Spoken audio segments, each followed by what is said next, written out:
We back for a fantastic main event. We got Blanchfield and Andrade and a bunch of other good fights. I think the other fights will be good. Maybe in the main event. What's up, guys? What's everybody in the chat doing? Put your picks in now. Looks like they're walking into the ring. Billy Breeze, how you doing, brother? Doing better. Losing some money in XFL and NHL. But now we're on to the UFC. Hockey cap. How to get the gambling addiction and the losses off the slate. All right. Zoe, how you doing, brother? Doing good. I hope everybody in the chat and on the panel here, we can make some money today and squeeze something out. And I did hear that they called Wheezy and asked him if he could step in for a fight this afternoon. So, Wheezy, are you going to hit the cage? Are you flying out there right now? Because I heard they need you. Yeah, I told him don't ever call your Uncle Wheezy again if you're looking for somebody to step into the cage to fight these maniacs, man. I just analyze the fights. I do not step in the cage with these people. You couldn't even put me in there with a flyweight and guarantee that I would live. So, yeah, dude, but I'm always ready to watch the fights, to analyze the fights, to find the places where the bookies, underpriced lines and we attack them. So I'm looking to stack cash tickets like flapjacks. So we're going to start off with the first fight of the night. With Clayton Carpenter, I've got him parlay. I've got his money line parlayed with AJ Fletcher's money line. So the first two fights of the night, I'm looking to hit this parlay. I'd be surprised if either of these guys lost, but it's the UFC, and you know how this goes, man. It's a wild sport. I got the same exact parlay, but instead of taking AJ Fletcher, I took the under 2.5 and got plus 110.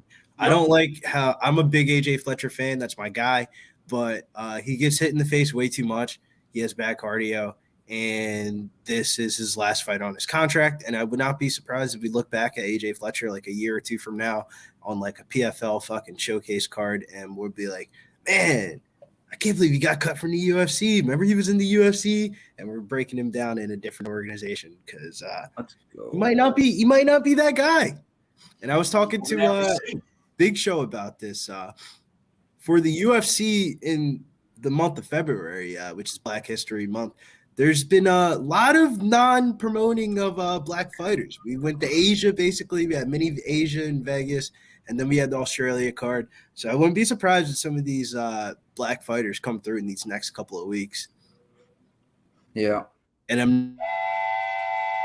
Choo, motherfucker. 3 donos already. Walter put one in right before it started. He has 2 donos already, plus money with another dono. I don't watch BKFC, but I watched that card last night, and it was amazing. The main event finish was incredible, and Hardy ate shit, so that was fun too. I was watching my guy, Charlie Decker, Jorge Masvidal's little cousin, going out there getting the dub out there in PFL last night. Made us some money.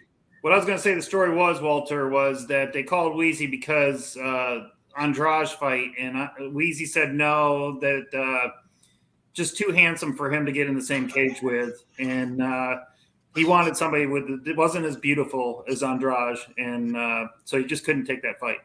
You get into the cage with Andrade, you're going to be at a looks differential immediately as a man because she is going to be far more handsome than you, and then right there, you're at a mental disadvantage, and she's a tough fighter, well-rounded.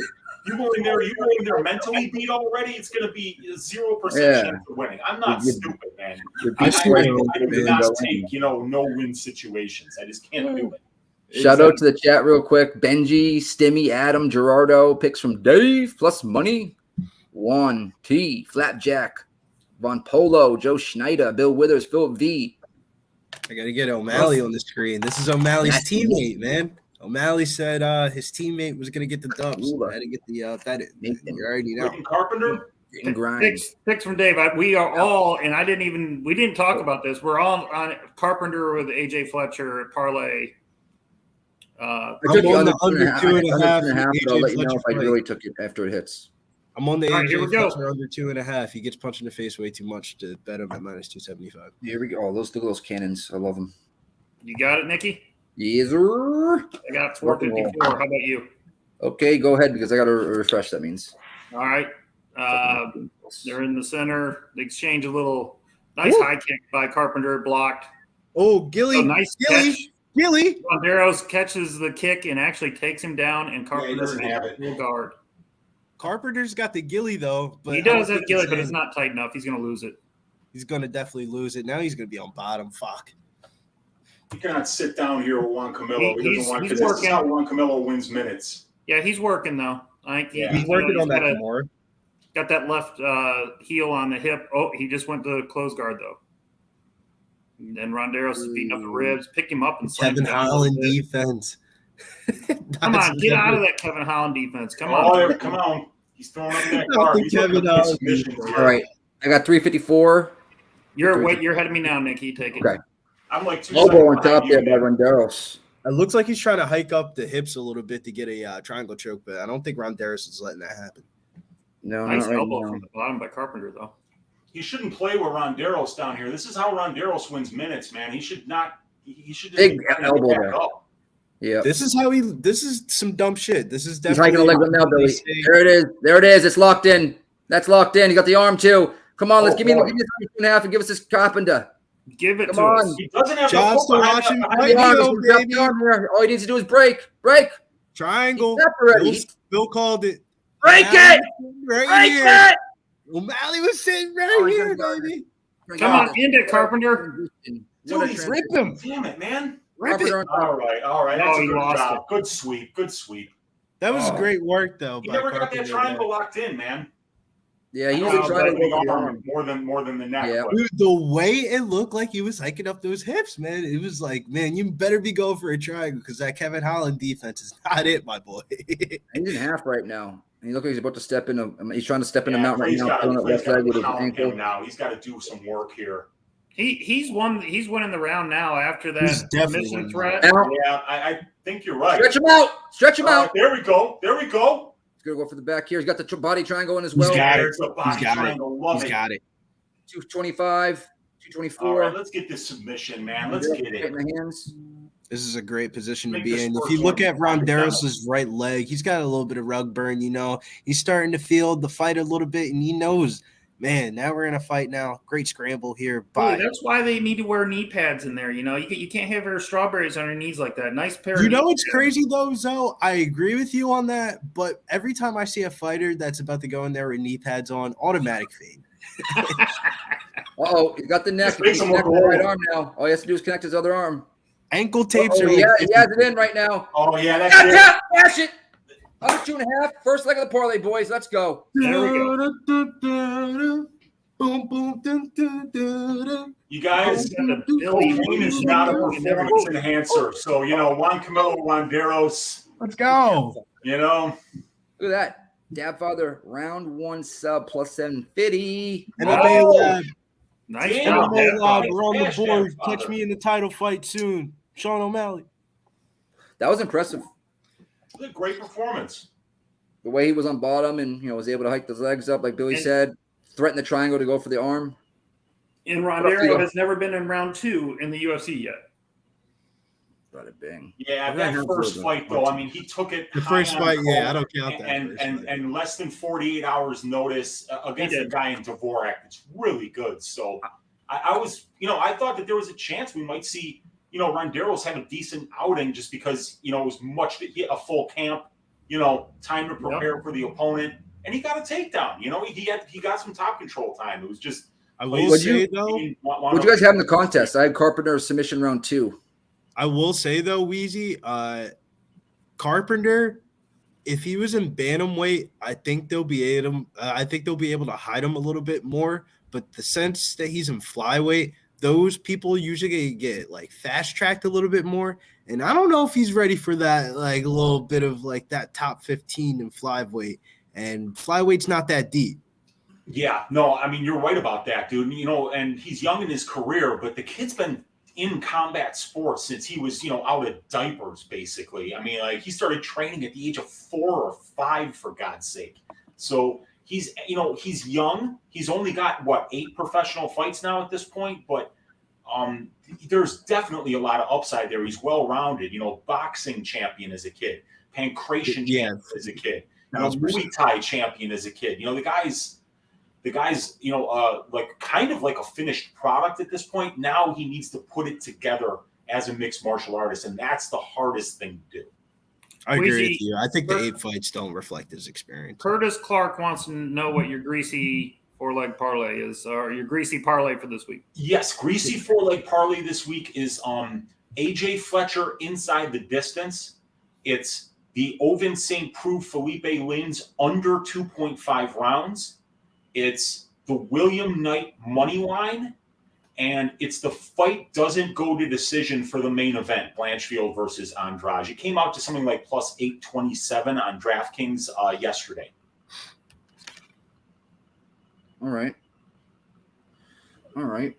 So we got first place, Big Show at 100, Brady at 100, Bill Withers, myself, 2 cents, Darth Westside, Crowler, Billy Briz, The Becca, Iron Eagle, Adam Cool, Clint, Snap It, and A-Rods and B-Dog in second with 75, and then on and on and on. Nate, it says you have 50 points here. I think, would you have just the guy? I thought you had submission round 1 in the contest. What up, Money? All right. I've got a mic. It's just away from me on the table. You sounded okay to me, Weiss. Yeah, you sounded fine. It's just I'm lazy. I'm on the couch here. The table. No, this is your fucking Saturday. You put on the fucking smoke jacket, kick back the feet up, and you enjoy that fucking greasy 4-leg parlay, and you get yourself some greasy McDonald's off of that for you. Picks for Dave says, does Fletcher finish this next fight? Fletcher inside the distance, he's asking. I know the boys have the under, right? AJ Fletcher gets hit in the face too much to rely on him at 275. Take the under 2.5 at minus 150. I got it parlayed with Clayton Carpenter, and I also have a straight play on it. I love AJ Fletcher. I made a lot of money on him on that Contender Series fight and lost a lot of money on him in his first 2 fights in the UFC. Bad cardio, gets hit in the face, and this is the last fight on his contract. 1 strike, 2 strike, 3 strikes, you're out. It could be the fight that he could be out of here. But he's going to be motivated, Billy, because if this is the last fight on his contract, I think he's a better fighter of the two. The only thing that concerns me a little bit makes me like the under more. Yeah, but the guy that he's fighting is really long, but he should be able to wrestle him. That's what she said. Guys, the membership is $4.99 a month, 18 cents a day. You click that join button. If you have a problem doing it, let us know. We'll post the link in there, and then either on the top of the chat or in the description, or in the chat, excuse me. But $4.99 a day, guys, helps out a lot. A lot of perks coming, but mostly just helps out Pub Sports Radio, guys. We're here every single week, every single fight card, and more. So $4.99 a month. All right, let's get this next one. Wheezy, I know, Bill, you just went. What are you doing here? You have Fletcher to end the parlay. Anything else? Yeah, Fletcher inside the distance. Fletcher is Uncle Wheezy's ass shaving of the week. I just did not like what I saw at all from Gorimbo on tape. To be losing minutes in almost all of your fights against the level of competition that he's been facing in South Africa leads me to believe he's not ready for this level. We'll see. It's a fight. Anything can happen, but I think AJ is going to destroy this dude. All right. Zoe, you got anything in this one? Yeah, I have AJ parlayed with the first fight. So let's get this off to a good start. Get a nice $100 in my pocket after the first 2 fights. That'd be a good start. I'm going to put my money where my mouth is. I'm putting money on this Gorimbo by knockout. Look at you, Billy. What's the odds on Gorimbo by knockout? 13-1 odds. That's off.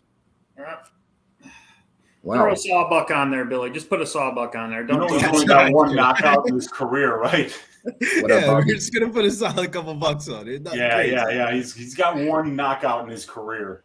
I'll be mad if the under hits and I just talked all this shit about AJ Fletcher and I didn't make any money on the other side because I got Fletcher in daily fantasy. That's where I felt like I would get paid more playing him on MVP on FanDuel. I took the under 2.5 on I was not impressed by the 2 fights I watched of the Gorimbo. How do you even say his name? Manzani's brother. Temba. It's Temba Gorimbo. Yeah, I mean, I always, when I watch fights, guys, I turn it on mute. I do not listen to the announcers, so I do not try to know the names that well. But no, you gotta watch it with the sound on because sometimes you learn weird shit about these different organizations. Oh, that's probably true, but I don't like the announcers like affecting the way I see the fight, so I just don't have it on. So, other than the length, that's the only impressive thing I saw of him. Is he's got long arms, he's tall, but it should be. AJ should not lose this fight. If he loses this fight, he's not nearly as good as I thought he was. And that's the problem. He might not be as good as we think he is. Because we made a lot of money on him on that Contender Series fight when he hit him with that flying knee. And ever since then, it's been a rocky hill.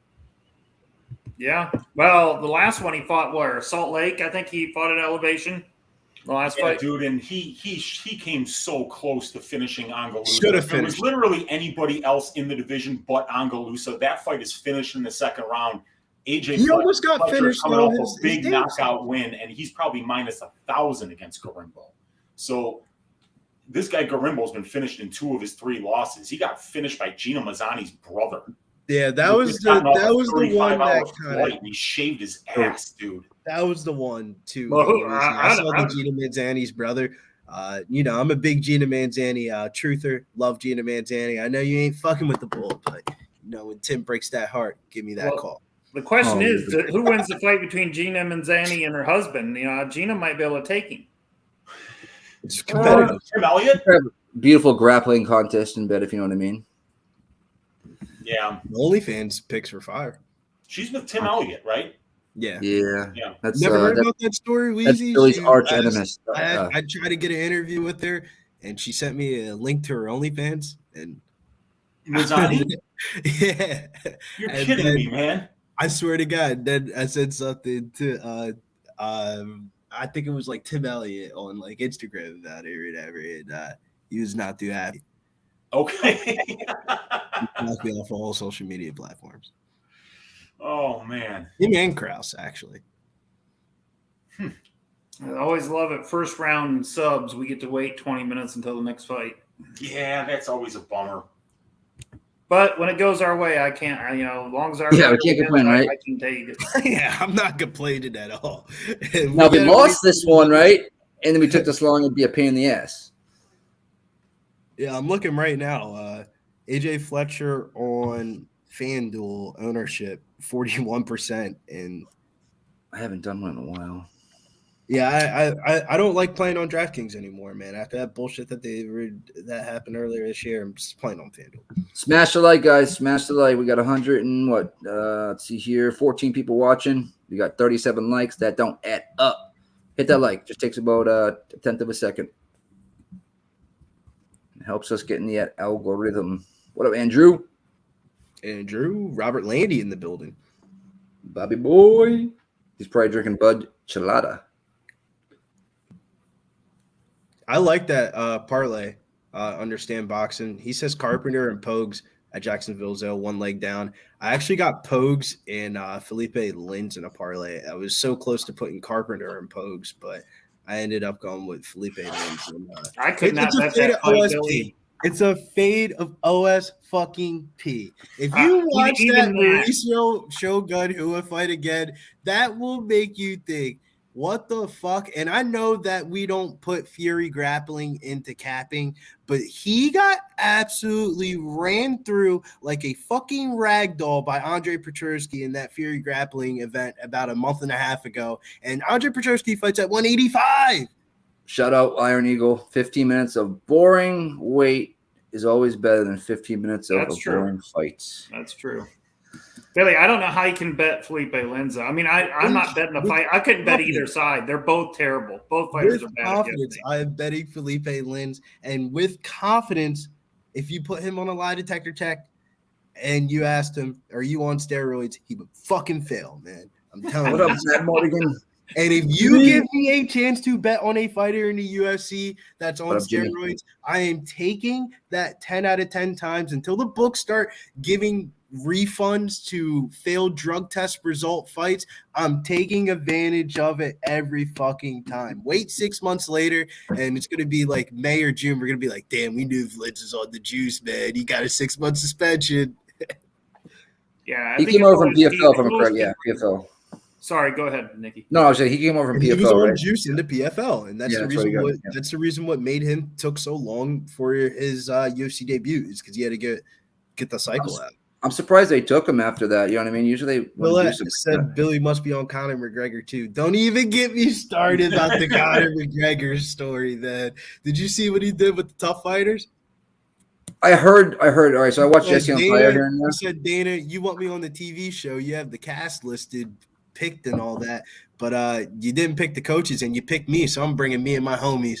And he bought all of his training partners, and like 6 to 8 people got kicked off the show. Yeah, dude, they got in the hotel and whatnot. They think they're on the show and they're all excited, and then bam, I think it's effed up. It's not fucked up, man. If you get Conor McGregor, we're getting Conor McGregor motivated for him to walk into Dana White's office and say, I want all my training partners with me for this camp for 3 months. This is his training camp, and we're getting to televised training camp of Conor McGregor, and we get to watch it week in and week out. I'm all for it, and I love it. Conor McGregor fucking call more people here. Get the whole it should just be SGB Ireland versus the guys at the UFC want to get in, because, I mean, if you look at it, I'd rather have Conor McGregor's homie than Chris Matinho. We already seen Chris Matinho fight, and I really don't want to see him on national television. What are they going to do, though, Billy, when Conor loses, when he comes back and loses? Because he doesn't have the He's fire beat Michael Chandler. He's got his $100 million. He beats – I had this vision. He beats Michael Chandler early, similar to the Donald Cerrone fight, and he calls out Islam Makhachev, and we get Islam Makhachev versus Conor McGregor, and it's going to be a fucking banger. Islam's going to run through him, and we're going to make all the money in the world. I think I'm going to take Chandler against. If that happens, Billy, then you know the whole NFL is scripted thing. People are going to start saying if he knocks out I'm drawing a blank. Chandler? McGregor? McGregor, the fight. Who is he? Chandler. If he knocks out Chandler and calls out Islam, and then that's all. You're telling me that's the storyline. Am I right? Islam will whoop Conor. It's what will sell. No, Nick. If Islam fights the same exact way that he did against Volkanovski, and that's Conor McGregor on the other side, Conor McGregor might knock his ass the fuck out. I would bet a lot of money on Volkanovski versus Conor. A lot. I think I would bet McGregor to knock out Islam Makhachev. No, I would bet $20,000 on that fight if it ever happened. I would take the money line of Islam Makhachev, but bet the McGregor knockout. I mean, he's just been gone so damn long. There's no way Conor beats Volkanovski. No way. No. I'm talking about Islam.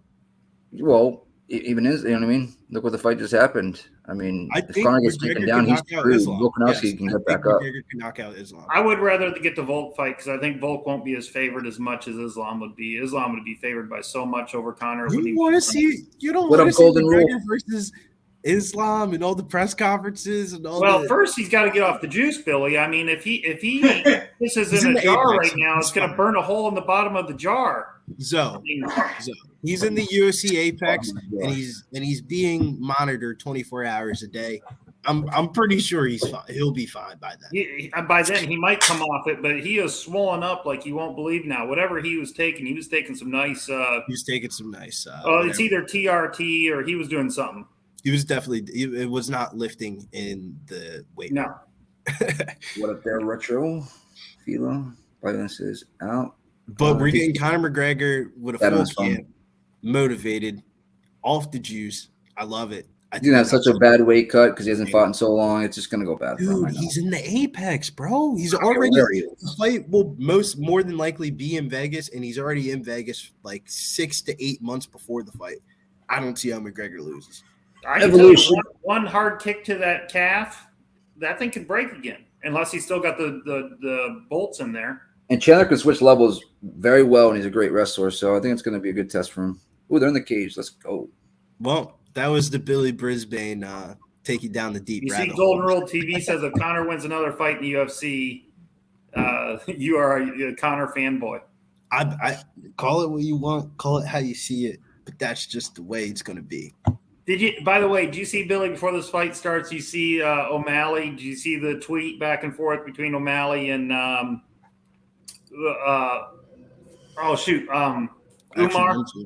No, I didn't see it. Umar basically said that he offered to fight O'Malley, and Malley said he was too busy getting his hair done. That would be the one person I would probably put a max bet against Sean O'Malley. Yeah, I think Umar, cousin Umar put a Cousin Umar is part of that new Dagestani nation that has the wrestling background, but they can strike like motherfuckers. I think he'll be champion at some point. Cousin Umar is the real deal. Cousin Umar is the real deal. Cousin Umar. His little brother is That's what I call the him. one that's in Okay. Bellator. The one that's in Bellator is his little brother. His little brother is better than him, I think. He'll make his way over to the UFC eventually, but I think when he fights AJ McKee, I think that's when people are going to start really realizing that Nurmagomedov and Bellator is probably the best one. Here we go, guys. Don't All right, blink. finally got him in the cage. Is going to. Let's go, Fletcher. All right, Fletcher. Dave, and you should write fantasy novels. It's actually funny you said that. In college, I used to get paid to write papers for people. And it's go time. They touch gloves. Round 1, second fight of the night. Fletcher versus Gorimbo, whatever his last name is. Nice little teeth kick there. Didn't land though by Gorimbo, but he threw it with intention. High kick though. All right, he gets his leg up there pretty quick. I told you, Nick. I told you. This is weird. That was like a nice snap kick. Fletcher to go back to wrestling is what we need. We need Fletcher to wrestle. He has the fucking shortest reach ever. He's got to just close the distance and pressure. That's what he needs to do here. Yeah. I was talking to John Kelly about this fight earlier today, and he said his prediction was AJ Fletcher's going to do that flying. Nice low kick by Gorimbo. There was someone checked there. Oh, takedown by Gorimbo. Wow. Fletcher's going to sweep here, though. Nope. He's going to try to. Nope, not going to get it. He's going to try to get up here, though. I think he will. Uh-oh, back taken already here by Gorimbo. But it looks like Fletcher might be able to kill the leg here. I think he's all right. See how he's keeping that leg hiked up like that? He's not going to be able to choke him out because he'll be able to sweep. Keep it. He needs to turn over. No, don't let him. He's not letting him connect the legs. That was smart. There he goes. He's going to turn into him here. Gorimbo still got the back, but he's working to the fence and about to stand up. It looks like this is smart by Fletcher, though. Very. He was very. He didn't panic. You know what I mean?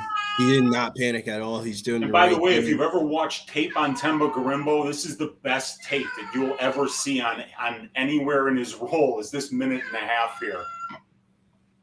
His last fight, he looked good, but he fought an absolute. Oh, there we go. There we go. Nice little rollover. Now we got our homeboy Fletcher on top. Fletcher's on top here. He's trying to isolate that right arm of Gorimbo here. Gorimbo's trying to shrimp up, but he's going to end up having to give up his back if he thinks he's going to get up out of this. Yeah.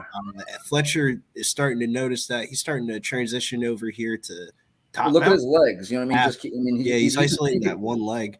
Fletcher could literally easily right now get mount. That's what I'm saying. I thought he was going to transition over to top mount here. He doesn't I think need he's to. waiting. Gorimbo's too big and explosive to go to mount. You just want to stay in half here. You trap one of his legs and you beat him up. Make him wear your weight. Yeah. I agree. You're going to try to set the leg out. No, he's going to push on it. If he makes a mistake, he can snatch up that arm triangle because that's what AJ Fletcher really likes. I will say, 32. For people that are a little bit nervous. That's a good idea. Oh, yeah, I like it. I don't like the mount. I don't like the mount now that you guys brought up all that other shit. It wasn't really. Look, he's trying to set up an arm. Look like he's setting up an armbar. He's trying to submit him for sure. And I think he's going a little bit submission over position right now. Yeah, let's see if it works out for him. Let's bring on Millie Mills when he's ready. Let us know when you're ready to rock and roll. Elbow, nice one. Nice. Understand box and saying he needs some cocoa butter. That's what's going to free up the submission. Is that the black fine Waldo, man? Where's Waldo? Oh, Waldo joined us. Look at there. 152, 151. Waldo tries to buck, doesn't work. Short shots from Fletcher on top. Oh, he's pinning down that arm. Come on, Cruz. I can't get the Cruz from there. There we go. Go. See how he turned him around, put the head on the fence? I love it. Yep. I love it. Keep up. Big shots by Fletcher on top, 2 of them. Yeah, thanks, forearm choke. Oh, he's trying to get to the head and arm. Someone's cat died. Yeah. Bob Lee said we're a panel of beauties too. I mean, thank you, Bob Lee. Beauty. We're all the beast. I am the beauty. They're the beast. Good shot here by Fletcher. Yep. 1 minute and 3 seconds left. First round.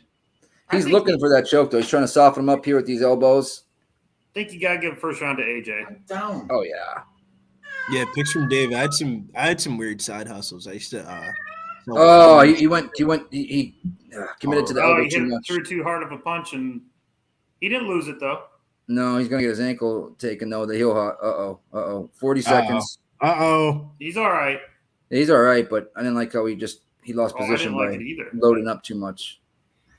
30 seconds left. I'm a little bit pissed off on this it, but- got out the first round. I thought we were going to see a finish for a little bit from either side, honestly. He's standing up right now, 18 seconds. Going to try to land some shots here from the top. Little up kick there by Gorimbo. Man, if he knew Ric Flair, he could have done the figure 4 leg lock right there. It was all sitting there ready for him. Oof. He's got to watch out for that up kick WWE. heel. 4, 3, 2, end of the round. Who do Fletcher you guys first. give that round to? Fletcher all day. Yeah, I'm going to look at the live day. ones, really, but I'm pretty sure Fletcher's going to be. I don't What think up, that's Fletcher? Fletcher all day, though.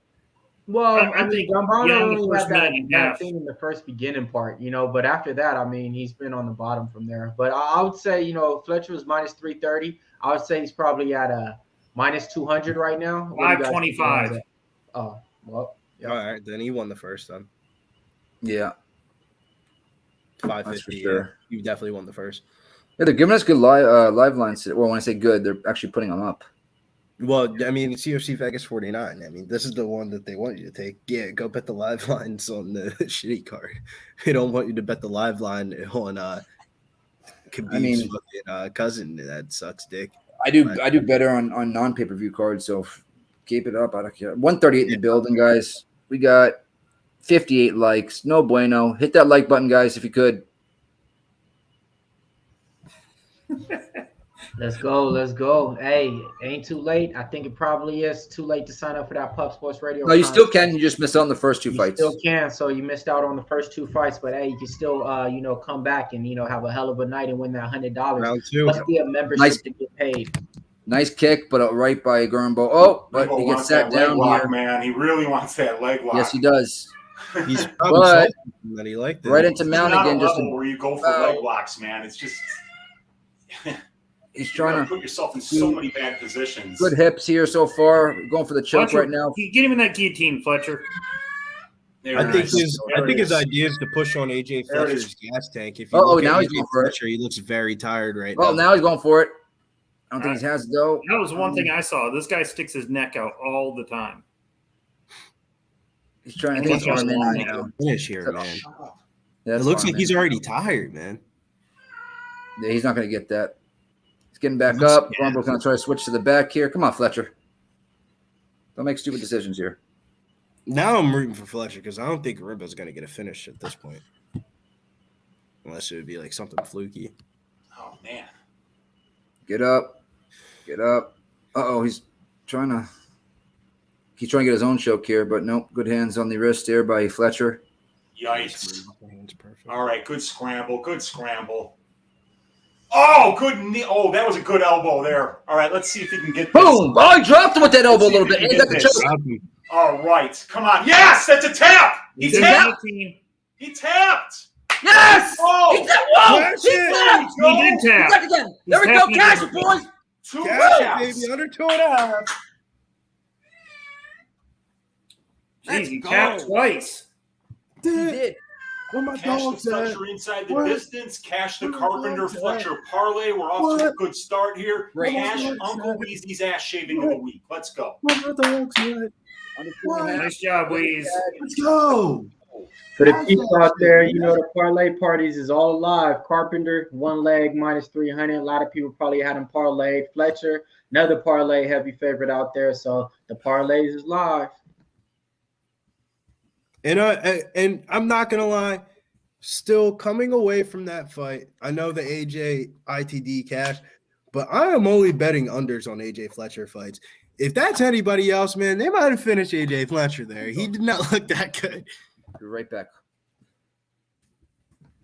Yeah, I'll I take mean, same thing from AJ Fletcher right there. I mean, we won't really know, off of that type of No, that was not good. competitor. level. Like, yeah, that's not the level. But I mean, he needed that win right there, coming off his last two fights. So, He doesn't get that win, Mills. He's cut. oh yeah, definite, man. Yeah, they cutting people left and right, man. Yo, shouts to my guy though, Millie Mills. If you don't know, man, he put it in the chat yesterday. He said LFA Shawty coming out of Curtis's camp. I asked him though. I said, if she come down to Curtis's camp though, can she wrestle? And he said, that's what she's known for. I said, all right, I'm convinced. Cash that shit, man. That was good money last night, man. Thank you. Alejandra Brown, man. She's from CSW, featherweight out there in LFA. Yeah, man, she's gonna be next up. But yeah, man, we got a nice little plus 108 on it, and another plus 100 on it. So yeah, it was one of those, man. I was confident with it though. It was one of those like gyms I'm confident with, like they're hungry. I get it. I felt like it was one of those type of like lines that like where the books put like computerized lines like based off of like whatever, and it's up to like the people that know to like really bet it, and it felt like a good number. Yeah, she was a big underdog. So Martinez, the girl, was like a big favorite by like Tuesday or Wednesday. But by the time the line came out, it went back and down. But yeah, she was a big favorite in there though. But shout out to the chat though, man. Let's get it though, man. We got a lot of people in there, man. I see some OGs, Bobby Lee Swagger, Nasty Nate in the building. My man Dab Father, picks from Dave, No Sanity 1, Iron Eagle, Bill Weathers, Ronnie Lofton saying cash it, Retro Roth cashing it, T cashing it, Flapjack cashing it, Understand Boxing. I see Bo Jackson in the chat, Golden Rule TV in the chat, Pit Auto Parts, Fila. I see you, man. I know you're on that contest. Let's get it. Who else we got? I got time for one more, and we got I got you. Thank you to Plus Money. Dono, $2 dono. Appreciate it. Big dollar dono, cash that Fletcher round 1 or 2 at plus 100. Thanks, y'all. That's what I'm talking about, man. That's the dono. That's the VIP dono member right there. He stepped up in the club with the wristband. I'm like, I don't even gotta wait in the club line no more. I got the wristband, yo. Let's go, man. Who else we got? Pit Auto Parts. Hey, look, man. Right now, we just gotta let you guys know, man. Pubapalooza is going down next month. Hope to see everybody in the chat there, man. If you guys can make it, just save up for that plane ticket. Win some bets tonight. Put some money on the side, But yeah, it's going down, man. Can't wait to see everybody out there too. Yeah, man. I can't wait to meet you in person, Mills. First time ever meeting you in person. So the sessions when it goes down in person, that's when you he ain't even that cool. Big Show, stop it, bro. I gave you the VIP experience. You and Slaughter, man. Y'all got the VIP meals, man. Stop it. That person I don't know what that's supposed to mean, but that's not a little weird. Hey, that man is monies. WBI News says. Joel says gonna cash a lot tonight. Yeah, so far so good. That's 3 for me. The parlay and the 2 unders. Towel? What's towel? Towel? Oh my God, Waldo! How are you doing today? What's so that fight just finished in the second round? I don't even think he knows we're talking to him. He does. Oh, Waldo. Yeah, Waldo. Yeah, I mean, it's all good, Listen, I like it. I love Waldo. You guys want to rock and roll on this next one? Yeah, what fight is it? Elder and Nazim. Elder I don't think so. I don't think so either. Yeah, that's way too. That's they have it up part of the prelim, I think. That's weird. They have it up for us live right now. Okay, so it's St. Preux and Lins. That's what I'm seeing on UFC stats. That's what I'm seeing. It's Lins. It's Lins in them. Okay, so let's do Lins and St. Preux. That's weird. They have a live line already up for us for the other one. All right, OSP, Phil Lins, Mills, what you doing here? Man, so you got OSP. Everybody knows that guy, man. We didn't see him fight, I want to say, for the last 10 years in the UFC. He was one of those guys to where he came out, the way that he looked in his physique, you're like, oh, man, I'm always wanting to see him. I always want to bet on him. Not really, once he fought those high caliber fighters, he pretty much showed to where he's just an athlete, he can win by a certain way. Guys, I think we're on the wrong fight, but you want to keep going? I mean, our contest says that, and all my books say good. All right, go ahead. I mean, if not, what is it? The Emmers fight? Yeah, but that's. Do you see the same thing, show on Pub Sports Radio? I got OSP, Felipe Lins as the. I got OSP too, and that's how it's been lined up in my books all week. I'm gonna just keep going though. Yeah, rock and roll. But yeah, man. I mean, everybody knows the story about OSP. To me, I think it's one of those guys to where he should have took a step back about 2 years ago and just stepped away from the sport, maybe go to a different organization. But he still stayed around. And that last performance off of Shogun Rua, can't trust him. Philip Lins, we all know the story with him. won the PFL title. But man, have you seen the way he looks? His last 2 fights, his physique is on point. Looks like he's in a whole different weight class. Give me Philip Lins minus 210. I played him straight like that. All right, Billy, what you doing? I love Mills's breakdown. I have the same exact sentiments. This is one of those fights that, like, in the beginning of the week, I was kind of a little bit nervous coming into the week. I wasn't really too confident in what spots I was going to be in. But then going into it, man, it's just like OSP is washed, bro, man. I was watching the Hogan Hua fight, and it was just like, what the fuck, man? What am I watching here? If Felipe Lins is on the juice, I hope I am benefiting from it. I was joking with the guys earlier. Until the UFC does something about, giving us money back on fighters that are juiced and stuff like that, I'm going to take advantage of it. Felipe Lins, I have him parlayed with my guy, Jamal Pogues, Black History Month. Baby, Jamal Pogues. That's the one to bet on this week. And I got Felipe Lins straight. Mills just convinced me to take it. I took it minus 222. We're taking it straight. Felipe Lins, get down, baby. And I'm about to sprinkle the over 1.5 because I think the books are going to take a lot of money in on the under. And he's getting down with Lins and the over 1.5. Zoe? I lean Lins. I do think OSP's washed, but to me, this is a bum fight. I mean, I have not been impressed with Lins since he's come over the UFC at all. But OSP's last couple of fights have been so bad. I mean, if you could bet the Von Flute choke for OSP is about the only way I see him winning these days. I mean, it might as well call it the Von St. Pierre or whatever you want to call it because he's like the only one that lands them consistently. But I would tell you this card, you got to be a little careful. We won the first 2 fights. This is not a fight that I personally would want to bet. So, all right. Wheezy? So I've got the under 2.5 rounds here in my greasy 4-leg parlay. Frankly, I shouldn't have put it in there, but the analytics absolutely loved it. I think something like over 75% of these guys' combined fights have finished under 2.5 rounds at the UFC level when they've been scheduled for 3 rounds. Mm-hmm. And we're paying something like 54% on it. So it's a big break. It's a pure analytics play. Of course, we could see Ovin St. Preux do absolutely nothing for the full 3 rounds, and this winds up not cashing. But, when the analytics are off and you're getting that cheap of a line, sometimes you just got to bite the bullet and take it. That's what I did. It's the second leg of this greasy 4-leg parlay. The first leg was Fletcher inside the distance. And, guys, Ovin looks tired. Next. The books were all wrong. So it is OSP and Lins.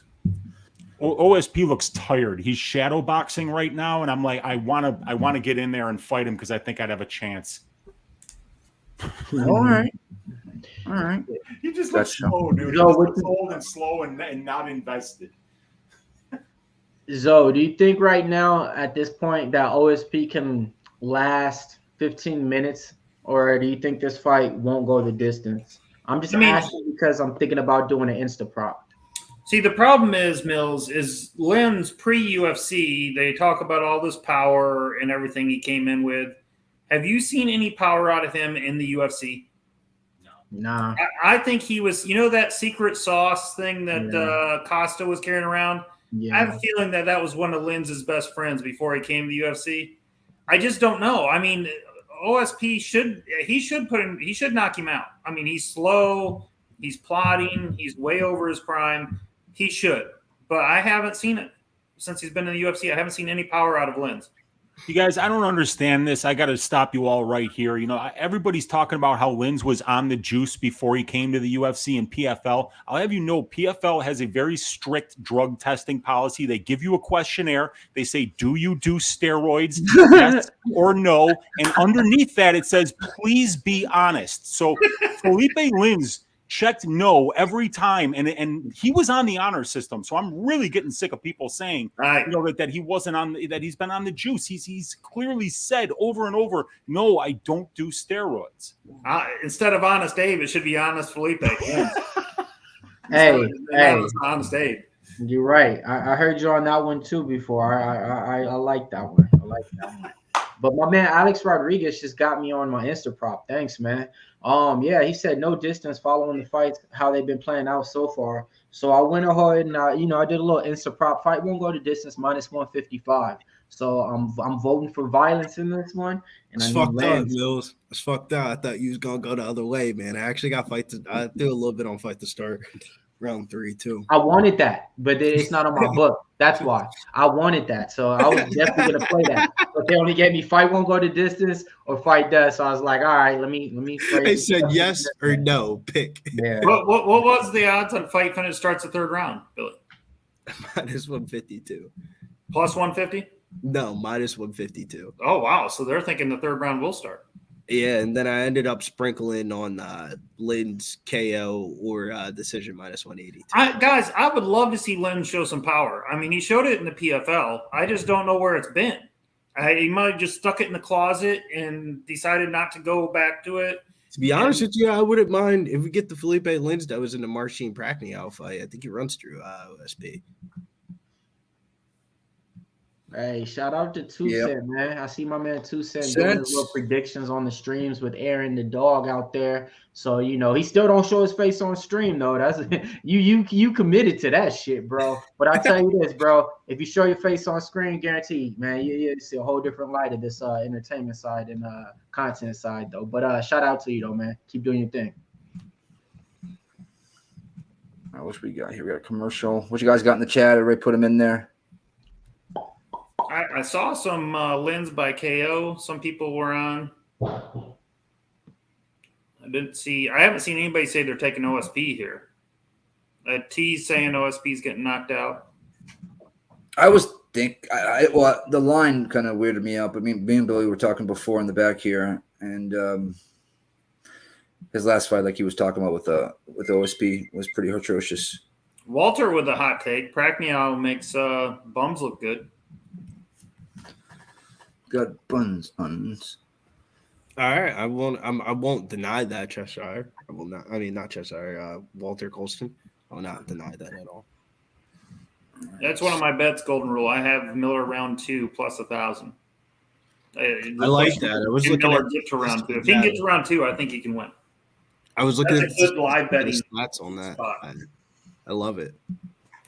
That I would recommend to everybody, if that fight goes to round 2, live bet Miller after round 1.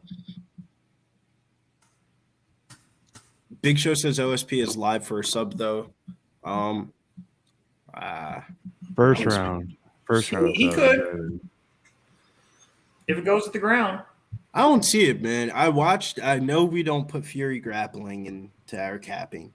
But, dude, I watched the Fury grappling main event like a month ago with OSP and Andre Pechersky, and Pechersky fights at 185, and he ragdolled him like a Yeah, but there's no ground and pound there either. You gotta figure that out. If he's on half guard, I'm just saying, bro, you shouldn't be out here getting. I'm gonna call him real quick, okay? Bro, Andre Pechersky is a great ground player and all that, but like, dude, that's like, weight classes are made for a reason, aren't they? Yep, they definitely sure are, man. They definitely sure are. But yeah, that fight right there, man, I'll be honest, man, I don't trust none of those guys right there. And it's kind of like they're all kind of first round of bust. But I'm gonna be going with Hernandez in that one, man. I think him stepping back down to that weight class, he realizes like, all right, man, I could fight at this weight class. I can't move up with those other boys, man. He had some weird comments, man. He was saying like the weight cut had him doing stuff like where his dick wasn't working and stuff, bro. Like, yeah, so I don't know, man.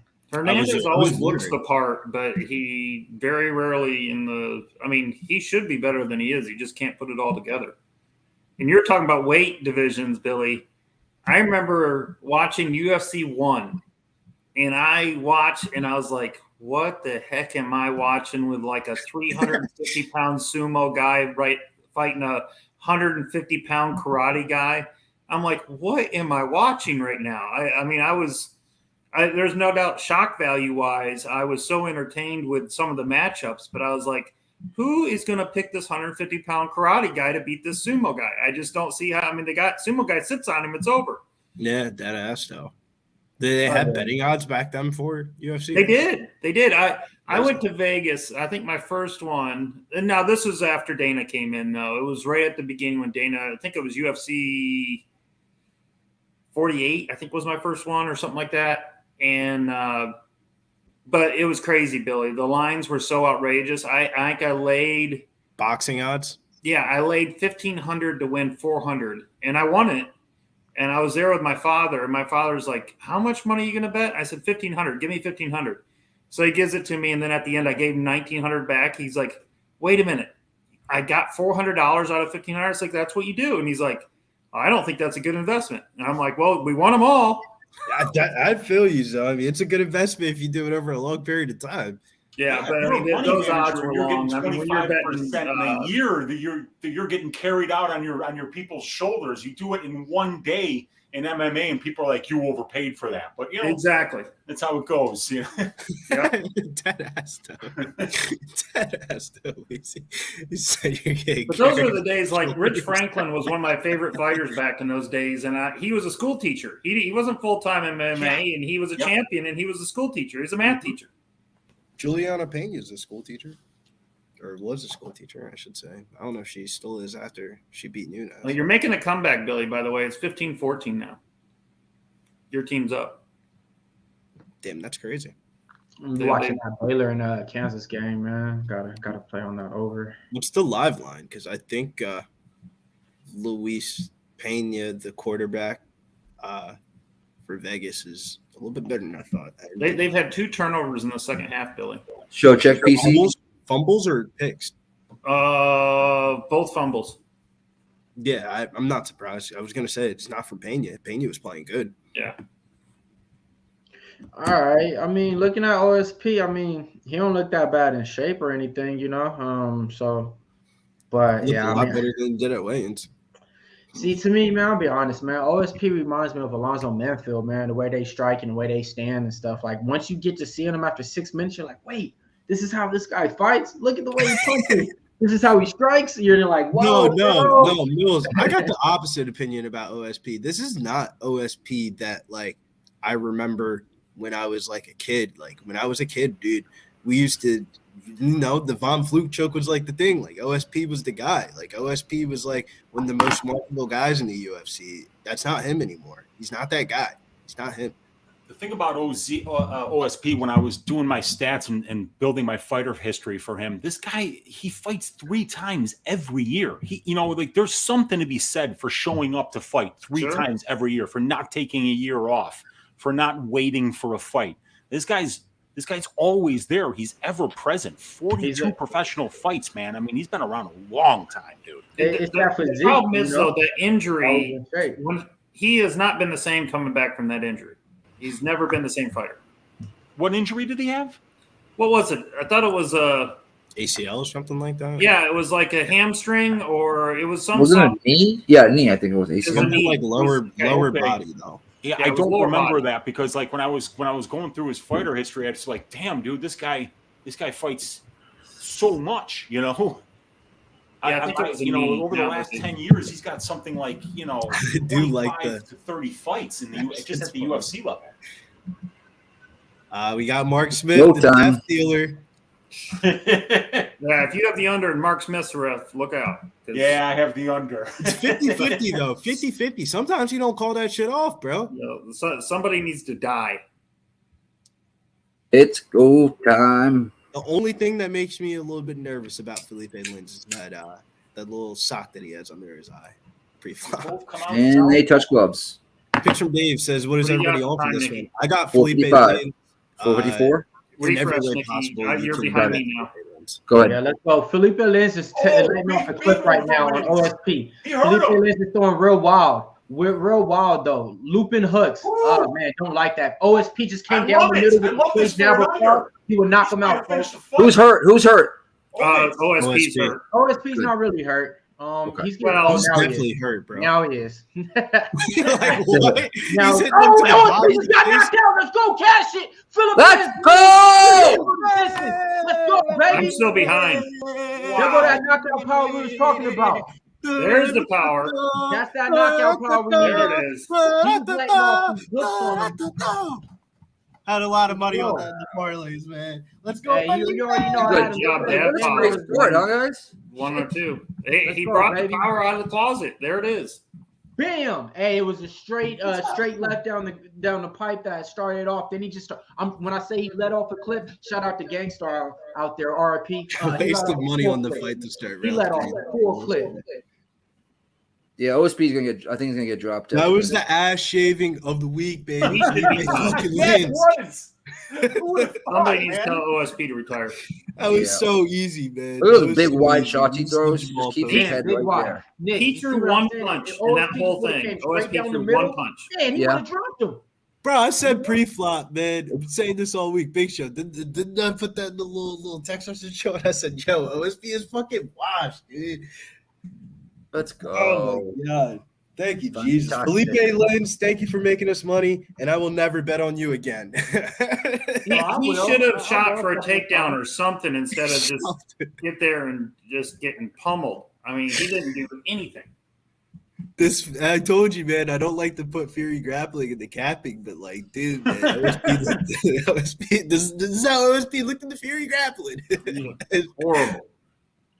Yeah, cash that fight don't go the distance, man. Too. So Fight doesn't go to distance was a great bet. I don't know why I wasted money betting on fucking minus 152 fight to start round 3. Starting off nice. Sometimes it's the bets that are the hardest to make that wind up making you look like an absolute genius. And yeah, it's under 2.5. I didn't track it, but it's the second leg of the greasy 4-legger, and I don't know how you can get any more sweat free than that. The first shot Lins landed was a bomb, and he just went for the kill. He was like, I don't care. We got a problem here. More than 2.5 minutes, I quit. What's your problem? I'm finishing this No, like now. that.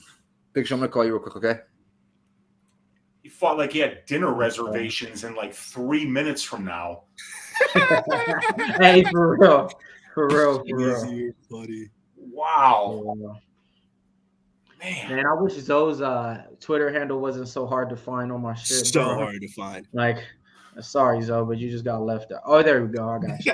It's fucked up. Wow. Let's go though, man. Hey, I'll be honest, man.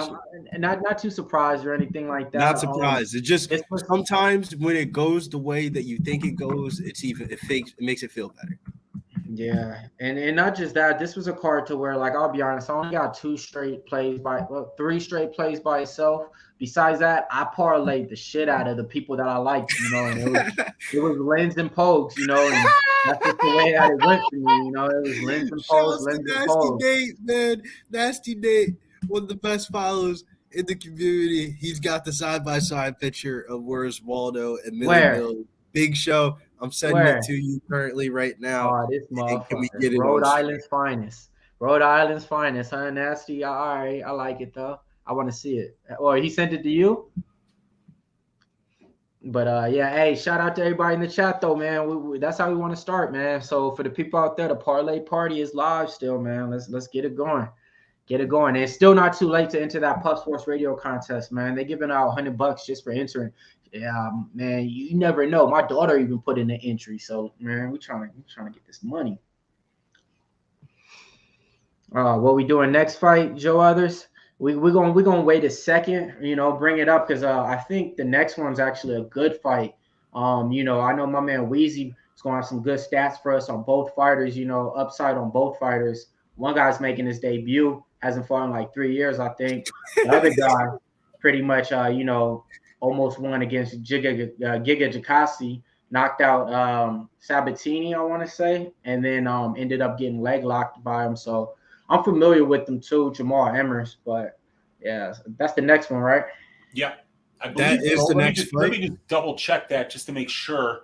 But I think that's the next fight. Yes, it is. Emmers Askhabov. Oh, this motherfucker. Yeah, hey, that is compatible. Hey, the shirt kills it, though. The shirt sets it off. Because first I'm just like, all right, the hat, I'm like, all right, I guess. But now seeing the shirt, all right, hell yeah. I got that. I get it. Nick Mills, you're better looking, though. You're better. Thank you, man. Thank you, man. You know, I tend to think so too. You know. But yeah, let's get into this Askhabov and Emmers fight. Let's get back to business here. My bad. I had to get the laughs and giggles out. We got good vibes going. So let's continue the good vibes. We got Askhabov making his UFC debut. He's coming off a 3-year layoff, and then we got Jamal Emmers coming back from the Pat Sabatini fight where he got his fucking leg ripped off and he had to take a little bit of time off. This fight, I'll keep it short so I don't take everything off the table for everybody else. I'm on Askhabov money line here, minus 160. It's a gamble of betting on a Russian. Yes, I know, but bro, Jamal Emmers is a fucking stunt puller, fucking jabroni, shouldn't be in the UFC. And if we weren't on stream, I would probably call him the word that you know what I want to call him. So I got the Russian here. Jabroni's bad enough, man. What you doing on this one, Weezy? Dude, I'm not doing anything on this one. With Askhabov, you got a guy that's a 23-0 fighter who's kind of a can crusher. I mean, this guy really hasn't fought anyone yet, but he's good. He's well-rounded, good wrestling, good kickboxing, good cardio, and he fights out of a really good camp. But we haven't seen him fight in 3 years. And the last two guys that he fought were like 3-0 and 7-0. And you look at those two guys' records, all 10 of those guys' wins are against guys with 0 MMA wins. So this guy's crushing cans and on a 3-year layoff. And with Emmers, you got a guy who's really good everywhere. Good wrestling, good striking, good size, good conditioning, good volume. Horrible fight IQ. You can't count on this guy to make good decisions in the cage. So it's hard to back him with your money either. And then Emmers is coming off a 1-year layoff and knee surgery. Askhabov a 3-year layoff. I'm just staying away. I'm going to enjoy this. We're going to find out a lot about both. Me too. Staying away myself. Staying away from myself. I'm telling you, man, this is going to be one of those opportunities here where you can make money on a Russian that's going to be minus 500 the next time he comes out here. Stop it. It ain't going to be minus 500. Zoe, what you doing on this one? I can't say the Russian's name, but in my book, he's fighting another can. As Bree's saying, he's going to crush another can here. Emmers' fight IQ is so bad. I just think that he might be good everywhere, but it really, if you don't have fight IQ, you're really going to struggle. I didn't bet it. I think it's a stay off. But I do think the Russian comes here and wins. Got it. Yeah, man. That's the thing. Wait, yeah.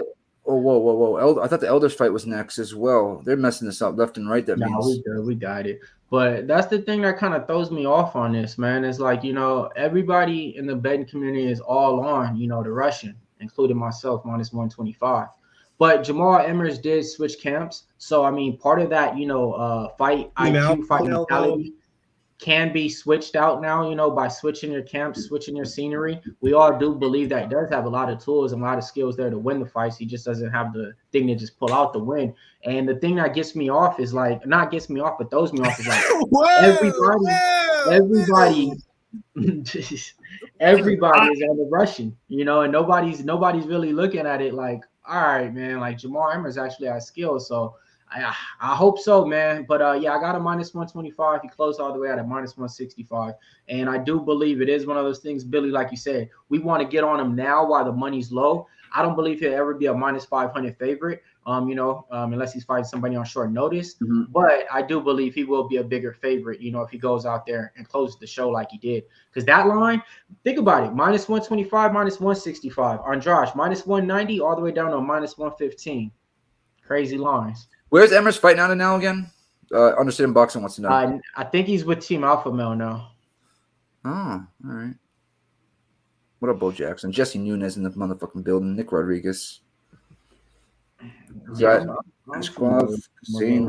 But I do believe this. If he loses, he's cut. He's cut. You know, like in a lot of these fighters that's on this February card, pretty much they're trying to clean up. So yeah, I think a lot of these fighters might even be on that roster removed in the next 2 days. Hey, what's a QW on DK? In the chat, they're saying, what's a Lynn's with a QW on DK?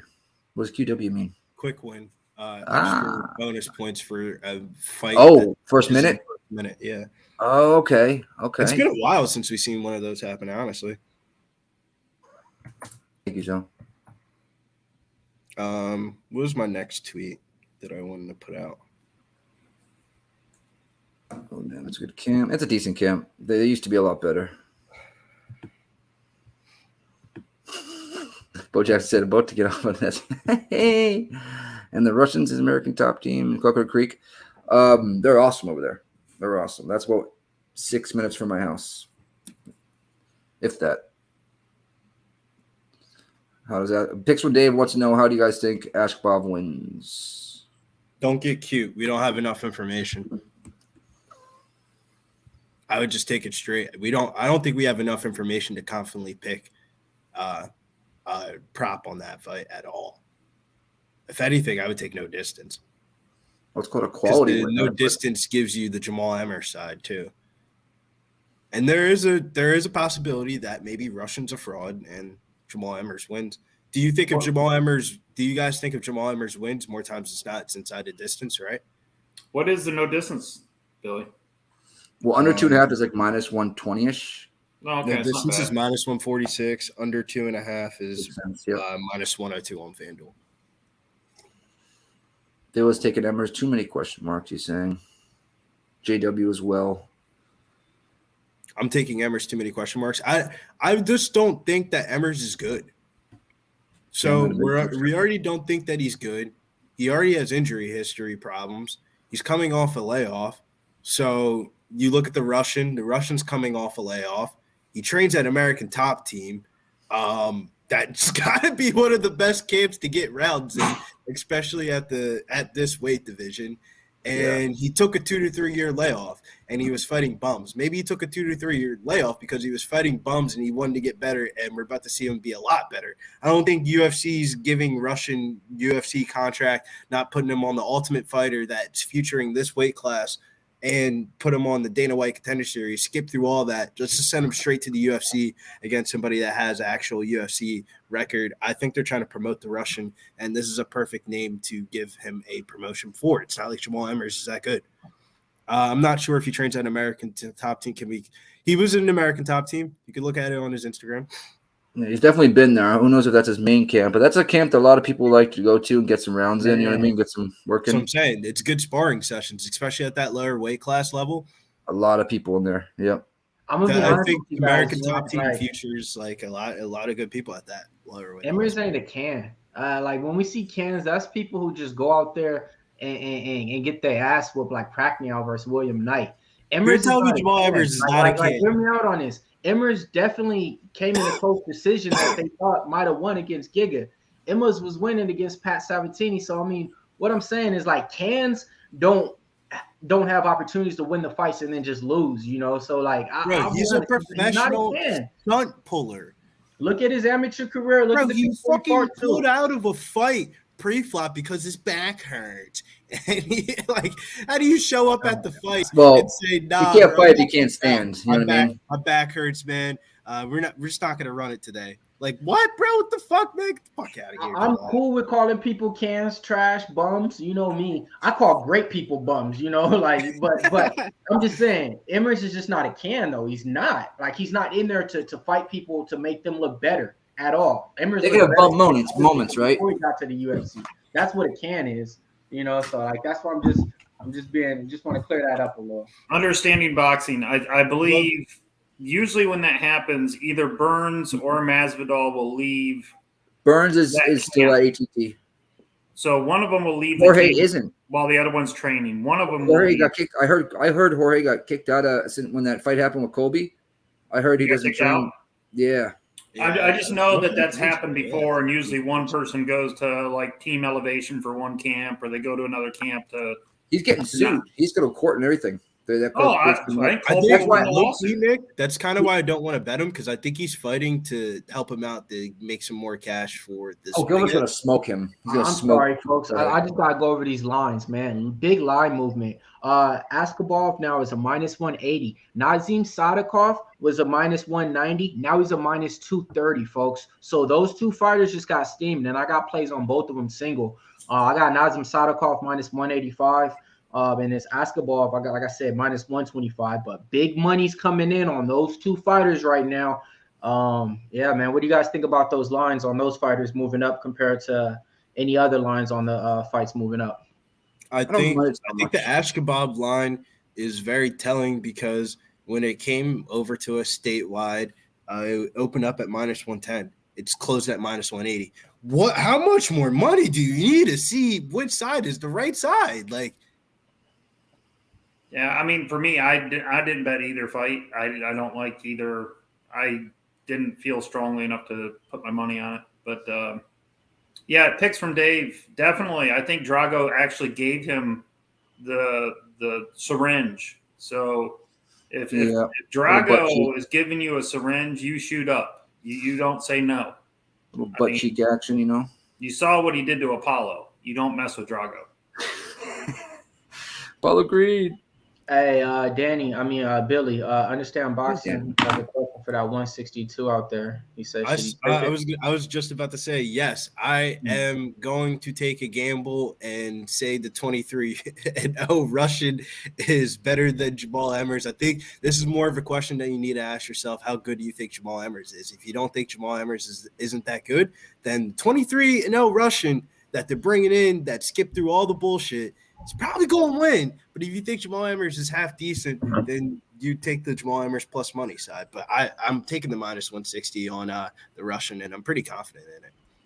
I just did a 2-team parlay too. Like I said, I already got both these fighters straight. So to me, it's just one of those things. If I'm losing, I'm losing. So I parlayed them both. Nazem Sadikov and Askhabov, parlayed them both plus 120 out there. Those are the two Russians that I like on the card. But this is the thing. They don't fight like those Russians though, you know. So yeah, he isn't Dagestanian. Yeah. He is not Dagestanian. I will say that he is Chechenian, which is but it's fine by me. He's 75 miles away, Billy. You know, it's not Dagestan. He's down the mountain. Yeah, it's fine by me. So look, Billy, since they got time right now to go over this little last fight and everything, we got time to let everybody in the chat, man, to go sign up for the contest right now. It's 160 people in there. If you signed up, cool. If you didn't, send the link right now to somebody that you know. You got plenty of time to sign up. You got a lot of fights left. You know, they're wasting some time right now, you know, because we had a lot of finishes on there. I want to say every fight finished. So the link is right here in the chat for you guys. Nick Rodriguez, my man, you've been down with us since odds. I need to see you in there signing up. I want to see a name on there. We can see everybody who signs up. That's the cool thing. I'm just Drew. If you're really feeling Emmers, the dog of the day, go sign up on that Pup Sports Radio contest, win $100. You play him as an underdog, you're going to be up already because a lot of people's down already on the night. So everybody in the chat, man, just take like 3 or 5 minutes. The link is literally right here in the chat. Press on it. I'm not even lying, bro. It takes 1.5 minutes to go through it all. You pick them how they're gonna win, the fighter, and the round. That's it. Same thing as Tapology, just our own. We have our own basically built-in Tapology. Shouts to Bill McDonald. He asked anyone on a Buddy Hield for 3-point contest tonight. I'll actually give you my 3-point contest pick.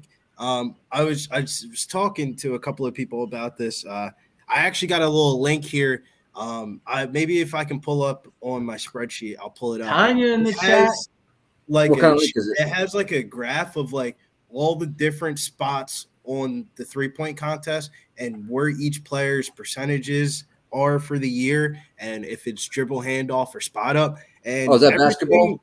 Yeah, for basketball tonight. Everything grades out for Kevin Herter to win this 3-point contest at plus 480, and I'm gonna take it. I love that spot for him. And then in the dunk contest, if you don't want to take it, I don't blame you, but it's chalky. I get it. Matt McClung's going to win this dunk contest.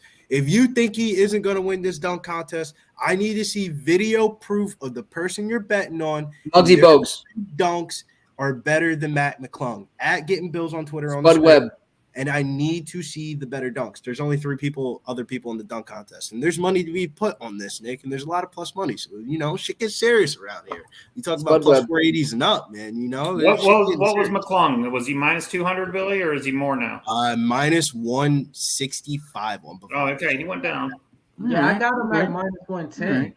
So that was the thing. Like, when Billy brought that up in like something, I think like 2 days ago. Right when he did, I looked at it.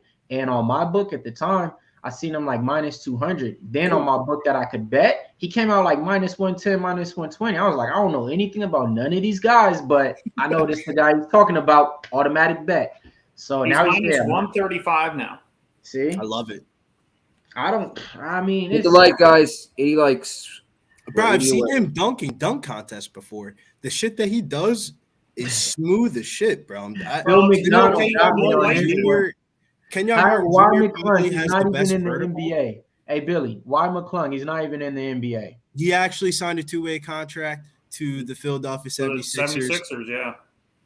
And he's been in our D-League team for the whole entire year, and he's been our leading scorer. And if you think that he's not even in the NBA, well, did you watch the Rising Stars game last night? Matt McClung was the leading scorer for the G-League team, and he looked way better than the number 5 overall draft pick.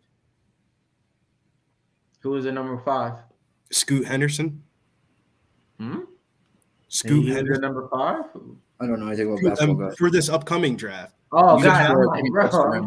They had the Rising Stars game. There was 3 NBA teams. There were like 3 rookie sophomore teams, and the one team was straight G League team. And they had 2 top 5 picks on that team. And Matt McClung was the leading scorer by a wide margin. Got it, man. And that's the reason why I think that he's going to win, bro. Everybody thinks white man can't jump. Bro, Matt McClung got bounce. No, it's more impressive when you're a short little white guy doing it. I mean, I agree with you. People are impressed by white Real guys. quick, guys. Because did you guys see that shit about Laura Sanko sleeping with a lot of people in the UFC? And that's kind of Jessica Andrade did something like a show. Nah. Yeah, I guess she's slept around a bit. That's allegedly. We gotta use the word allegedly. I don't know. To me, that's dumb. It's like when the Morgan chick said that about her having an affair with James Krause, but then Megan, Megan, Megan or whatever, Megan Anderson, but then she's married and stuff, and it's like the rumor and stuff didn't even go nowhere. So I mean, if that didn't go catch fire, then I mean, all of a sudden it's like she's sleeping around with everybody. I mean, someone else put something out and whatnot, and she addressed it. She's like D nasty. She looks like a skank and all that. What'd she say, Nick? What'd she say? She looks bad as hell. She probably is getting digged down by some. Because I heard her. I did see a post or something saying like she addressed something saying, "Oh, I guess I slept my way to get this job." Yes. Or something, like bringing it up to elephant in the room. And it's like, I'll just be honest with you guys, bro. Laura Sanko is great on the mic. Man or women, hands down. I've been saying it for the longest, and I've been meaning it. She's better than a lot of the guys that I hear, and she can stand up there for the longest. Oh, I like that she seems. I think it's awesome. Before this too, so like I'll be honest with that. So that ain't it. Megan Olivia or something like that, she can't cut it like that. That's why she's just doing the side interviews. Laura Sanko, play-by-play, she has the whole everything. Like she's it. Like she's yeah, bro. No, she can do it. Commentary, broadcasting, like I know, bro. Like she's it. Like she's GOAT. I call her GOAT. Like if you look at any of her posts on Instagram and Twitter, always post a emoji of a goat and a mic. Like, cause I always call her that. Like she's the female GOAT on the mic, bro. And she likes my shit. She's the best female on the mic. There's not many, right? I guess she actually knows what she's talking about, though. Like she isn't talking bullshit. I would love to grapple her. Yeah, Golden Rule TV sketchy fight coming up, man. But we're all on sketchy. Everybody's on favor on one board. And that's the thing that really has me scared. Like we're all talking, right? So watch this. The energy's been great, all talking, right? But we all got the same fighter. So if this fighter loses, it's gonna go like this. No, it's not. This is a fight that we're gambling on. The rest of the fights have been investments. This is the first gamble we're making of the night. Yeah, for me, this is my straight play. Like I said, so I got this as a straight play, and then I got Erin Blanchfield, man. I got her plus 125 out there. Just word to the record, word to everybody. I was betting her against Tala Santos though, so it didn't even matter who the opponent was. So. Anytime was many hoes in the mouth and earned her stripes. Are they still talking? Nope. All right. I'm going to do a little refresh here so I'm not behind. Billy, your boy Perez threw a pick 6, so they're up 8. We got 4 minutes left. Let's go. I was actually talking to Big Boss about the XFL for the upcoming season, and I was joking around with him saying that I think Vegas might be the worst team in the league this year. I need a touchdown here to cover my 3.5. Facts, Nate. Yeah, Laura Sanko used to fight. She was never that good to I'm hearing chance or anything. But she was more of a grappling jiu-jitsu fighter. Side note, so what are you doing in the game tonight? Are you betting the Houston Renegades or Guardians, wherever they're called? What did I do? Hang on, let me look. Because I like the over in the Seattle. The only other play I have this weekend is the over in the Seattle game because they're the only offense to run the RPO in there. And I don't know if I want to be betting too many overs this year. Tonight, the Houston Roughnecks game? Houston Roughnecks game. I got the Roughnecks -3.5, and then I got St. Louis -2.5, and I have the over in the DC Seattle game, over 35. Yeah, I love that over in the DC Seattle game. That's my favorite play this weekend in the XFL. Iron says, remember when Senko did the Shui with Tai Tuivasa? Memorable. Weezy. Were you back to the whole time? Dave says over already cashed on Arlington. Oh, I thought I left you back to remember. No, you didn't, dude. I just made a sandwich, but I just wanted to say, like, Billy, if some orderlies come over there and kidnap you in order, to bring you to a padded room for betting the XFL, it wasn't me who called them on you. I don't know those 1-800 gambler. Wouldn't be the first time. It would not be the first time. So you rocking and rolling? You out of here, brother? I wish everybody good luck tonight on the fights. I hope that you guys do well, and thanks to everybody on the panel, and hope everybody makes a lot of cash tonight. Hell yeah. Hell yeah. I love you. Miss you, Zoe. And Weezy, when you get back, I got the most important question, bro. So I'm here, man. I got a sandwich around the corner. I here. know. What's going on? About that sandwich, man. So about that sandwich, I just really need to know, like, Miracle Whip or mayonnaise? Neither, man. This is here, bro. You put light mayonnaise. Anything, man. We can't be friends. We can't smoke light mayo. I got a brioche bun, 2 eggs with some spicy breakfast sausage mixed in there. A nice little 4:30 p.m. breakfast. The stream lifestyle. The stream lifestyle. I had the sausage and eggs and the potatoes. That's the breakfast of champions, man. I love it.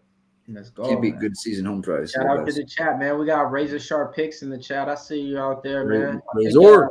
Shout out to them, man. I wasn't able to catch it, but I know they did a hockey stream last night. Hopefully we cash some bets on there, and everything like that. But yeah, man. Shout out to Razor. I'll see you in the chat. Oh shit. Okay, I'm getting to this sandwich, but I'm gonna turn the camera off, but I'm gonna have my mic on. I'm gonna be watching with you guys here. All right. Let's go. Yeah, man. Do any of you guys actually have tracked action on this? I definitely do. Okay, who do you got, Mills? Yeah. I got Askhabov. So. Askhabov, okay. Yeah. Askhabov minus 150 was my tracked action on this one. Okay. Damn, they're giving me it. Round 3 starts minus 140 or ends in round 1 and 2. I think this fight's not going the distance, but what should I do real quick?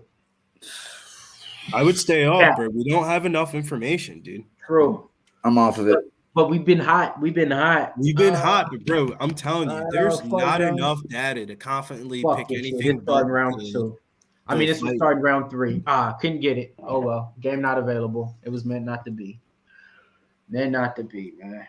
I'm with it's picks from Dave, man. This is why we're boys, man. Miracle Whip is basically outcome. Gross. Me and Dave clicked since the first time I met him. It's 3's much.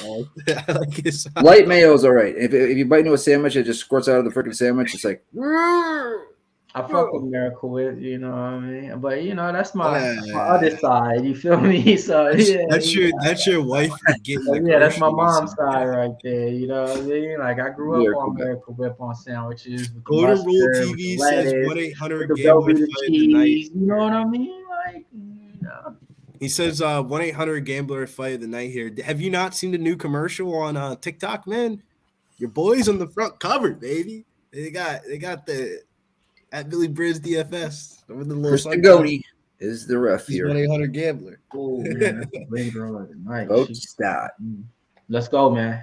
Shout out to everybody, man. Hit that like button, man. We need to get these likes up though. Honestly, man, it just takes 2 seconds. Hit that thumbs up, man. We back on that. Shout out to Tanya. How you doing out there? Miracle Whip is salad dressing. Not mayo. Facts though. That's another. And they touch gloves. Round uno. Damn, Nick, you're that fucking much ahead of me, dude. What the fuck? I had to refresh it. 452. 451. Stream on some. I'm just gonna some steroids, just like Philip Linz. Overhand right, just barely lands there by Emmers. I really think we're gonna get that tweet coming out like 6 months from now. 6 months suspension for Philip Linz. I'm fine with probably. Both guys are kicking, nothing lands. The Russian's looks like he's got to warm up a little bit here, knocking some rust off. Jamal Emmers looks like he's into it. John Jones and kicking him right now. That little front, a little right into the clinch here. Looks like he's about to take Emmers straight down to the mat. Nope. Good underhook here, or overhook, I should say, by Emmers. But looks like nice defending the takedown too. Yeah. Yeah, Nick Pepper. Great fight so far. A lot of finishes. So I can't. And Carpenter looks the truth, bro. That was the one thing that I did see in the weigh-ins too. Jamal Emmers, I thought he was going to have a little bit more of a physical advantage over Askhabov, but he really doesn't. And a knee to the balls. What the fuck? Askhabov. This is why they tell you already a gambler fight. What the fuck, man? What was that? Jamal Emmers' nuts just got kicked into his stomach. Knee, I should say. Let me see how. He didn't really hit him in the nuts. He hit him in the arm. If his arm. Oh, no, it went through though. He fought. Yeah, it went all the way through. But it ain't like a big one. Warning. Yeah, they can't give him take a point for the first. Hey, dude, I had money on a lot last week. Yeah, they said, dude, point. Like that pissed me off. Oh shit! He just tagged me. I see you out there, Nate. Where's Nate at? No, I got the tag on Twitter for the word Wardo. Spinning back kick there by Askhabov, but does not land. You thought you were tagged in that. That's how I got the picture. Nice 340. Jab to a nice outside kick there by Emmers. He's got the length there, big time. Emmers I like the leg kicks he's throwing though. Yeah, he's peppering that front knee with that step in kick. But you know what? I like it. One of those leg kicks are going to get caught and brought right down to the ground. Ooh, nice right there by Askhabov. Emmers circles back. Oh, nice low. There it is. Nice low kick there by Askhabov. Oh, and a left that just barely grazes Emmers' chin. 314, 313, 312.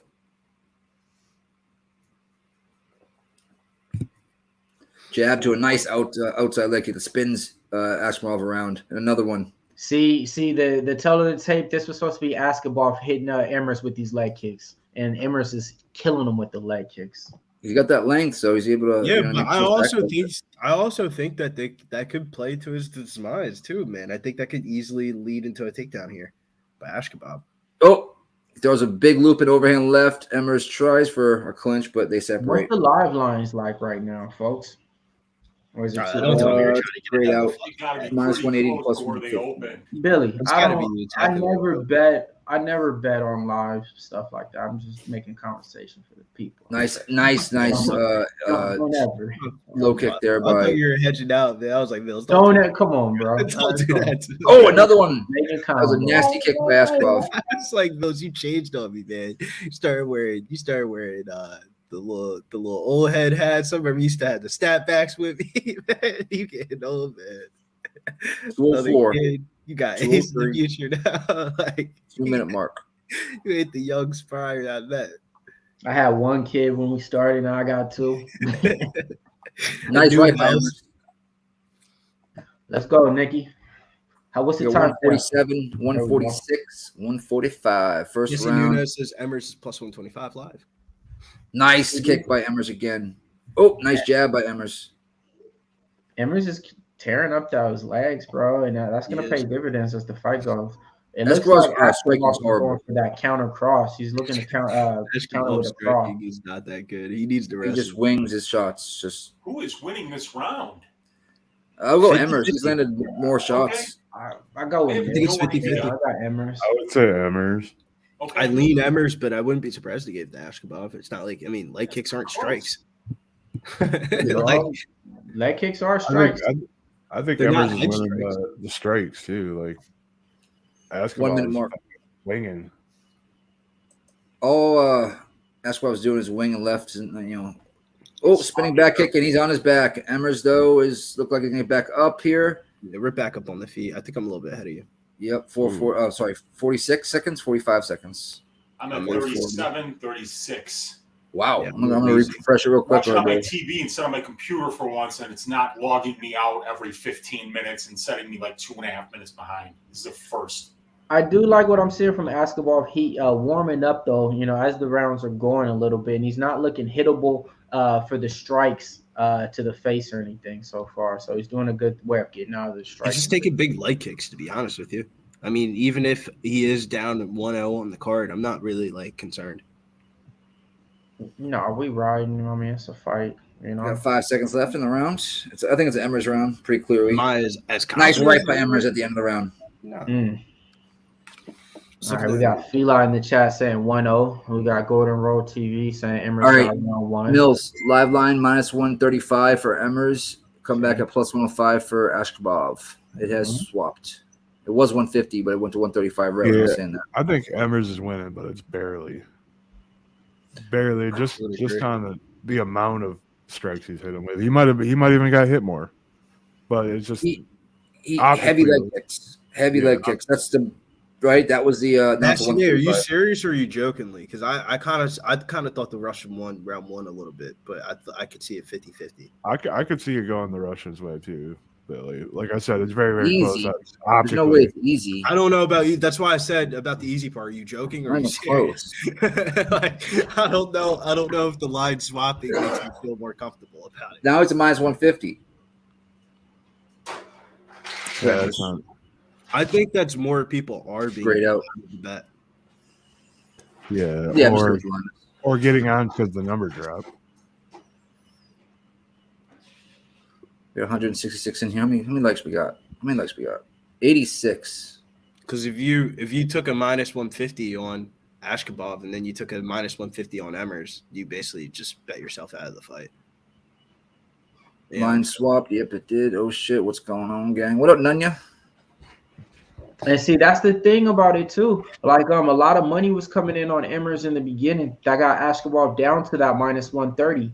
And then all of a sudden, money started coming back in on him and got him bet back up. But yeah, Emmers just the more that I'm talking. If this round they give me the same odds, I might just bet. Emmers got bopped.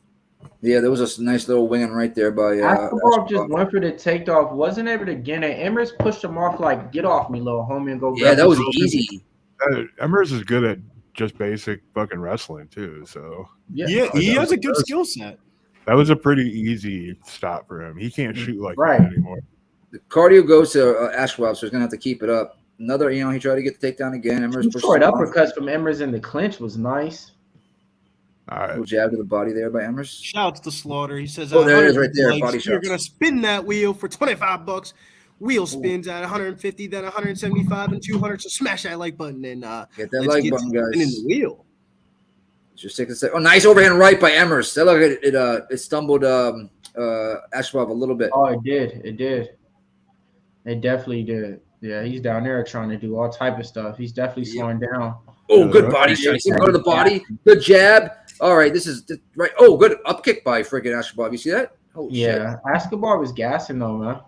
He is gassing. He's wearing the damage too. Like Emmers, I was trying to. Nice right by Askhabov though. Nick, I think you need a refresh because I'm at like 3. That's as fast as I can get. I got 316, 315. Oh, nice left there by Emmers. Yeah, I knew it, man. Oh, see the elbow by Emmers? Nice knee to the face, Askhabov. Oh, here it comes, I guess. Damn, my shit's that far behind, huh? Oh, man, let's go. Oh, it didn't land. It was to the body, though. Nice uppercut by Askhabov. I'm going to try to refresh again. See, yeah, these are people that Emmers should be able to beat, man. Like the skill set wise and everything. And yeah, Fila, you're right. Emmers got that college wrestling, man.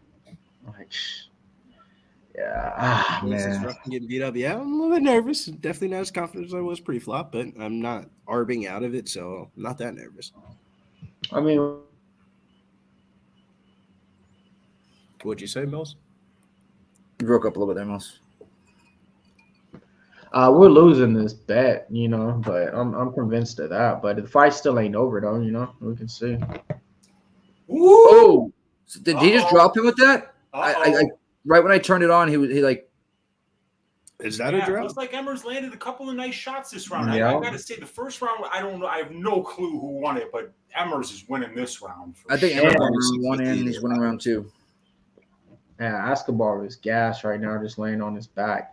Fila said he's minus 650. Emmers live. See? Wow. Oh, this Okay. is 225 grade out. But does Emmers know what to do right now at a minus 650, up possibly 2 rounds? Is he going to take and finish this right now, or is he going to try to fucking squeak it out? If Emmers makes another mistake that costs him a fight, it's going to be like comical. It's going to be meme land. I mean, you already got up kicked. But Askhabov doesn't look dangerous on any levels, though. On any levels. His most dangerous is his wrestling, and I don't think he's able to get to his wrestling on Emmers right now. He's keeping him down right now. I mean, he's got his hands behind. Yeah, Askhabov's tired. He's tired. He don't even want to get up. That's how tired he is. I don't get why the ref just doesn't stand him up. Like, what the fuck? I'll be honest. This is my worst bet of the year, man. And yeah, definitely. Nah, speak for yourself. 32 strikes to 16 for Emmers, 21-14 first round. So yeah, you're right, Big Show. First round, it's first and second round for Emmers, in my opinion. Good shots by both guys, mostly Emmers though. 32 seconds. 28, 27. Yeah. The Russian had nobody in his resume, just cans pretty much. Straight right down the pipe by Emmers. And it shows. No, he's tired. Look at him throwing those loopy ass shots. And he's a 135. Oh, good uppercut. It's a 145. I mean, Emmers is a much bigger opponent than. I think he's hurt somewhere. Somewhere he's hurt. Yeah, he don't look right. Yeah, he winced on that back step. Yeah, I think you're right. I think Askhabov is definitely hurt. I think one of his legs is messed up. Something there, a rib or something. He took 50 fucking blast shots. He's tired. He just bent over. And he got his nuts smacked earlier, so yeah. Well, 1,600 Emmers. Jesus. Oh man. Yeah, don't listen to them books. Motherfucker. Don't listen to them books though. It could be 1-1 in two judges' eyes. I mean, yeah, round one could have been close, but I mean, looking at this, it's like the dude has nothing in round two. I doubt he's gonna have anything in round three, and probably he's gonna get finished the way that he was so tired. So. Yeah, man. Yeah, if he lays on the ground again, that's what I was saying. Does Emmers got enough to finish it out right now? Yeah, there's no discussion. Emmers won that second round. I definitely agree with that. Emmers definitely. There's not too many UFC fighters that are just going to try to catch a kick like that for a minute and not, try to, enforce their will on somebody. Willing to get kicked in the fucking face. First round, I still think it was Emmers. I don't have a dog in the fight. Emmers betters rejoices. Go to Rule TV. Yeah, I know. The public rejoices. Fuck, I think Zoe's going to get that cover on the Vipers game. Round three. First, third round of the night. First round. Yeah. He's tired. Yeah, he's tired. Want to strike, man. You can see that welt on his stomach, too. What did that come from? That had to come from. Look at that easy underhook or overhook, was it, to negate the takedown. That was awesome. Who's that in the back? I heard a blue. Let's bring on Liam. How are you doing, Liam? What's up, gentlemen? What up? Great night rough so far. Start to the card. First two fights went a little bit different than I thought. I didn't even bet on the first fight. Oh, wow. Now I'm excited about this one, man. It's been a fun one. I haven't really had many back and forth fights so far, huh? What's going on, fellas? Sure. I had under 2.5 the first two fights, and then a parlay with the first two fights. This is like the first bet that I acknowledged myself as gambling for the night. Gamble did not go the way as I thought it was going to go. I didn't touch this one. Back to making investments. Full mount Emmers. Man. But Emmers is just looks like good scramble by Askhabov there. Look at Emmers going to use that overhook to get back up if he can. This is Askhabov's best chance as offensive wrestler. Look at that whizzer. Good whizzer there. Wow. All right. That is impressive. You got to get up, Emmers. If you want to win this fight now. That's why when everybody was talking all that Look at that. Hips. Look at that hips. I had to let him know a little bit. Yeah, Emmers is Emmers is fresher right now. He's going to go for that neck. He's got the left. I think he's just using it for weight. Yeah. He just let go of it. He's going to try to get him out again. Elbow. 313, 312, 311. Yeah, I don't think there'd be a problem here in this third round if this is. Yeah, he got that arm trap. Ooh. Hey, Emmers is schooling him. Like, giving them back, Emmers, for all the times them Ovs had us in this position. Yeah. Knee the belly. Knee the belly. He's right there. It's right there. Oh, he's on top here. Yeah. Nope. Now get your hooks in. He's got behind the neck, too. Clinic by Emmers, for real. Side control, Emmers. You could tell Right in Emmers the is just mount. being so Right in. much more cautious. He has to have grown a little. I mean, he from making switched such down, and it mistakes shows, in the you know. Kegel fight. In the That fight, seventh fight. definitely is better. Yeah, sometimes we downgrade people for getting a decision when that's probably their smartest way to win it. Full mount. Taking the back here. Whew. Gonna go for this choke, it looks like. Yeah. Soften him up here with short shots. 220, 218. Yo, dude doesn't even look like he's in the right spot, bro. Oh, Emmers gonna up on what his a back. scramble Good again. ankle pick. Good ankle pick there. Gonna work to the back. Looks like Emmers gonna break that grip though. And turn right into him. And he does that. And they are separated. That was really good scramble by Emmers. It's scrambling by both of them, Nick, Yeah. to get into But that Emmers should have been on the situation, back. to get out. Emmers looks tired now. Shots to the body by Emmers. Wouldn't that be Overhand crazy? right lands by Emmers. 142, 141, 140. Nice overhand right by Askhabov. Wing and right misses Ooh. there by Askhabov. Oh, bop, bop. He's on his back It's foot right. horrible, man. Yeah, he goes It's for a horrible. sloppy as shit. Like, Did you get this? Okay, no, he's not. Let it go. Yeah, 122. Oh, he's gonna go for an arm here? Yeah, he's looking for the Kimura. Let's see. That what or he's looking for an arm bar. Yeah, I think Kamara, you're right. Fart on him. Usually works. Now he's going for the neck. That Staying Kimura heavy. grip could really be used to set up everything. It's a great form of wrist control. Cover in the mouth. Great And then he job. used it to just back take. I just think Jamal Emmers is going to try and position this guy into oblivion. You know, I don't even think he's interested in the finish, really. Yeah, he just wants to get the W. He was He's just trying to get to the Full end mount. of a fight without making a critical error. Yeah, that's what it looks like, right, Liam? But you know what? For a guy of his size, athleticism, Stretching him out. you know, he should be fighting like that. 36 seconds in mount again. He's got to rain down elbows, but you know what Askhabov's going to do? He's going to shrimp out of it. Yeah. He's done it a Nothing couple yet. times from Mount already. Mm-hmm. Short Yeah, shots. maybe just try half guards. Oh, 20 seconds left. Can he finish this? He's too high right now. What's he thinking? Well, I think he's trying for a submission. Oh, the arm. He's going for the arm. Oh, baby. I can't Trying to get the arm out Kimura now. Strength move at this point? I don't think so, 9, right? 8, 7. He's trying 6, Oh, 5, he wants 4, it. 3, 2, into the fight. Damn, he tried for the finish at the end. That was domination by Emmers. Oh, It's a definitely. great effort by Emmers. Definitely. Great, And that's all, great man. effort. Good Like, to see yeah, him. the dude just has some tough fights in the UFC, man. Like, and now, like I say, he's a different camp. You know, looking a lot better out there. Look calm, look composed out there. You know, was in charge of the whole fight pretty much. And then, like I said, everybody was on the Russian.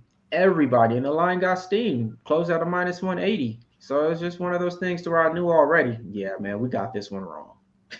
With the way everybody's not winning tonight, and that's everybody's pick that we had. So I was like, all right, yeah, we fucked up. I fucked up. I am just I thoroughly was happy betting with that shit myself for that I had no bets on that fight.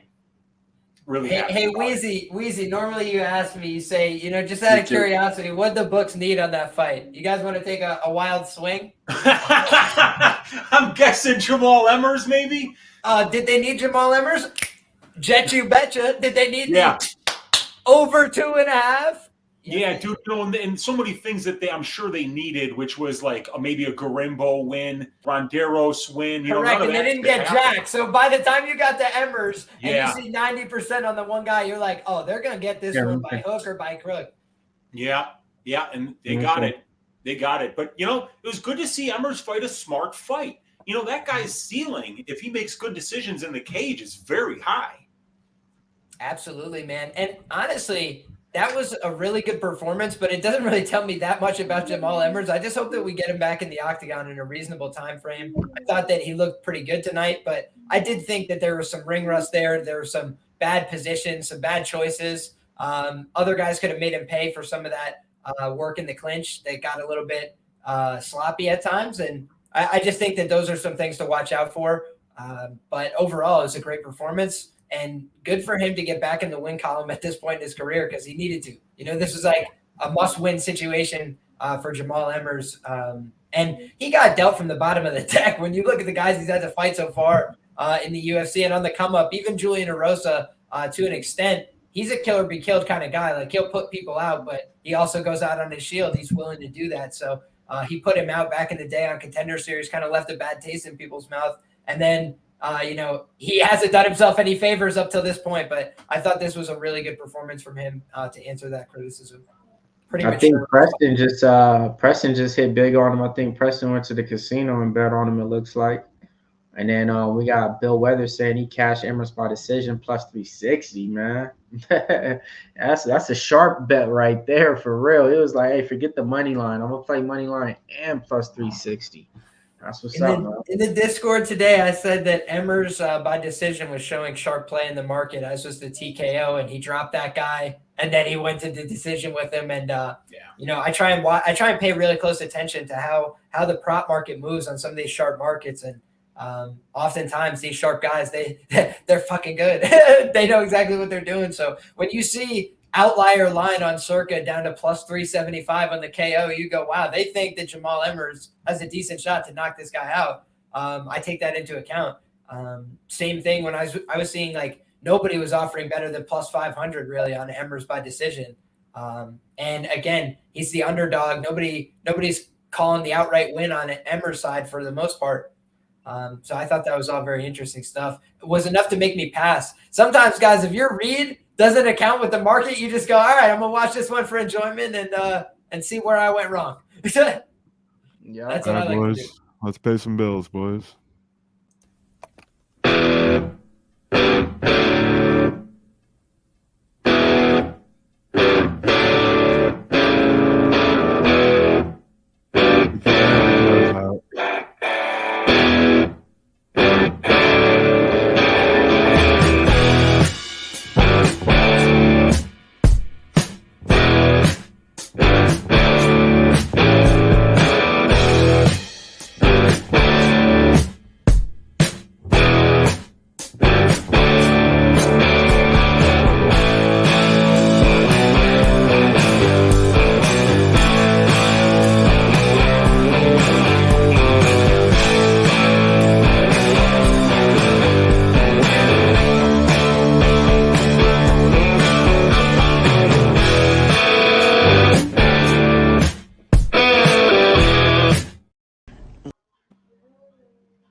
I was watching football, so I don't know where we're at in the order of the fights. The fights haven't quite gone in topology order, I don't think. Maybe they've restructured it now to fit the bill, but certainly the order that I did my show in, the card has not gone. Lina Länsberg versus Bueno Silva is up next, so we'll swing this right. What are we doing here, Billy? No, I was going to start down there with Liam because I Liam, big fight, dude. I don't give a fuck. What you doing? I mean, I consider this a dogger pass situation. Mayra Bueno Silva, the much younger fighter here. I guess you could say more marketable. Interesting factoid: Lina Länsberg's never won a fight in the U.S., so looking for her first ever win here at 40 some odd years of age, but. Truth being told, I just don't know what Mayra Bueno Silva would do here to set herself apart. They both have a negative strike differential on the feet. Mayra Bueno Silva's never attempted a takedown. And so as far as I'm concerned, Länsberg's not out there spamming takedowns most of the time. She's trying to push women up against the fence, beat them up. The elbow queen, right?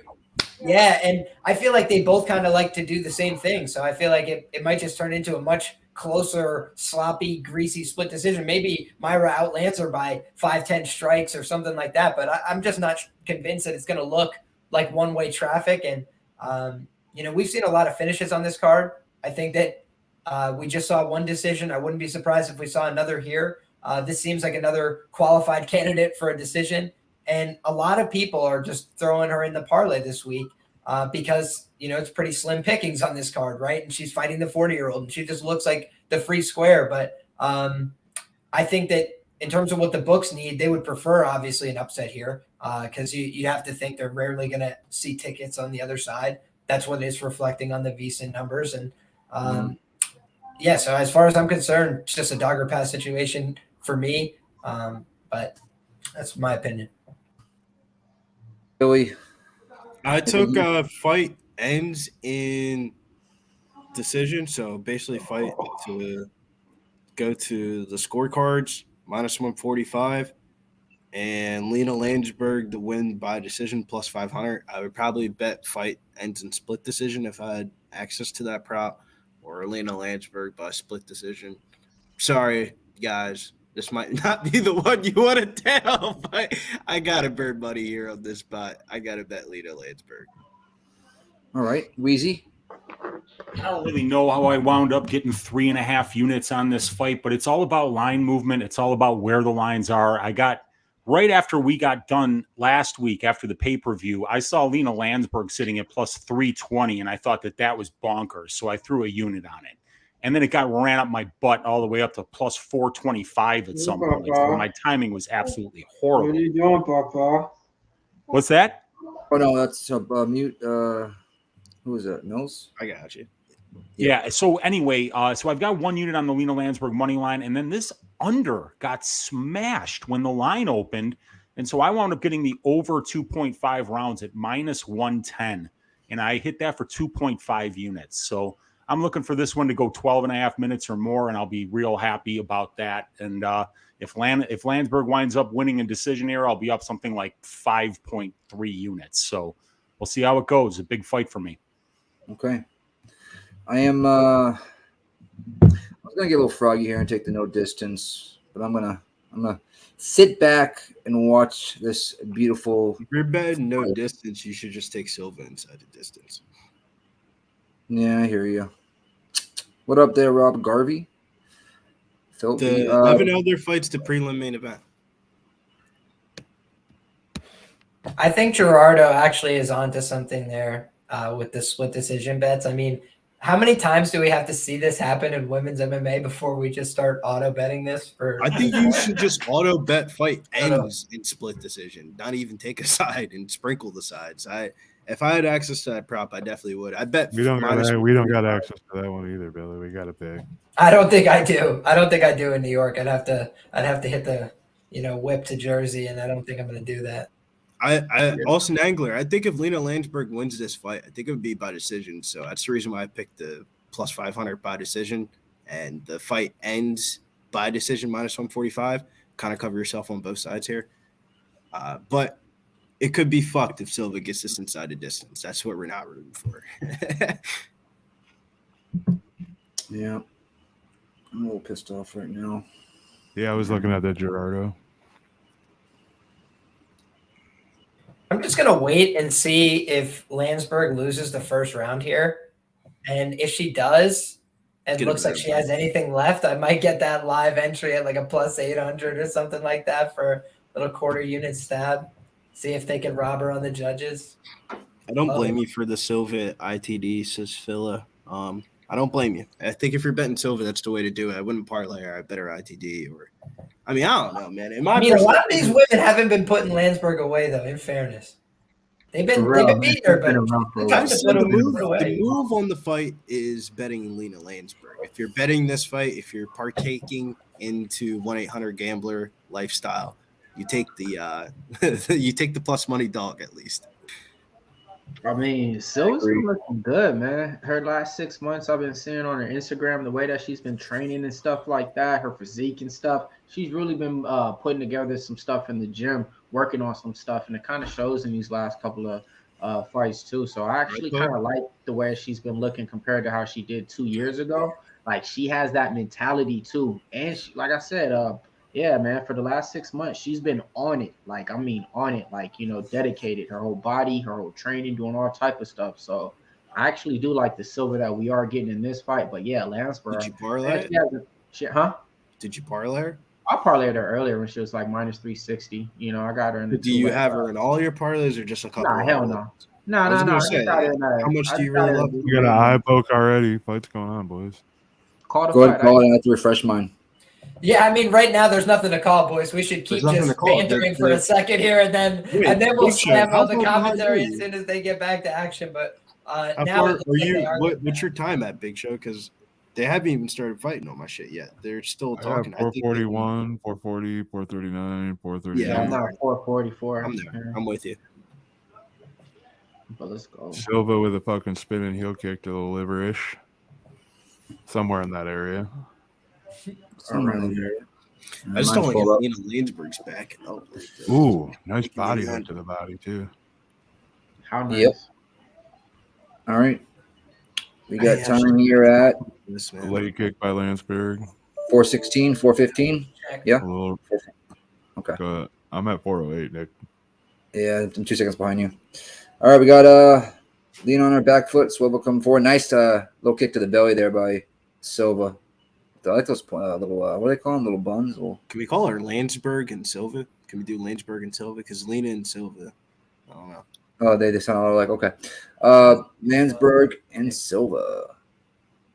Silva's head is in one spot. Her head does not move.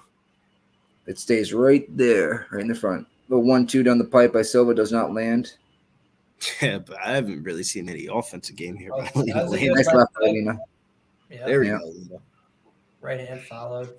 Now the collar tie. This is where she's more effective. Good elbow on the break. Yep. She's trying to check that low kick. She needs to do a better job addressing. Nice body kick by Silva there. Oh, she's going back to the body. God damn it, man. What the fuck is over here? Oh, head kick. Just grazed. Low kick there by Silva again. Another one, somewhat checked there by Lina. She's got to slow this down. She's got to slow this. Oh, nice jab, and she tried to go to the body after that. Another kick to the body there by Silva. 1-2 on the pipe, misses there by Länsberg. Nothing there. Muay Thai clinch for both girls. All right, myself. Knee to the belly by having Silva. a hard time creating pressure forward in this fight. Now she's doing a better job here. Huge problems. This is that was a good elbow from Mayra. Yeah, nice elbow and a knee. Beautiful knees. She's getting smoked at range. Yeah, she did a little elbow. This fight's not going over 2.5 if it goes at this pace. That was plus money too. That'd be a body shot. Yeah, yep, I can see it holding there. Right off the shit. Nice up. Yeah, by Länsberg. Good knee return to the body. That body work is adding up. Yeah, 213. Her hands are low, bro. Yeah, she's landing good stuff upstairs. Looping right there by Länsberg. Oh, a couple good short hooks. Oh, good. Oh, that elbow just missed by Silva. Oh, spinning kick there to the belly there by Silva. That was nasty. That's the second one she landed like that too, right in that area. Oh, look at that though. Those elbows over the top. She might bust her eye up like that. The elbow queen. Yeah. 145. Good short shots. I love she does the Cheeto go. Get her there. Thank you, Lina. That clinch up top. You know what I'm talking about? Where she locks the shoulder and the neck together and makes it so you can move somebody around and attack them in the clinch. Use it head position as a weapon. Silva's got a hematoma. Yeah, she's got a knot. Great shots. Right from that elbow. Oh, both girls in the please dirty give me box. the good live entry. Yeah, take her down so you get the good live entry. Yeah. Nope. Good overhooks there by elbow queen. Länsberg. Nasty Nate says, I only bet on women fighters. I'll rub baby oil on. You wouldn't hit Länsberg? Elbows here by Länsberg. A little short shot as well. She's trying to chip the leg out. And she almost gets it, but does not. She's working to the back here, though. Silva is. But good turn in there by Länsberg. Oh, that ain't good. Nice takedown by Silva with 50 seconds left. That's Mayra Bueno Silva's first UFC takedown. Celebrate, really? Stand up. There's a first time for everything, ladies and gentlemen. Is that going to be on her next card? Her next rookie card? Elbow by Silva on top. So, Länsberg is keeping that right leg to try to sweep or at least not let her pass. But nope, looks like Silva's going to be able to suck the leg out here if she wants to. She hasn't done it yet, though. Nope. She's trying to move the side. Not happening. But she might be able to step over that left knee, though. Her rain jacket's coming up. Try to throw an elbow. Silva did from top, missed. Yeah, I can see that. Oh yeah, that's a knot. I just bet a quarter unit on Länsberg plus 1,000. Ooh, plus 1,000. She's at 1,000. She Damn. showed like she 400 won the ours. fight a little bit in the last minute to 2 minutes of that fight. Yeah, I see 4. It's great up though. It might switch. I love it, Liam. I don't mind Yeah. that plus 1,000. Yeah, 1,000. I'll take that all day. You're wrong. Yeah, It was my plan. I said that I was going to do it. oh, there it goes. 1,000. I'll take a little splasher on that. A little splasher. Why Little not? cranberry Little juice squishy splash. Worth a $3 I bill. mean, it's for the 30 money bucks. line. It's not like we're taking ducks and hoping she gets a decision. It's a money line. At plus 1,000. What up, Sean? Yo, you got me rolling, show. Guys, if you like money, hit that like. Like money, hit that like. I'm already a step ahead of you, man. I got the 500 by decision. I knew it. I need this shit to go to the scorecards. And my hedge was betting the fight ends in decision at just froze up on me, 45. guys. Silva's looking like a freaking tank out there. Hopefully she can't see out of her left eye, though. Start someone call up. My thing froze up. Yep, Hopefully I got she don't you. hit that liver kick. We got I'm the all beginning present, too. of the second round underway here. The first female fight of the night. The Australian accent was supposed to be for last week. My bad. Silva's landing some big shots here to start off the early round. Nice knees in the clinch, but Lina's trying to get the elbows in. Silva's throwing her own spinning elbow. She lands a nice little elbow there. Lina's trying to time up something here, and she does. She hits her right in the face. She's showing a little bit of resistance. Silva didn't like it. She's throwing a nice little combo from it. But Lina gets the nice clinch work here. You got to get Lina in the clinch. You are really Very good. That's it. Down into Oh, there's a step over Oh, trip. my Easy. God. That was such a Yikes. lazy, easy. Oh, wow. And Oh, why did she not get the mount? She chose to be. wow, half. man. He wants to not be Oh, in here. you're gonna come out and get numbered. Myra Jack? got that Come easy on. takedown in the first, and she was like, you know what? Instead of just getting elbowed in the face by this girl, why don't I just take her down? I'll get my second takedown ever. Yeah, she's got 2 more than she's gotten in all of her previous fights. It's shot because Lina Länsberg's going to Yeah. spend more time trying to get up from this than if she would have just went for it. Anything can happen. Being Gabe. heavy. 345. Lina's trying to shrimp out here, but I don't think she's going to be able to. Not exactly sure what Länsberg's strategy for getting up is here. Yeah. There's no way you get up. Try to get all her weight compromised and then try in to the do middle of something? the cage, bro. There's no way she gets up from this. All of She's her gonna weight have is to- compromised. She can't use her hips. She can't use her shoulders. She can't Actually, use that's her half elbows. decent. Now she has to turn her weight in. She's facing the wrong direction with her hips, but Yeah, she is. Now she's flat. she's flat trying to back. control that wrist though, which it is another strategy for getting up from the bottom. But it's pretty Silva's hard trying to pull push off that knee to get mount, looks like, but she lets it go. There we go. Oh, she's trying to. Lina's turning red. Is that a Is that a Bomb choke? glute. She's turning red. yeah? She's I turning mean, red. it's not a real choke. If you get submitted by that, you gotta lose. Your Hey, shot. she was going red, man. That was You weird. know, I'll take advantage of the Cooter shot. pale fighters optics. and me The knowing, optics. The me optics. knowing the optics of what they're thinking in their head. It's pretty obvious. It might not look like a real squeeze, but her face was going red like it was. Still on top here at 228, 227. Stay on top, baby. Come on. Let's get out of the round. Yeah, I don't think. Oh, There's no way she's she gonna. gets up out of this. She's gonna be able to get mount here. I just don't want Lina to give up her back and get submitted. Man, she just did. Yep, that she did. Oh, she's a little high there though. Nope, she's all right Silva now. got the cake though. Whoa. Oh, she's gonna go for that neck, huh? Gonna go for the old necky neck. Good wrist control here so far by Lina. Little elbow there by Silva on top. Another one. Couple deep breaths by Silva. I God, would be Darby, curious I what feel like happens if you- Länsberg could turn in here. She should just stand up, man. What are we really doing here? Her corner is trying to tell her to keep her hips on top, which is good advice. Now she's going to try and flatten her out, which is also the right thing to do. She needs to soften up real quick here. Doing the right thing, trying to retreat her hips a little bit. Oh, good elbows from the top. This is not a good look. That was right in the earlobe. Not a good look. That plus 1,000 has gone to plus 2,000 quick. Damn it! Back in. I just wasted $3. Nice elbow again. She needs to get that body triangle with 1:06 left in the second round. Does Lina have a gas tank? I mean, I don't think anybody in any weight class could deal with this type of pressure. There's the body triangle. She's definitely tired. If she has gas tank or not, maybe not. And now she's restricting her breathing. Because that shit's tight.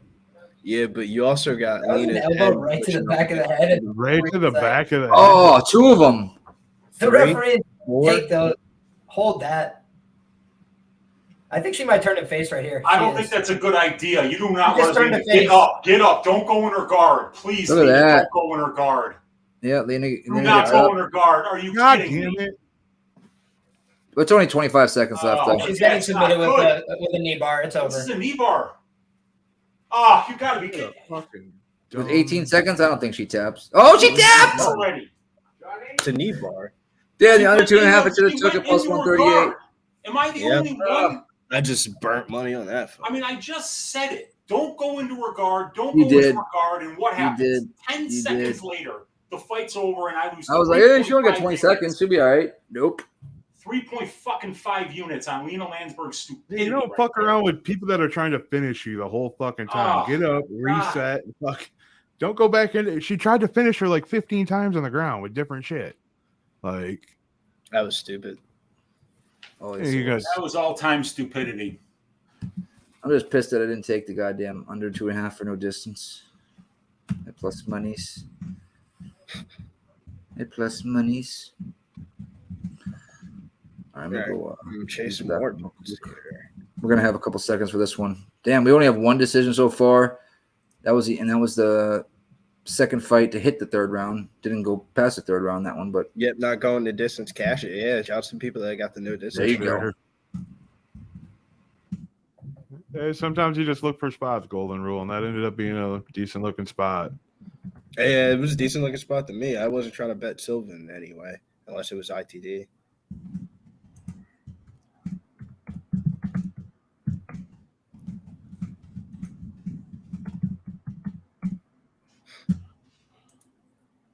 That was just so stupid that I can't even get over it. I really can't. For real, I have no idea what she was thinking there. That was baffling. If she could tell us 3 seconds, that was a hope spot, man. A classic hope spot where she gets out and you're like, "Oh, we got a chance here. Just throw a couple punches." And she's like, "Her best move was to get out of that shit. Her best move of the whole grappling session was to get out of it, and then she goes right back into it. It just makes no sense." She showed nothing on the ground. She got right back. Just when I think I'm out, they pull me Just back when in. you can't do anything more stupid. She moves to 0-4 in the United States. I hope she never gets the chance to fight here again. Good riddance. Thank you for the opportunity. Hey, she just got numberjacked. That's no good. Wowzer. Holy fuck, dude, Askhabov. Worse than I thought you did. Well, what's the 16 next fantasy points? I'll go out there and go put up 16 fantasy Elder? points. Yeah, Nadim versus Elder. Is this the first dog of the night? I don't know. I don't know either. I'm kind of off of this fight. I like Nazim. Big fan of the camp that he comes out of. Made some money off of him in the Contender Series, but there's certain parts of the Contender Series, level of competition was really bad. And I think the dude that he fought in the Contender Series was actually not good at all. And I don't really rate that. The dude that he fought in the Contender Series just lost of recent too in a different organization, I believe LFA. I think the move here would probably be Nazim by KO or decision, but that number's kind of gone. I don't know, man. I don't have a lot of conviction on this fight. I'm ready for the main card to start. How do you guys feel about this one? I'll start it off with Uncle Weeze. For this one, I've got 1 unit on the Evan Elder money line at plus 170. I made it today. It's a fight that I kind of had capped at 50-50. I mean, I think both of these guys are really good young prospects. But I just saw a little bit of a hole in Sadikov's cage defense and wrestling defense that I think Elder might be able to exploit to win some minutes in this fight. And I think it's going to be close on the feet here. So I'll take that plus money. I think over the long run, those bets leave you plus ROI, and I'm hoping it does for me this week. God, that Länsberg going into Silva's guard, I'm gonna have nightmares about that for the rest of the night. I mean, we knew what we were getting ourselves. Oh, that was so goddamn stupid. I am just if I didn't, those are one of those fights where I probably should have just walked away and smoked, and I probably wouldn't have bet that. I wouldn't have. With 10 seconds left in the round. Like dead ass, I should have just walked away. I was thinking in my head, this is the fight I'm about to go smoke. I should have just smoked, man. I would have saved myself some money there. Because I had no intended purpose of betting that fight at all. But I knew if I bet it would be the Länsberg side. And I knew what I was getting myself into pre-flop. So shame, young William. You move on to the next one here. Liam, conviction? No, I don't have that, but I will say this.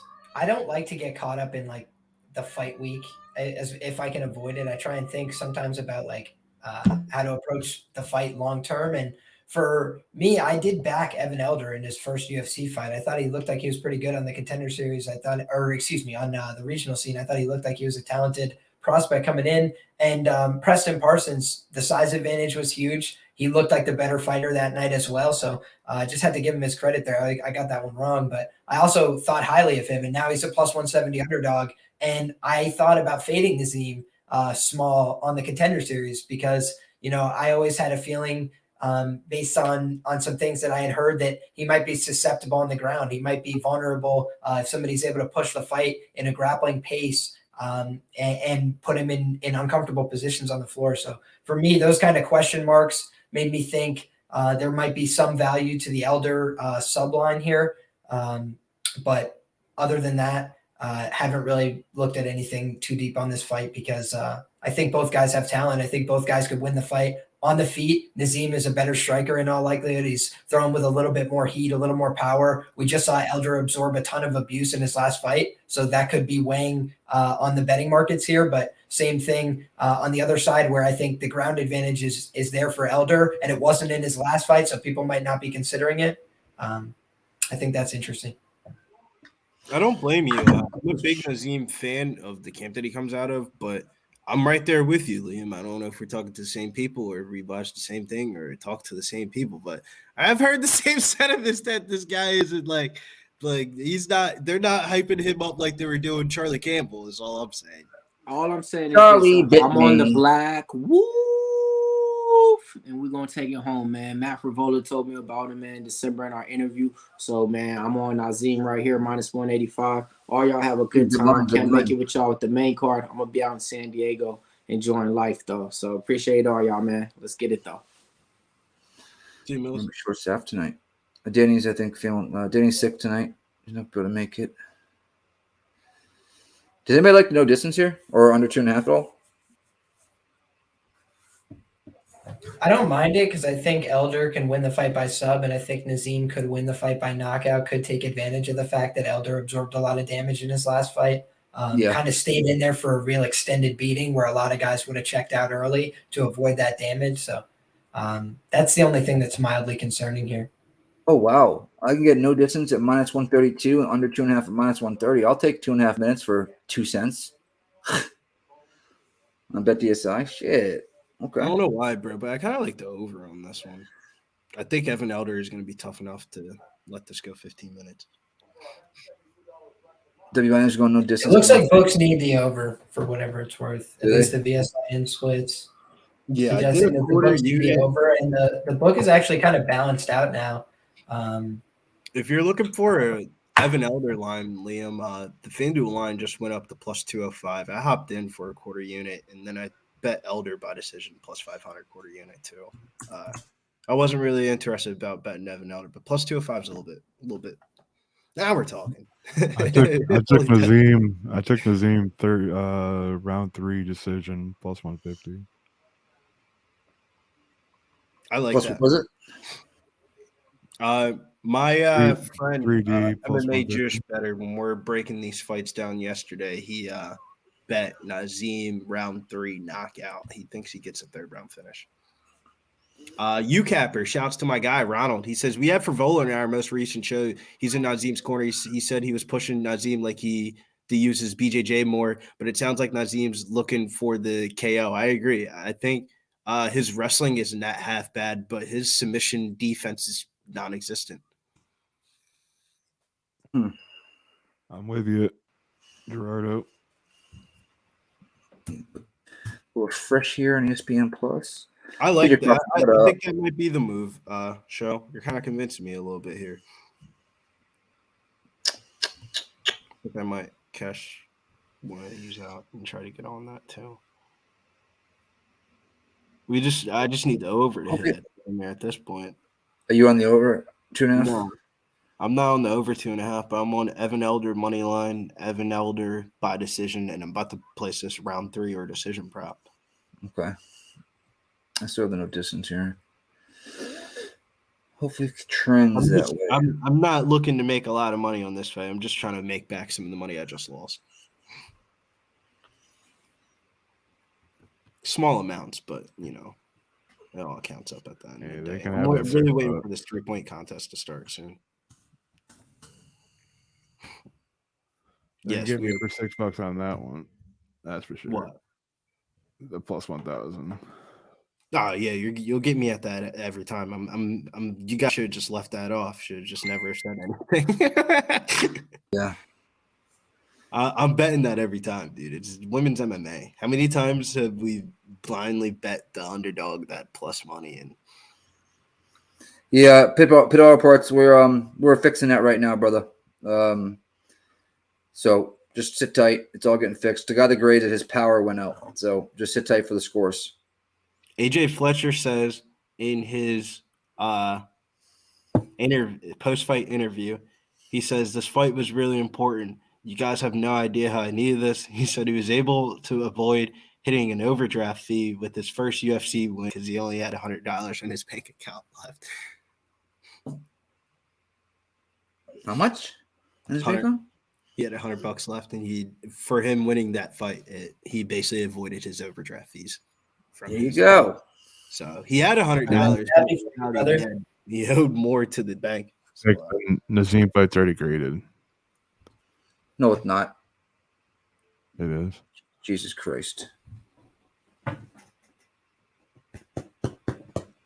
Guys, our guy's power went out. That grades the fight. So all be fixed. So just sit tight. Sit tight. So how about those Dolphins? Let's talk about some XFL.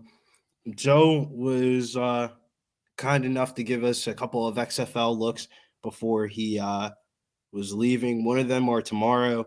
I'm on that play with him as well. Seattle Sea Dragons versus DC Defenders, the over 35.5. Things that you need to note for the XFL: running clock. So no matter if you go out of bounds or you stay inbounds, running clock. I thought that was very interesting because I thought the over-unders looked pretty low this week, but with the running clock stuff, now I kind of understand why the over-unders are low. But for tonight, I think I'm going to ride with Zoe on the Houston Roughnecks. He took the sharp play of the plus 3.5 in the last game. I ended up taking the favorite money line. Got lucky that the favorite ended up cashing the money line. Zoe got the plus 3.5. So if Zoe's betting the minus 3.5 on Houston Roughnecks, I think I'm going to ride with him. All right. I think we got DFS coming on a little bit. This is okay. I'm showering. I'm doing a workout right now, and then got a shower real quick. Show me that heartbeat per minute. 124 beats per minute. Damn. What the hell is he working out on? He's throwing kicks? What is that? Oh, it's a GIF. Oh, what an idiot I am. Here we go, boys. The XFL is rigged as the NFL. That's what I need to know. No, the XFL is probably less rigged. Actually, watching the first game today, there was a play that was kind of like a questionable, like one of those like toe tap type catches, and they had the people. They showed you what review angles that they were looking at, and they had it mic'd up. And the dude was saying, "Yeah, I like this right angle. The right foot's in." And then the left angle was like the left foot was in or whatever. Basically, the review was done in 30 seconds, and we got to get walked by each angle and each it's not as rigged as the NFL is what I'm getting to. It was very refreshing product to watch. Just wish the talent of the league was a little bit better. But the things that they're doing in the ancillary, when do you watch broadcasts to actually talk about betting odds throughout the game? Very rarely. So the XFL, highly innovative, just like they were before they left. Oh, what up? Is that new name? Zupik Music. I haven't seen that before. This is Elder Inside the Distance. Let's get it. Welcome, brother. What up, Austin? Looks like he's going inside distance plus 340 for a $50 bill. And it says Beer Snake. I'm not sure what that means. Beer Snake. All right, they're coming into the octagon. It says even was 170 weight class, now fighting at 150. Or I meant what's it called? Elder.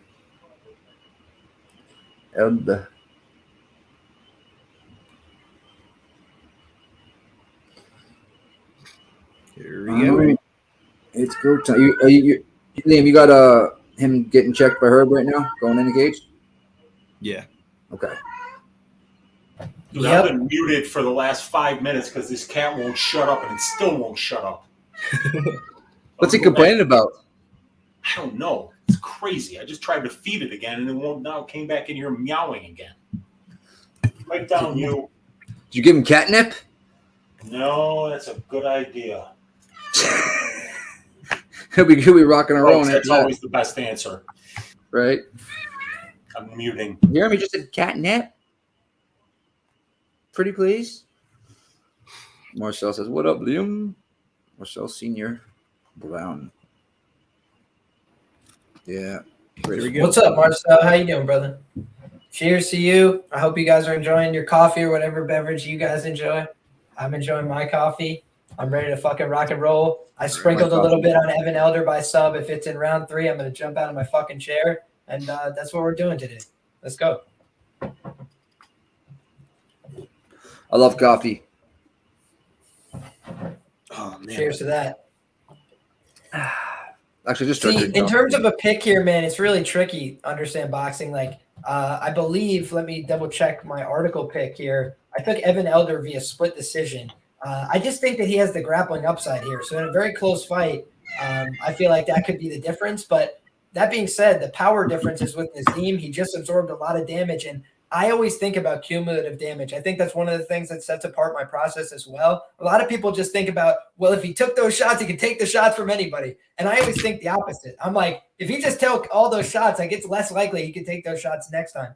Now, sometimes that makes you look like an asshole when you think Marvin Vettori is going to knock out Robert Whittaker. But other times that makes you, accurate when you're like, I think on Joe Anderson Brito, despite the fact he didn't knock out his last opponent, is going to blast Andre Fili in the first round. You're willing to take those shots. And this is the kind of fight where I liked him in his first fight and he got steamrolled. So a lot of people would just sell all their stock in Evan Elder. I think he could come back. You got someone in the back. You guys might know him, you might not, but I bet you fucking do. Brady, DFS by the numbers. What is up, everybody? I love it. Brady season, baby. Yep, just got done with the workout. So I had to put the hood up. There you go. Was that a GIF you sent me? I was actually reading off your heartbeats per minute. Yeah. Here we go. Bootsy says hi, Brady. What's up, Bootsy? Liam, grabs real quick. I'm just going to grab a beer, okay? Got you. So now, Evan Elder just absolutely drilled Sadikov with a massive left hand. He was very committed to that shot. Threw a nice right open side body kick, a couple of kicks upstairs. Sadikov's marching him down, big left hook, and Elder took the space back. Elder's conceding a lot of ground in this fight, but being very purposeful with his blitz and counterattacks. There was a decent uppercut thrown in there by Sadikov, and he goes upstairs with a high kick. Takes the center of the octagon. Elder misses with a left hook. And a big right hand return by Sadikov as he switches stances. Elder's getting a little wild. Both guys way faster than throwing a lot. High-paced fight. Why are lightweight fights not being put on 5 times a night in the UFC? I don't understand. And anyways. They get paid too much. You think so? These guys are probably getting 16 and 16. No, I mean, to the UFC, that's too much. I guess so. They can get a couple of bantamweights in there. Whoa. Big shot from Sadikov. Seemed to have bothered Elder. Put him down. Oh, big left high kick as well. There's that damage we were talking about. Now Elder wants to wrestle. Yeah, now Sadikov's able to defend it the first time. Oh, you're a wrestler now? Wow. This has been a very high-paced fight, though. Make no mistake, Sadikov's eaten a lot of hard shots as well. Elder was just the first to go down there. Uh-oh. That's Bootsy. Oh, Sadikov appears to be wearing the damage a little bit better, though. That would be the difference so far in this fight. Sadikov's marching him down with a couple big uppercuts in the pocket. He's got to go to the body. Elder, big left hand upstairs, over the top, and a nice body kick. Again, that's been getting through from all night, that lead leg body kick to the open side. Right hand, tried to follow it up with a shot attempt. That was a beautiful, piercing left hand from Sadikov. Sadikov rolled his shoulder in the return. Sadikov's striking is very dangerous, man. Understand Boxing was correct about that. Beautiful spinning kick. Hasn't been spamming them either. That was a beautiful, tight hook. Was able to land on Evan Elder in the pocket. Elder was able to put the right hand on him. Now he fires off a shot. Good sprawl from Sadikov. I think that Elder needs to continue to do. Oh, big right hand from Evan Elder. Just dropped. Oh, put him on Elm Street. Oh, my word. This is what I'm talking about. He's on Elm Street. Big shots. Now they're back in range. Big right hand for Evan Elder. Let's do one. Sadikov answers with a left. We're back on the feet. Oh, my. Left hand from Sadikov. This is a Sadikov's just fine here. Oof. I'm going to go night-night. Big right hand on the return from Evan Elder. My goodness. I'd like to see Evan start wrestling here, like really commit to a shot. He hasn't really committed to one. Nice left hand. Good right hook to the body. Lord have mercy, I'm about to bust. That was a beautiful uppercut from the hand. Nice right hand from Evan Elder. Again appeared to pause Sadikov briefly. Yo, Sadikov ate that, bro. He got dropped, but he ate it. Man, this pace is crazy. It is. It's unbelievable. The no distance was minus 132, and the under 2.5 was minus 130 on my BetDSI book. Left hand, Sadikov tries to answer. Elder did a good job rolling with that one, and again, he put that left hand on the head. Nice knee to the body. This is a right there in the temple. Both guys have landed hard shots. I would not want to be a judge for this one, boys. I'll tell you that. I'm sitting this one out. See, this is the reason why I didn't want to bet the Sadikov fight, because this feels like a pick'em fight as I'm watching it now. I mean, both guys wearing damage right now. Good left hook and a good answer with the rear hand left hook from Sadikov. And a nice open side body kick again. Lots of kicks from Evan Elder in this fight. And now he goes for the shot. These shots are being so easily shucked off. Yeah. That was a beautiful left hand. That's the one thing that's really surprising me. Sadikov's wrestling looks very good in the early going. Nice left hook. And a good uppercut to the body, knee to the body to follow. Evan Elder's got a good circle out left. Sadikov's pressure is incredible, you guys. Elder keeps getting his respect. He keeps landing big shots, and Sadikov won't fuck off. He poked him in the eye, though. He poked him in the eye. That's the one thing that he could do to get this guy to take a break. He's like, get the fuck off me, dude. Woo! I'm getting tired just watching this fight, man. Oh, man. Right? Oh, yeah, I agree. Right in the eye. Oh, it's a bad eye, bro. Hey, kitty. What a scrap. I will agree with that, man. This fight is the pace of this was it's been a great card with all these finishes. I watched the fight in half the speed faster, but I didn't think it was going to play out half the speed faster too. 15 seconds left. They're still trading. Understand boxing says Nazeem's hands facing his face. You can't parry like that. Horrible technique. Oh. Wow. What a round one. Man. I swear, Somebody's TV's on all things holy. I don't know who won that round at all. Somebody's TV's on. You got to give it to Evan Elder, bro. He got the knockdown. They both did. No, but the Evan Elder knockdown was a clear, clean knockdown. I feel you, but dude, I like watching that round the whole time. I was like, who has I'll give you the significant strike count right now, Liam, and then you can all right. Let me know. 35 strikes, significant strikes for Evan Elder. They gave him the one knockdown, and 31 significant strikes for Saikov, but more significant head strikes for the Evan Elder side, which I thought was a little bit surprising. It didn't feel like that watching the fight, but more leg kicks for the Saikov side. 7 out of 7 landed, 4 out of 4 for Elder, and the head strike numbers were 18 out of 62 were landed for Saikov and 22 out of 60 for Elder. So, in my personal opinion, did they give him a drop though? Did they give they gave Elder a knockdown, but they did not give Saikov a knockdown. I think Elder won that round. If that's the case, yeah. Plus 230 live. Who is? Elders? I don't blame. I wouldn't want to get live betting on him right now, but I'm fine with my placement. That price, it's good, but I feel like we're gonna see some here from just flash something from Nazimov or the fucking Battlecraft. Russians. I can't say. I'm not gonna try. Saikov. Yeah. Ooh, that left. Yeah, Salkov just missed. 437, 436, 435. These guys are just trading. With a good overhand right there. Oh yeah, right in the ear. Nice shot. The only advantage right now I would give out is I think Elder's breathing a lot harder than Saikov is. I also think Evan Elder's confidence is through the roof right now, which is something like nice knee to the body. Wasn't there last time. Good open side body. Not saying he's a lot of open side body kick. Oh, he's investing a lot in these body shots. He jabbed his body. He just ducked under that spin. They are trading. Nazim, Understand Boxing says Nazim should win this. They wouldn't let me bet it. I would say Nazim should win this, but sometimes shoulds don't happen in the UFC. Man, Elder has a chin on him, dude. What time do you guys Both got? guys do. 3:45. 3:45. When I was on Brady's Beautiful takedown from Evan Elder, man. Beautiful right in the top now. Right in the top. Elder at plus 170 about an hour before the fight started. Dude, like he's plus 210 on a lot of books, like going into this fight. There's a ton of money that came in on Saikov.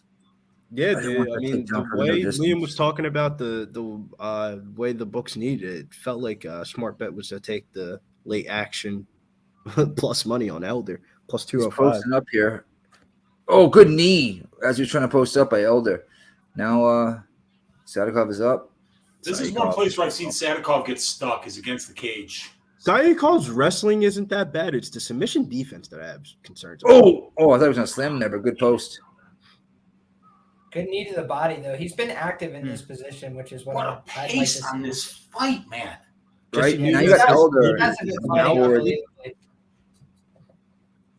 Whoever's in better condition is going to win this fight because this has just been one hell of a pace. And they're both landing good stuff here.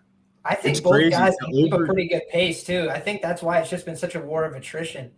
The over 1.5 just went never mind.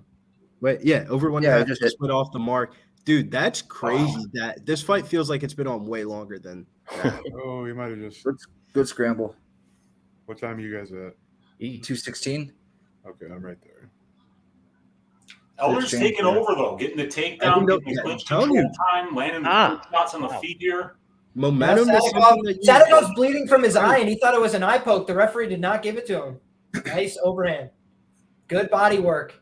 Oh, good answer, though, from Saikov. You can't say that either guy is taking their foot off the gas. Both guys are continuing to throw, but it just seems like Evan Elder's now getting better positioning in the cage. Although he does appear a little bit fatigued. Big breath there by Elder. Good knee at the middle, though. The confidence. He's done a lot of damage, though. This round has been even better for Evan Elder, I would argue. Yeah, it has. I feel like his hands are dropping too, so like I feel like he isn't really as scared of the power. Like he felt the power now, and now he's dropping the hands a little bit.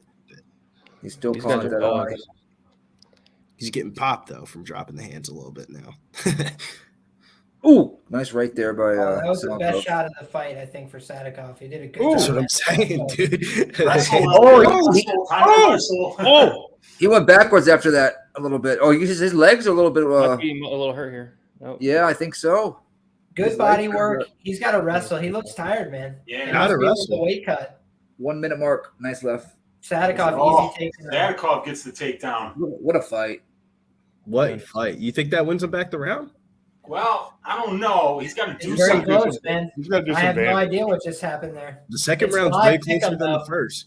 It's live pick'em according to the UFC odds on screen. I haven't checked on a sports book. He's got to make up for blood now, Billy. Yeah, but I felt like the first round was like pretty significant. If you get one knockdown, you're probably going to win the round. This round, I would not say so. This round's closer than the first. Dude, Elder dominated the first 3 minutes of this round, so I don't know. Oh, head kick. This could be Man, but Elder round. eats it. Get out of the. Like they're both doing good work right here. So I got this 2-0 Elder. That looks like a headbutt there. Like this. I got this 1-1. I think 1-1 myself. I'm feeling like a judge. I didn't know about the first round, and I don't know about the second round, dude. Remember I told you it was 32-31 head strikes at the end of the first round? Well, now it's 42-31. And In favor of who? They're both the same. So it seems like Sayukov. Favor who? Brady has like who's favored on that strike count? Sayukov. 60. Actually, no. Elder by 1, 63-62. But Sayukov outstruck him in the second round for significant head strikes. Close fight. Very, very. That's crazy. Oh, they got a 190 on Sayukov. Evans plus 145. Really? If I can bet that, I'll take it right now. Yikes. Feels like a straight pick 'em right now to me. It feels like a 1-1 fight, in my opinion. Wow, they have insane. Plus 145 for Elder? They have What a fight, minus though. 157 on Nazim and plus 110 on Elder. They're They're just 145 on Elder. Just hanging a carrot. Hanging a carrot. They said, come shop with us. The book is fairly balanced, to tell you the truth. Understand boxing. They would prefer the Elder side so slightly. They were rooting for the over 2.5 here. I can't believe they hung up plus 145. I mean, I think a best case scenario for Nazim is 1-1. Best case, right? Yeah, I agree. Yeah. There's no way he won the first round, bro. He got knocked down. There's no way. There's no way. Nice body kick, though. But a nice low kick there drops Nazim. Elder goes for the shot, gets stuffed there. He's just not setting up his takedowns well. Yeah, he's got to mix up the timing a little bit better. Yeah. Shooting Little too negative predictable last couple almost. legs. But I mean, you got to give Sadikov credit. He's stopping. Oh, he's doing a great job. Good job. And he's well trained. Good knees. Yeah. Nice for knee to the Elder. body. Very nice. What happened there? It's a dog fight. They call that a What just low happened? blow. Nut kick? No, Yeah. that was. No, he's that was cut. insane. Why'd he call timeout? Yep. I thought there was a headbutt last round. I think it got open this round. Oh, Was it a you're headbutt? right, Joe. Oh, I that's think there was. split I wide think the there fuck was a open. headbutt last That's round. I think bad. It's over. They just called it. Huh? Oh my god, bro! For real? What's going on here? I just took fucking what's it called plus 145. That was a headbutt. They're gonna give him that. DQ? I think it was a headbutt in the last Well, round. no It'd be a no contest. No contest, DQ. What are we doing here? It would be a This no is contest. That's the third round. That's No, the, It wasn't a headbutt. Did anybody it's call probably it a going to be headbutt? Sadikov TKO 3, boys. It's gonna Really? bullshit. You think? That's So bullshit. what think so? happened here? I think There so. it is, right here. It Oh all no, depends the if head they're gonna kick. call it a No, headbutt. they're blocked. Let's see. Hey, They He might call it a wasn't head. bleeding after. There it is, right there. It's a Nice headbutt. heads right there. Boom. It's a headbutt. It was a shoulder. It looked like. I saw them Nice. smash heads like on the side right after the head kick when they punched. Official call. I think I'm gonna have to come back. I need. They're gonna review it, right? They better. Yeah, I don't think they get it. I don't think they That get was a headbutt great out of fight. I that. hate seeing it end like that, man, because that was the best fight of the night by far. That's The way annoying. it looks, Liam might be right though. It looked like they were clapping him up like good shit. Like he won the Yeah. fight. I don't know. That's weird. That's a weird one. I think Yeah, that was we once got- the third round starts, right, I Nick? gotta hope for a no contest because I had one unit Oh, on I have no. Elder I just had there. no distance. Why am I even bitching? Oh, because I had. We I have round live 3 there or on Elder. decision. That's round 3, right? But If no, it's I no took a contest- live there on Okay. Elder plus 145, but I have no distance as well. Man, My article pick was Evan Elder by split decision, and I thought that it was so fucking live there, and then that happens, and I'm like, oh god. Well, I guess they're gonna Oh. call it a Sedikov TKO. That's what they called is it. that what it is? That's what I'm people are saying. saying. Third That's what I'm round Oh, decision. Let's come go. on, man. Really? I don't think they're even reviewing it, are they? Doesn't look like it. That's wild. Let's see. I don't think they deemed it on an illegal strike though. I think he just got cut and they stopped it. It's not like he's complaining for a headbutt or something like that. You know, he's just like, oh, I'm cut. What opened him Near up? the Askhabov by TKO. That wasn't a strike. It was an accident. Oh, wow. Wow. Fuck, man. God, man, this is rough. That's kind of shocking to me. I don't know. It is, right? I would like to see a replay though. Yeah, I'm gonna show it right now. Like, it didn't look like a headbutt, but it didn't look like he landed anything else that would have opened up that big. Exactly. Their heads were like side. It was like side by side. They gotta show. Their heads were rubbing. So hard I to don't know tell if it was what enough happened. to fucking cut him. But there wasn't a shot that we saw that cut him, right? Hey, I didn't see anything. Yeah, because like. yeah. What are they saying? What are they saying on the? Elder wasn't cut. TKO. Oh, you want me to home? No, This just like might get overturned to a no contest still. I mean,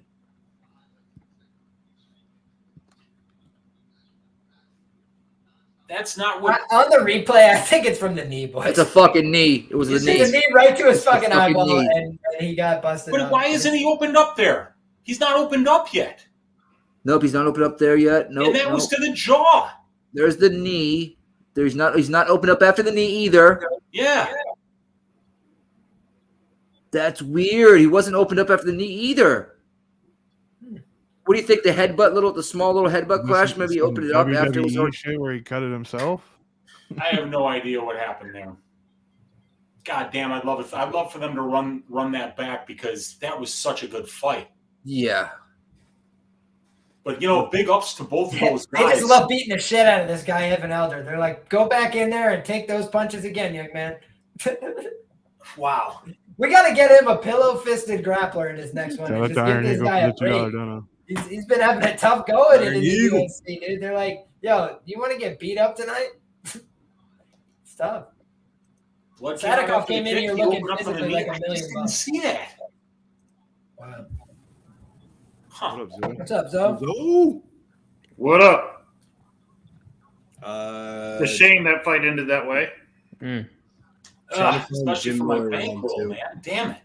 Yeah, that was a good bet, Wheezy. I mean, he looked like a pick 'em at Yeah, that's the thing. You get that plus 170 side, and it's that close of a fight. At the end of the day, you're like, "Fuck yeah!" I mean, it's a solid bet, but you need the luck. They got to hit every once in a while, and it just didn't hit.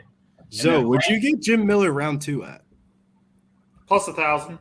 All right, I'm on it too. I got 11-1 here. I was just trying to make sure I got the good line. Oh, 11-1. I'm looking forward to Miller Hernandez, man. That's going to be such a fun fight. I'd be mad as fuck if Jim Miller wins this by decision. I will, Billy. If it goes past round 1, I'm going to look to live bet Jim Miller too after round 1. All right, let's get it. They're just showing highlights right now on ESPN of just Andrade just melting hose. It's crazy. Look at that handsome smile, Weezy. Look at the smile on that girl. Yeah. Look at those features. Oh. The jawline. The hairline. Her OnlyFans account. You see the OnlyFans account, Weez? No. It's actually not that bad, man. Really?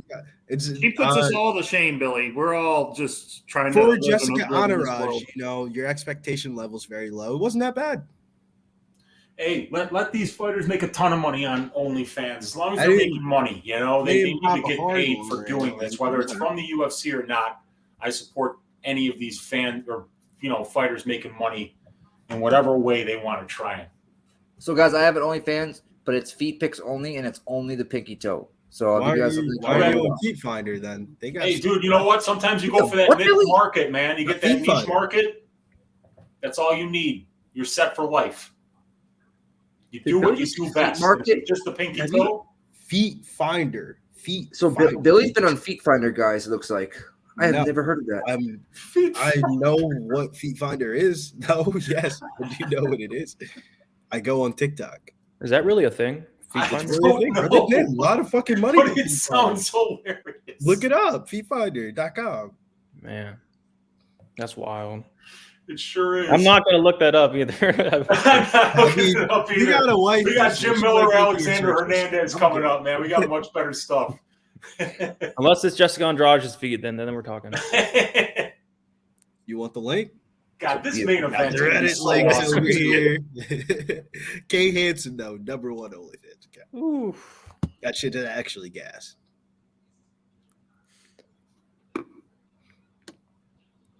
Just eating some guys real quick. You want to move on to this next one?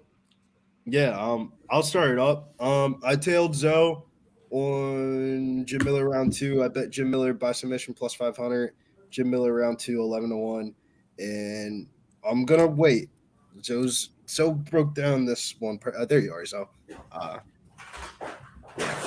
Tailed Zoe on this one. I got no clue what I'm taking. Weezy, what are you doing here? Nothing, man. I'm not touching this fight with a 10-foot pole. I hate this fight from a betting perspective. From a fan perspective, it's going to be awesome. So I'm just looking forward to watching it and hearing what you guys got going. All right. So what do you have here officially? Officially, I have Miller round 2 at plus 1,000. And then, like I told Billy, I will wait till the end of the first round, and I will hope that Hernandez wins the first round, and I'll hope to get like a plus 300, 400 on Miller, and hope that he wins the second or the third round, wins it in the second or third round. Brady, what are you doing? Nothing, but I might take a look at maybe a live bet, depending on if Hernandez looks gassed or not. But nothing really. I like Hernandez here. I wish the number was a little bit better. If you like Hernandez, I would just take Hernandez round 1. I think his best chance is to get him out early.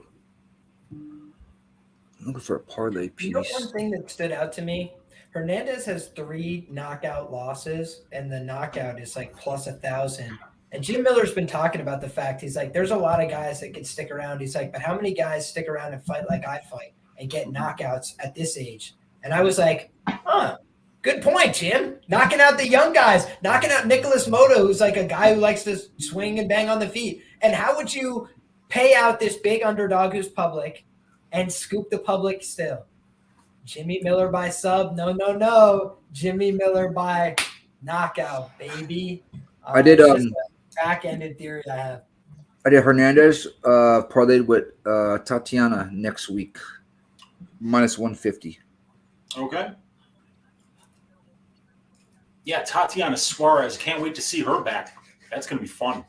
Yep, she's like minus 800 already. Wait till no, man. Like 3 year, I think a 3.5 year layoff. Something crazy like that. It's been a long time for Tatiana, and we're up a weight class, and she's coming off a very recent knee surgery. But man, the talent that she has is next level. I'll never forget what she did to Carla Esparza. Made her look like an amateur. Yeah, that was so nasty. And Montana Del Rosa is a fucking chump. Montana's a good wrestler, but I like her, but yeah, she should get smashed. Montana's decent in the clinch. Yeah, she went to war with Mayra Bueno Silva, man. That was a great fight. Mm-hmm. Man, it's been 3 years and 8 months since we've seen Suarez fight. 3 years, 8 months. And people are laying minus 750 on her or some shit, right? It's been that long? Yeah, it's been it's been that long. You know, she was supposed to fight not that long ago, and then about 3 weeks out, she tore her knee. She tore her ACL. So the poor girl, she's been through everything: cancer, knee surgeries. You know, like so many injuries. So Connor's what? How long has Conor been out?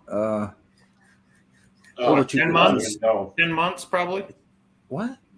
He fought. Well, I kind of feel like a little over a year at this point, right? Yeah. Him and it might be a little over a year. 2021. Let me look.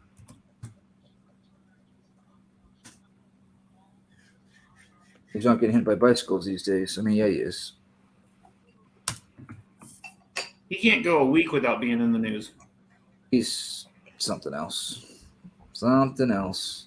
All right, so his last fight was against Dustin, and that was in 2021. And so it has been a year. July of 2021. Oh, wow. Has it been that long? Yeah. When it happened, they were saying it was going to be 12 to 14-month injury, and he's still – is he even in the USADA pool yet? No. He's not? So he's not going to fight till the second half of the year. He's got to wait 3 months when he goes into USADA. Or 3 or 6? 3? Damn. Wait a minute. I mean, if he fights, it's going to be – He's on the Ultimate Fighter show, though, with Chandler, so they're fighting somewhat in the next 3 months, aren't they? Well, no. He's got to go into USADA for 3 months. He can't fight without getting through USADA. I promise you, if they don't fit, if Conor says, you know what, I'd rather you didn't test me, they're not going to test him. I mean, I'm not even joking about that. This guy, I mean, like literally, he just brought 3 bums with him to the fucking Ultimate Fighter house and said, "Yo, you're putting these bums in the house, not the guys." That's fucked up, I think. And they said, "Yes, sir." They said, "Yes, sir." This guy is such a liability. I can't wait until he's got his first death on his record from like drunk driving or bar fight against an 80-year-old man that he just ground and pounds into oblivion. Oh, he's a piece of trash. I cannot. Oh shit, Brady! You and Nate are in first place right now in the contest. He's walking on a tightrope, way up in the air, dude. Conor is. This could be just like one of the biggest all-time human character crashes that we've seen of an athlete in a very long time. This guy looks like he's a complete I wish mess. I could bet right now Conor never wins a UFC fight again. Because if I could get like plus 500 on that, I would plus 1,000. I would take it. I would betting Chandler against him.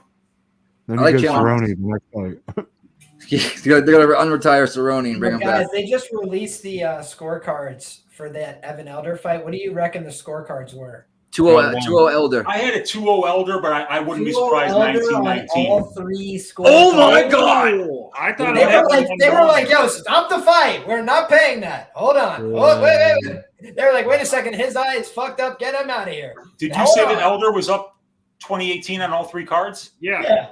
Oh. Well, the question I have is, was that definitely the knee that put the cutting? Because I thought it might have been a headbutt. I couldn't see it. I did not see it. I'll tell you what, that knee didn't cut him. That knee hit him. That knee hit him below his nose. You don't get a cut above your eye by getting kneed below your nose. So I thought there was no clear view if you could tell if it was a headbutt or what it was. My night fell apart like a Chinese motorcycle the second that Lina Länsberg went into Mayra Bueno Silva's guard, and then it was just rest in peace, Wheezy. Classic. That was classic. He literally screams like, "Don't go in her guard!" Right? I'm like, "Oh, no big deal." There's she made it out of it once, but she went back in for seconds, which was a huge mistake. But that's the thing. You can have Mayra Bueno Silva on top of you, and you will be in 10 times less trouble than if you're on top of her. Right. Her guard is so fucking good. You do not get on top of Mayra Bueno Silva, plain and simple. And that's exactly what Lina did. She walked right into it. While I screamed, "Lina, no." Yeah. I remember saying, because I was like, "Don't." It was only 25 seconds left. She good, and then boom. I mean, you're talking about 10 seconds. No, she's not board. An instant. Because I was like 5 seconds ahead of you, and she had already tapped. And no, she's good, Wheezy. Oh, so you already saw her going to the guard. Okay, that was the quickest tap I've seen to a knee bar in a while, too. She tapped immediately. Yeah, those are the kind of things that you tap to, though. The consequences for not tapping on time, the leg locks, are very severe. Yeah, you don't want to get that knee injury. You're right. I can't remember the fight, but I remember one that was like a year ago, and it was an arm bar. And I want to say it was Pennington. And her arm was bent the other way, and she fought all the way through it. I'm like, what? Yeah, she didn't tap, right? She never tapped. Yeah, I remember that. You know, one of the worst ones I've ever seen was Corey Sandhagen against Yuri Alcantara. Alcantara had his arm bent at the nastiest angle, and Sandhagen didn't tap. And then 30 seconds later, he's on top of Alcantara, smashing him with that arm that was bent completely the wrong way 15 seconds before. It was incredible. Which fight was the Kimura when he was touching the back of his own head and he never tapped? I'm trying to remember that one. That might have been the Alcantara fight, because Alcantara had him in the nastiest armbar, and maybe that's what you're thinking of. But okay, I remember the guy. I remember saying the guy could touch the back of his own head. And he never. Yeah, it might have been a girl fight though. Actually, you got to kill Corey Sandhagen to get him out of there. That's for sure. I can't wait for that Vera fight. Oh, that's gonna be so good, dude. That'd be a good fight. It is gonna be so good. That's better than Pornhub. Yeah, I agree. And this one's gonna be fun. I'm glad I got no money on this. I just get to enjoy this one. Look at that mullet Miller's rocking these days, huh?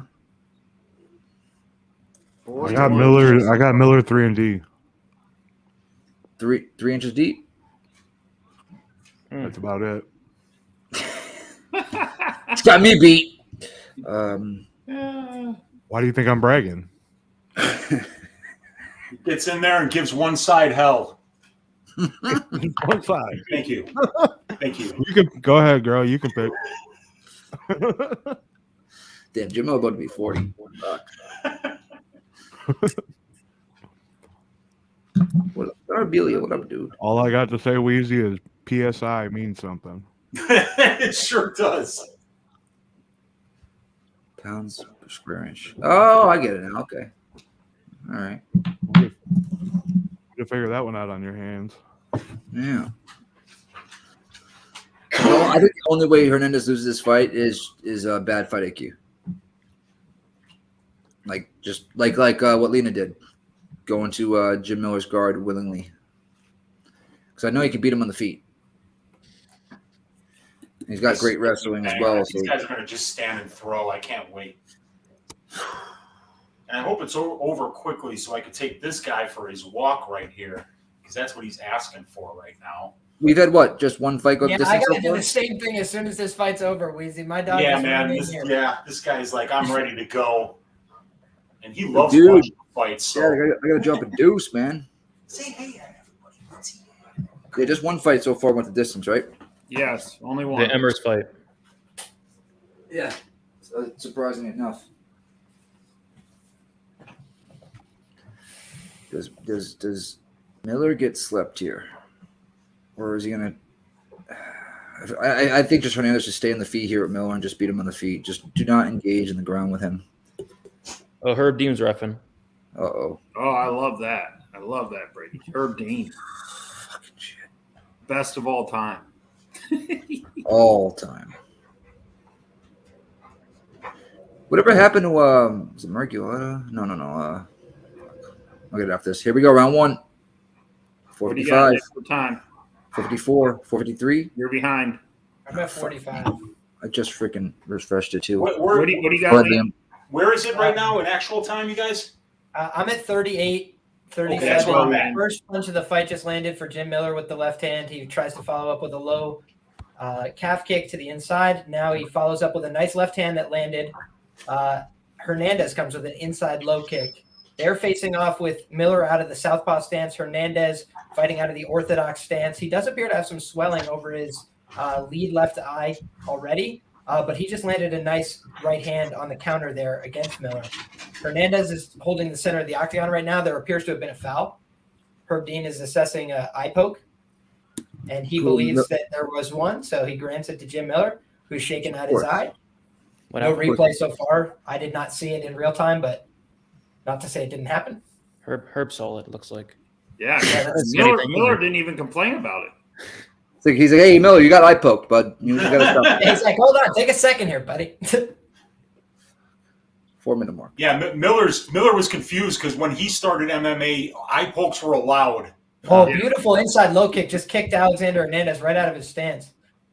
Since that Lyme disease he got under control, Miller's been a lot better. Yeah, and he also said that he basically had to reinvest in his strength and conditioning. He said conditioning was never a problem for him before the Lyme disease, and then he realized, like, oh, wow, I got to do more. Wow, big head kick from Jim Miller. He's walking him down with punches. Miller's walking him down with huge punches in round one. Oh, big shot by Hernandez there, though. Yep, on the break, Hernandez landed a good right hand, solid. Another one. Wow, these guys are going to war in the first round. Jim Miller landed a head kick, though, and Alexander Hernandez is wearing damage over his eyes. Yeah, his left eye. Inside low. Jim Miller passes Clay Guida and Jeremy Stevens for the 6th most fight time in UFC history.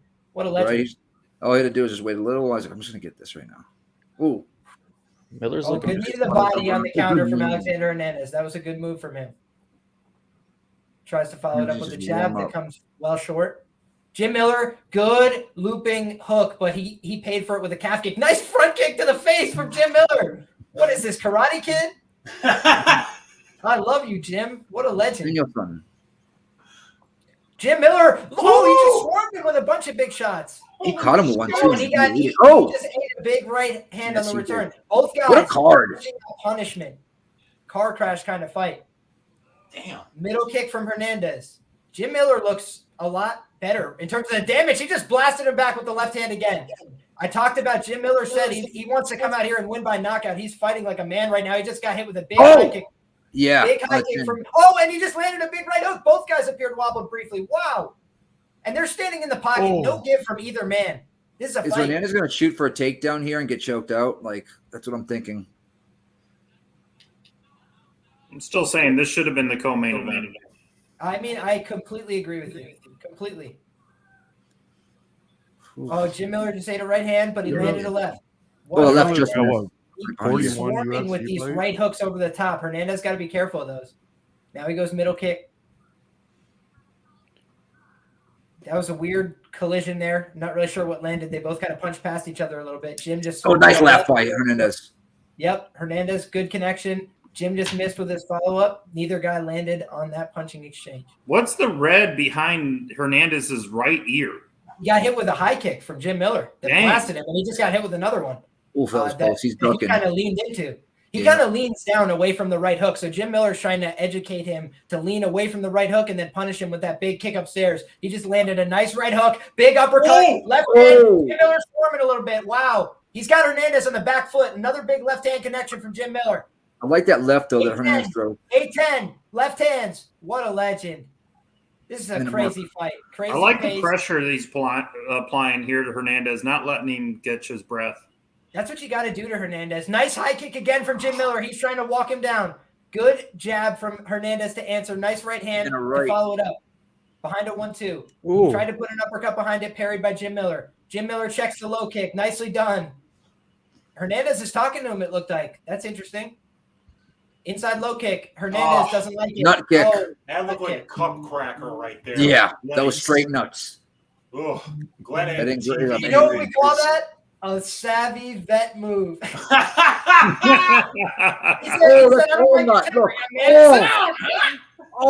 KG veteran with the intentional groin kick. Why do you only take 10 seconds? As he sits down and catches his breath. Jim Miller, the heel.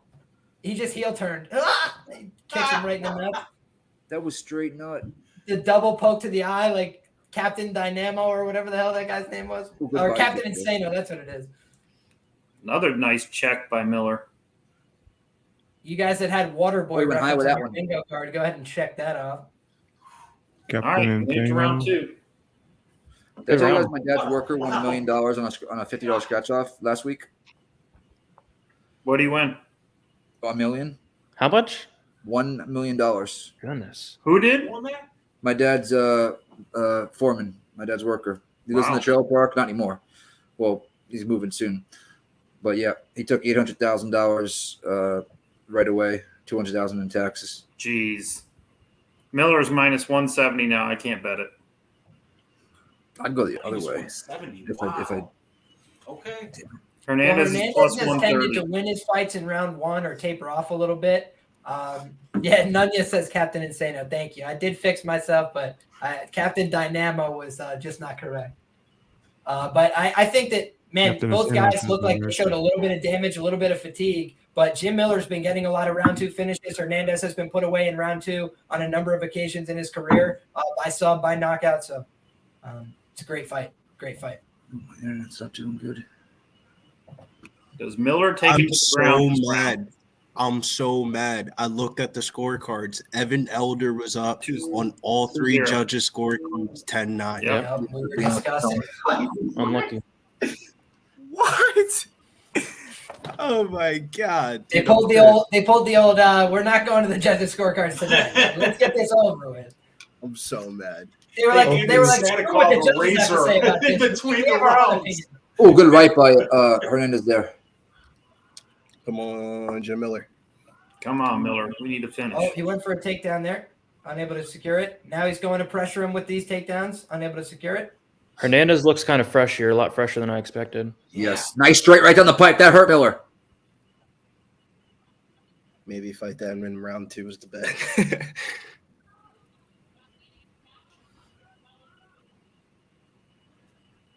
Yeah, Miller's on his back foot right now. And there's Needs the definitely body pressure. from Nice. Hernandez. Yeah. Miller's got a beautiful counter lead right hook, though, so be wary of that. Do you think And Miller's that's what- worthy of a live bet at all, or how'd the first round go? Oh, The first inside. hit, he Oh! won. For 2 big right Big right hands. by Hernandez. Yep, Hernandez just scored with 2 of them. He went upstairs with the high kick, landed on the shoulder. That jab got through. That jet. Yeah. He's starting to feel it Now now. he's starting to pressure here. Come on, Jim Miller. You're a wrestler. Oh, big Be a left hand wrestler. from Jim Miller. He answered with a nice left hand there on the counter. That southpaw stance. You go be a continuing to be wrestler. active. Look at Jim's right eye. I'd like to see him level Oh, change. big after right one. uppercut, the left uppercut from Jim Miller. This fight is crazy, guys. This Man, fight Good both check guys are there, though, taking by huge Hernandez. shots. Left. I like how Jim's checking those low kicks on the inside. That shows a good awareness. He's still within himself. Good inside low kick. He hasn't thrown that head kick yet again either. Ooh. Nope. Ooh. Good shots by Hernandez. Answered back with Miller 1. Miller stomp. Oh. Hey. Elbow. Big elbow. Good body kick from Hernandez. Nice right hook over the top. That's what I was talking about from Jim Miller. And the high kick behind it. That's exactly the pairing that we were discussing in round 1. There we go. He likes to educate you to lean to the one side, and then he tries to follow up with the high kick. Hernandez did a better job there blocking. Good Good left hand, though, on the follow-up. Jim Miller there got it through. By Miller. Jim Miller's being much more efficient with his footwork, but Hernandez is a lot more bouncy. He's the younger fighter. He's using that to his advantage, creating some more dynamic angles. Jim Miller has to rely on him to come to him. On Hernandez. Forehead that right by Hernandez. Nice right hook, though. That was a good one from Miller. You're right, Brady. Hernandez has more energy than I thought he would at this point. Yeah, it's weird. On short notice, too. On short notice, yeah. Looks great. Yep. Good shot by Hernandez. But Miller's still landing good shots, too. Hernandez is still in this fight, striking wise. I think Hernandez looks fine. I think Hernandez is winning this round. I think it's going to be 1-1 if they get out of this round. I agree. So Jim Miller won the first? Yes. Wow. So bet Jim Miller? He was minus 170 at the end of the first, Billy. There's a good high kick from Jim. I got to see. That right. Good right hand, yeah. I think I'm fucked. Ooh, a teeth kick. I got Jim Miller by submission and Jim Miller in round 2. I think I'm fucked. I'm going to have to bet Jim Miller. I hope that Miller gets – we got a minute 30 – a minute 20 left. Jim Miller's live plus 235. So that tells you Hernandez is winning this round, but it locked up though. It should be 1-1. All right, so we'll I think see. it's 1-1. Jim just landed a couple good left hands, a good right hook. Oh, and a nice right elbow from Alexander Hernandez. Might have wobbled Jim Miller. That was a big right hand from Hernandez. Oh! Man, This Miller's fight is showing crazy. some durability here. Yep, tough as all hell, man. Yes, he is. Oh. Block that kick as well. Jim Miller's going to look for this right hook on the retreat, and he did find it. just Nice landed right it. hook from Jim. Those elbows are Good left nasty. hand to the body. Jim's wearing a lot of damage here. He passed Diego Sanchez for the 5th most time. He's still going. Oh, What a legend. Oh, big uppercuts. Wow, Jim Miller is still walking him down. What a fucking soldier, dude. Ooh, straight What right a on the difference he's Hernandez. doing. Popped him. Is there a lightweight at – I mean, he's the best 39-year-old lightweight I've ever seen, I think, Got to be up there. as far as what he looks like at 39 years old. Yep. That ass. Nice jab there by Hernandez. Yeah, he's piecing him up in this last 20 yeah, seconds. what's crazy is Yeah. if Miller wins this fight, it's a 4-fight winning streak for him. So we're At getting 39 Jim after Miller Lyme's plus disease, 280. You know, I mean, Give him his Glover moment.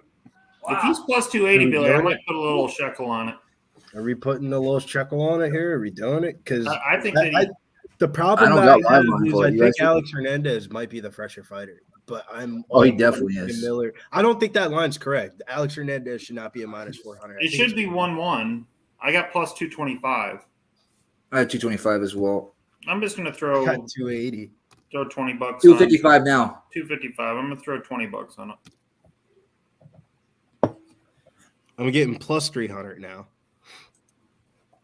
That means there's a bunch of money coming on Hernandez parlay. I don't even know. I don't know, man. I don't know. I'm stumbled. I mean, the fresher fighter is definitely Hernandez. Aaron Hernandez. Sure. is on Miller. I'm gonna throw a little check at it. Jim Miller plus 300. Fuck Yeah, it. Rob, Trinaldo, but I think Miller at this point looks better than Trinaldo. Even though Trinaldo says he was 42, 43, I think he's 55. So you might be right. Trinaldo at 55 looked pretty darn good. you ready? Yeah. Yeah, All right, I'm Trinaldo's taking a Bootsy, teaser. guys. I'll be right back. Roger that, All right, Chris Ryder. He's got 415. Here we go. Third and final. I want a takedown by Miller here. See if I can. I feel you, Zell. A takedown here. A takedown would be nice, dude. I took the plus 300. Anybody got in there with me? I got 255. 255. Anybody else? No. I'm just gonna watch. I'll tell you after the fight, Billy. Already had third round decision, so I kind of feel like I already hit part of the bet. Ooh. Jim Miller's face is busted up. Oh, that was nasty. Yeah, so is Hernandez. His left eye is swelled up, but it's like the Asian swelling.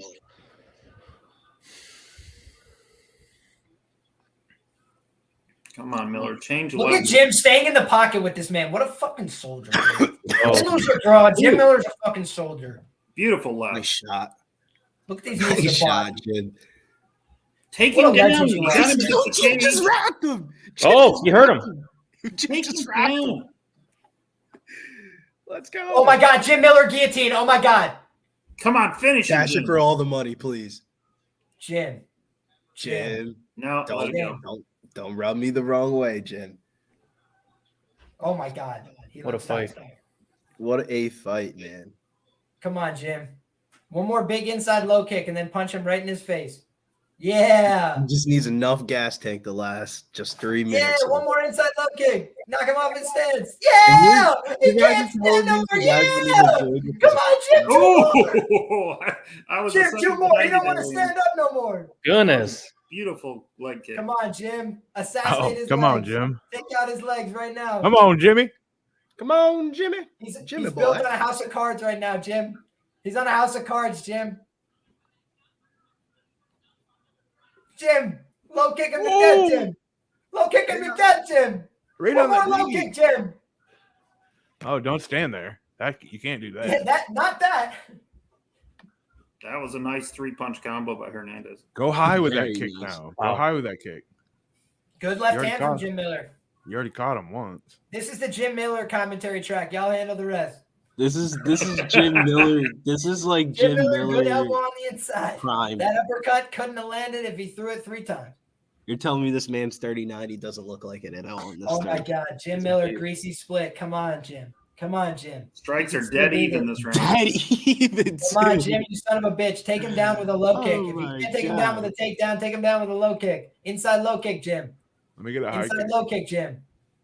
Oh. On inside. Feint him into it. Come on. Go, Jim, go. Oh, there it is, Jim. One more. Oh, God, not that. Oh, don't get blitzed. Yeah, bopped. Jim Miller's so fucking cool, dude. Nice right hook over the top. Jim, throw a fucking outside leg kick and make him quit. He's getting bopped a little bit here. Oh, boy. Yeah, he's getting definitely bopped. Dude, all it takes, though, is one optics change. We need one low kick to take him off his feet. It's the face. The face is what might not going to get. That's not good for us. The damage now. Yeah, no, it's some people would call it fucking terrible. If they were being objective, they would call it fucking awful for our chances. But they also know who Jim Miller is, and he's an old head, so he has a lot of scarring. It probably doesn't take a lot for him to bleed.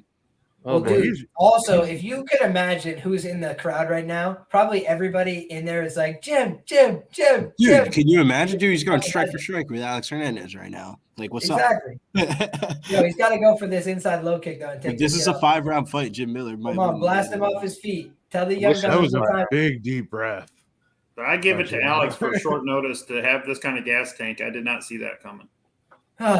Unfortunate. Oh. Lyme disease, Jim. Come on, show him with this big low kick. Take him off his feet. Oh, that wasn't good. He got rocked there. Oh, but he landed some good shots. Jim Miller, if you drop this man in the closing seconds, I'll love you. You can get it. He's trying, Liam. He's trying. Oh, what the fuck did I say? What the fuck did I say? One low kick back take. Come on, take his back. Change your trajectory. It's over. Tap him out. Make him out for all the money, Jim. For all the money. Got the choke. For the plus 500. For the plus 500. Jim, for the plus 500. He fucking got him. Come on. Come on, Jim. Make it tap. Jim. Squeeze, Jimmy. Dang it. He's repositioned. Fuck. Big Show, get the graphic ready. Oh. Life sucks sometimes, boys. Is that wow. Hopefully the money line comes back through, man. Oh my God. That was close. I think we lose it. I don't know. Did that do enough? Did that do enough? Because that was in. That was the worst part of the whole fight for either fighter. Like he was deep. His face right in front of the fucking judges, just like they got the camera like right over him. Too, Give it to Jim. Give it to Jim. I'm with Nasty Nate. If there was ever that was crazy. I thought that choke was in for a second. Jim Miller robbery. I mean, I thought it was too. I mean, it was just. I mean, nobody's even going to. I think it's Hernandez, but we won't even give you grief if you Derek Cleary it. If you fucking Sal D'Amato. I think it's 2-1, but I don't know if we get the 2-1. It's like it's 2-1 though. I think it should be Hernandez. I mean, it should be Hernandez. If this is a real sport, it should be Hernandez. I mean, come on. Yeah. He beat the fuck out of him in that last round. I love Jim. He almost had it with that back take. It was cool as fuck, but that choke, he was just a little bit on the side too much. I did think he was close to finishing the fight there, but he just didn't have quite the position he needed. Hernandez was doing the thumb signals and shit. It might get greasy here. I mean, yeah, I've seen worse decisions. Could get greasy. Sorry, chat. I'm blocking the chat until this decision comes back. I don't know if Nasty Nate's fucking with me. That's fight of the night. This is a huge swing fight for me here. We can go up a lot, or we can. I gotta go walk my dog after this, so this will be the thing that I stay for. Was this a better fight than the Elder fight, though? I think so. Way better. This is the fight of the night. They both look like they got mugged. My stream broke, so I don't know. Give it to Jim. It is not Jim, guys. 30-27, 30-27, 29-28, unanimous decision. Alexander Hernandez. 30-27 times 30-27, and we could have had it. He was minus 170 after round one. Yeah. So a lot of people had Hernandez round one. I said it as well. I'm like, I think he outstruck him in round one though. Miller outstruck him by 26-24. It was by 1 or 2, right? Strikes. Yeah, 2 strikes. All right, I gotta stop fucking around with this dumb shit now. Damn. What a fight. Looks like I take first place so far in the pub sports contest. Yeah, you're in first. Would you have Miller by decision? Oh, yep. Yeah, I had Hernandez by decision. I'm 100 behind you. Nasty Nate in second. Roses in third. My locker room expressed in fourth, and me and Bill Withers and Pitt in fifth, and then on and on and on. Oh, it's I'm kind of shocked at that 30-27 times 2. Gave Miller no rounds. I thought it was 30-27, then 28-29, 29-28, 20. It was 2 30-27s. That's what I saw. That's what Liam said. Oof. I mean, I don't know. There's only 3 fights on this main card. Oh, that was the first one. Okay, never mind. There's 4. God damn it. Give me 1 second, guys. I apologize. My dog. I gotta do the same shit, but I'll tell Nicky gets back. Just give me 1.5 minutes. Yeah, take your time, dude. I gotta be honest, boys. The next fight has me conflicted because I want no parts. Everyone in the world is on William Knight, and that seems like a good opportunity to fade. But then you look at the other side and you're like, God damn it, it's Marcin Prachnio. So it's a tough sell, but it's like, dude, the way that they're booking this fight is basically telling you that they don't think that fucking William Knight's winning this fight. They're taking all the action on the William Knight side, and they don't give a flying wazoo. They're booking it minus 135. Minus 128 right now on Bet Online. Oh, man. Minus 133. It just moved again. Money started pouring in on Knight once people saw him at the weigh-ins. He looked good. Yeah. I don't want to bet the fight. Does he have go muscles or does he have show muscles? We're going to find out. Prachnio, if his chin holds up, he could piece him up boxing-wise, I think. I agree. That's why I think I want no parts of this fight. The question is, can his chin hold up to... Man, that's the big question. Thick Willie. Thick Willie style. No. What's up, Mushroom? For the mark like spin. Mama. I actually understand boxing. He has better boxing than Knight does. Prachnio can punch a little bit doesn't have the power, but he has decent combinations.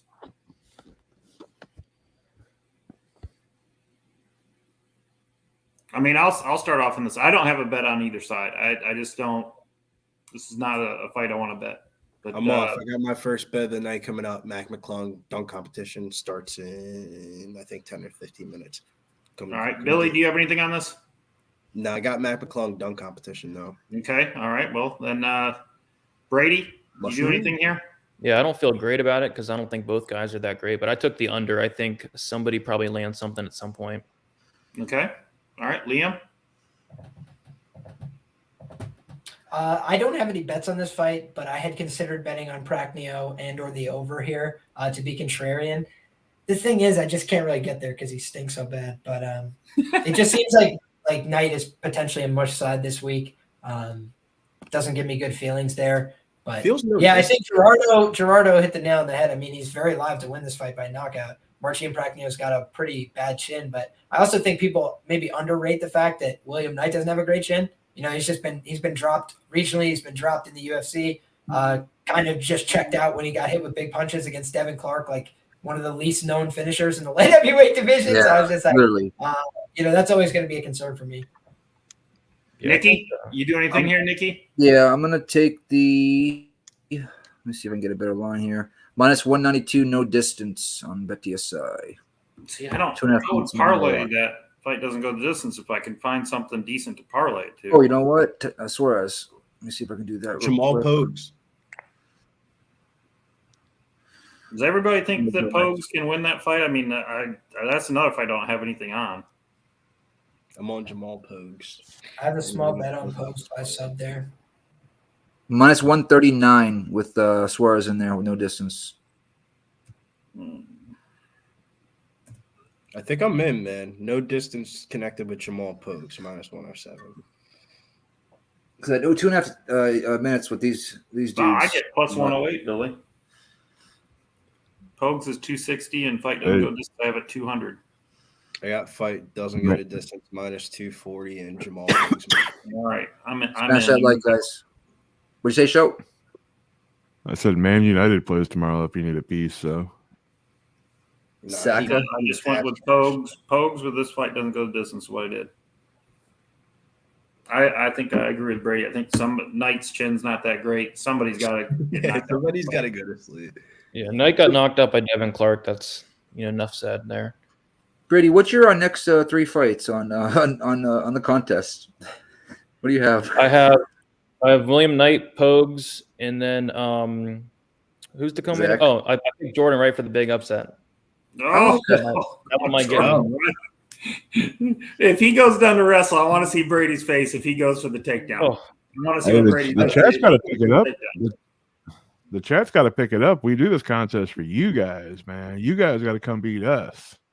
Yeah, we can't just have all the pub guys beating it. Then you guys don't get a shout out. And I think Clint's 2-time. Yep, so 2-timers. Have you won yet? I won. Show? You won 1, right? Yep. I almost won 1, but I think somebody got me. TC won 1. That's right. 2 cents Nate got won 1. Nate won 1. Looks like Brady could be taking the 3-point contest coming up live first. I got Kevin Herter plus 480. Dame's out here apart from each other. I could try to pull up this article real quick while we got a little bit of time and give you some statistical data that I thought that was interesting for each competitor. Damian Lillard is the best pure shooter in the contest. A lot of his shots are off the dribble, and he has various actions. He would be probably the chalk bet. Tyler Hero is only shooting 36% on handoffs this season. So that means the money ball rack consistency might not be there. Tyrese Halliburton, out of the 6 competitors, is the best corner shooter, but he hasn't really taken a lot of handoff shots. So some of the wing shots might not be there. And damn it, Brady! If you would have had Miller, I would have. Buddy Hield is the best volume shooter in there. He leads the league this season in 3-point shooting. Kevin Huerter has the best all-around statistics for spot by spot on the 5 different racks. And this is the home floor of Larry Markkinen. Those would be one little stat for all of them. I think you can cross off Julius Randle, Buddy Hield, and Jason Tatum. A lot of Jason Tatum's shots are like his release and stuff like that. Tatum's not a good bet on this one. Is what's his name? Curry not in this? Curry's not in. He's currently hurt right now. He would have took that down probably. Understand boxing said, let's get back to the UFC talk. My bad. Yeah. What do you guys got in this fight? Everybody in the chat? Put him in. Oh, I like that, Dad, Father. Julius Randle under 3.5 money balls. I like that. This might be the shortest stream ever with all the finishes. I mean, we're sort of 4, right? So we're 3 hours and 42 minutes in with 3 fights left. Hopefully the finish. Book's rooting for the over here. I would assume, right? Shit. Bigly. Yes. Oh, yeah. If it goes over, it's going to be the most boring fights ever, I think. You're right. Light heavyweight slop. That's what I call it. You know what I mean? Like, I'm surprised they even gave me a 192 on the no distance. I thought that was going to be like 250 plus. Where are you getting that? Bet DSI. 3.5 money ball rack at? Is that on Bovada or is that a FanDuel thing? That I do not know. Oh shit! I left my Taco Bell in my car. I had a couple snack. Where's my chips? If you left it in your car, that's been 4 hours. Worse. It's been 4 or 5 hours in my car. Oh my god. Yeah, that might even improve it. Taco Bell is garbage. Sometimes it's good. Don't you talk shit about Taco Bell? That's my favorite. Oh, Taco Bell's good when you're like drunk and it's like 2 o'clock in the morning. Other than that, I think it's not great. It's not good then. Got to bring you to Chicago, get you some real food, Brady. We'll get you drunk. We'll take you out at 2 a.m. and I promise you we'll go nowhere near a Taco Bell and you're going to be like, this is good. No, I believe it, man. By the way, who won the last fight, you guys? Hernandez for decision. Hernandez Unanimous decision. 230-27, 29-28. Wait, he got 30-27? Yeah. On 2 cards? Yep. Was I tripping during the first round? I thought Miller was beating his ass. It's just one of those days. Oh boy. See, I thought it could have went either way in that first round. A lot of you guys thought it was the other way. Okay. Strictly ignore. My ESPN's lagging again. Are they in the cage? Mushroom. Yep, they're in the cage right now. They're showing Marcin Prachnio. They're in the cage. The third leg of the greasy 4-leg parlay is the William Knight money line. So let's go William Knight. Who are you guys on? No distance. At nothing, so now I'm rooting for you, Wheezy. Okay. I did pick in my article Prachnio by KO too. What? I just think both these guys are very volatile. Pick 'em price seems appropriate. Plus money on one guy. I don't think William Knight's super reliable. He made Daeun Jung look like Jordan Burroughs, if everybody remembers that fight. So yeah, I can't trust somebody like that. 7 times in a row, man. I couldn't believe it. Have you seen anybody else take that guy down with such get taken down by Daeun Jung with such rapidity and lack of resistance? No. I remember when I was 10 in a judo competition, I got thrown with an Osoto Gari, very much like the one, and that was when I found out what looking up at the lights meant, because like I was literally probably out for a quarter second, and then I'm looking up at the lights and I hear Ippon, and I'm like, what just happened? Damn, he likes a dog. You guys are huggies? I used to see him when I was a kid. Dippers. Here we go. I hope this ends in round 1 so I can go take care of my dog. But I literally have to go take. It probably will. By hell or high water. Here we go, William. Oh, like easily as ever. Come here, buddy. 440. Engage. They're both scared to engage. Don't do this to us. Welcome to light heavyweight. The thing that I liked about Prachnio in the lead up to is just notice how he's throwing a lot of kicks. That's kind of, I think, the only big difference between these guys. It's like Prachnio just has a lot of long range weapons. Knight is very dangerous when he swings his hands, but he doesn't have the longest reach, and he's not always comfortable getting into range. But I said in my breakdown, I was like, Knight's the kind of guy who can knock you out by accident. Like, you just throw something so big, so strong, he hits you, you just go to sleep. You're like, what the hell happened? Like, you could be a much better fighter than William Knight and lose to him, 100%. I'm going. I got. We're past the minute mark. We're at 3:55, and there's only been leg kicks landed. William Knight looks like he should get a promotion to being like a superhero in movies and stuff. He does not look like he deserves to fight the octagon. Bodybuilding. Something. Like, why put your life at risk? Willie, you're done. You're good. Just move on up, man. Oh, high kick by Parisian. It does not land, but he threw it in intention. 3:30. Knight, throw some fucking shots here, bud. Staring at him. Another spam kick there by Prachnio. Oh, these dudes are scared of each other right now. Good inside or open side body kick, excuse me, from William Knight. That low kick just absolutely blistered him. He was not happy about that one landing. And he showed it visually. Nice high kick from Marcin Prachnio. He's looking sharp tonight, guys. He's got the jabs going, stance switches. William Knight getting a little frustrated, wants him to come in. He is wearing all his emotions, man. He is pissed off. Like, you ain't gonna come into my range, bro. Yeah, he's like, why don't you want to box with me exclusively? Yeah, you just gonna you want to stand on the outside and kick my leg, huh? This is the guy who gets taken down and he goes, "What the hell, man? I thought we were fighting. Come on, let me up." Like, he's like, "Come on, he's not doing anything. He's just, come on, William Knight." What, you want to wrestle? Come on, bro. He looks like Romero out here. He looks like Romero. He's got the body. That's only cool when Volk does it. Wow. 218. No, understand. Boxes said this fight's going the distance. Fuck yeah. Watch it, yeah. Motherfuckers fighting.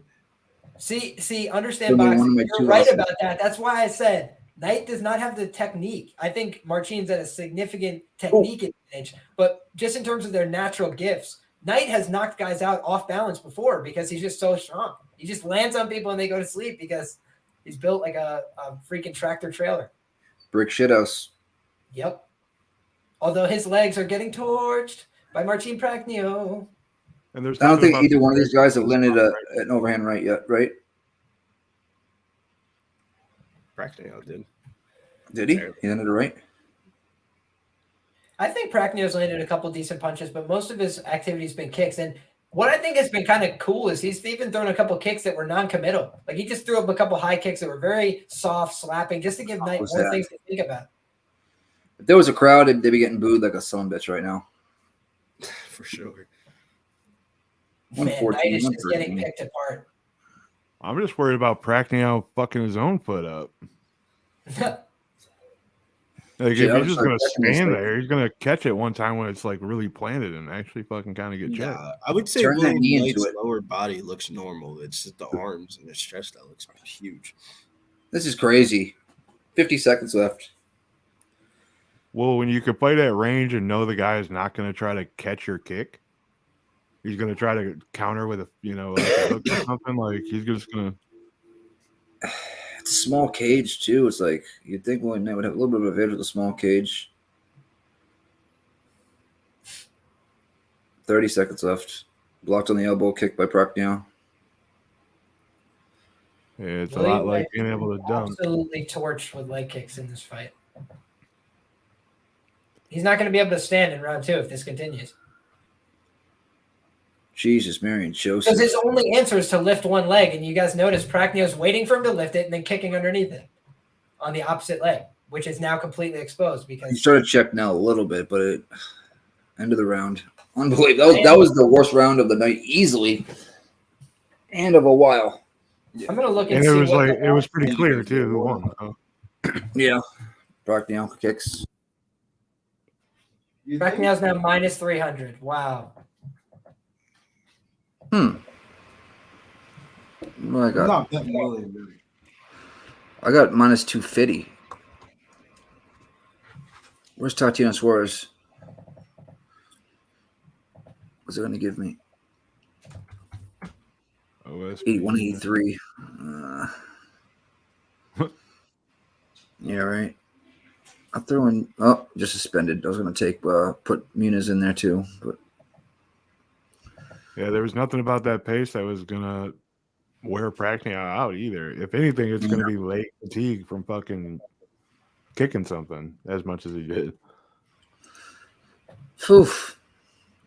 I wonder if he's gonna level it up a little bit and start going a little more for the body now, a little softer of a target. So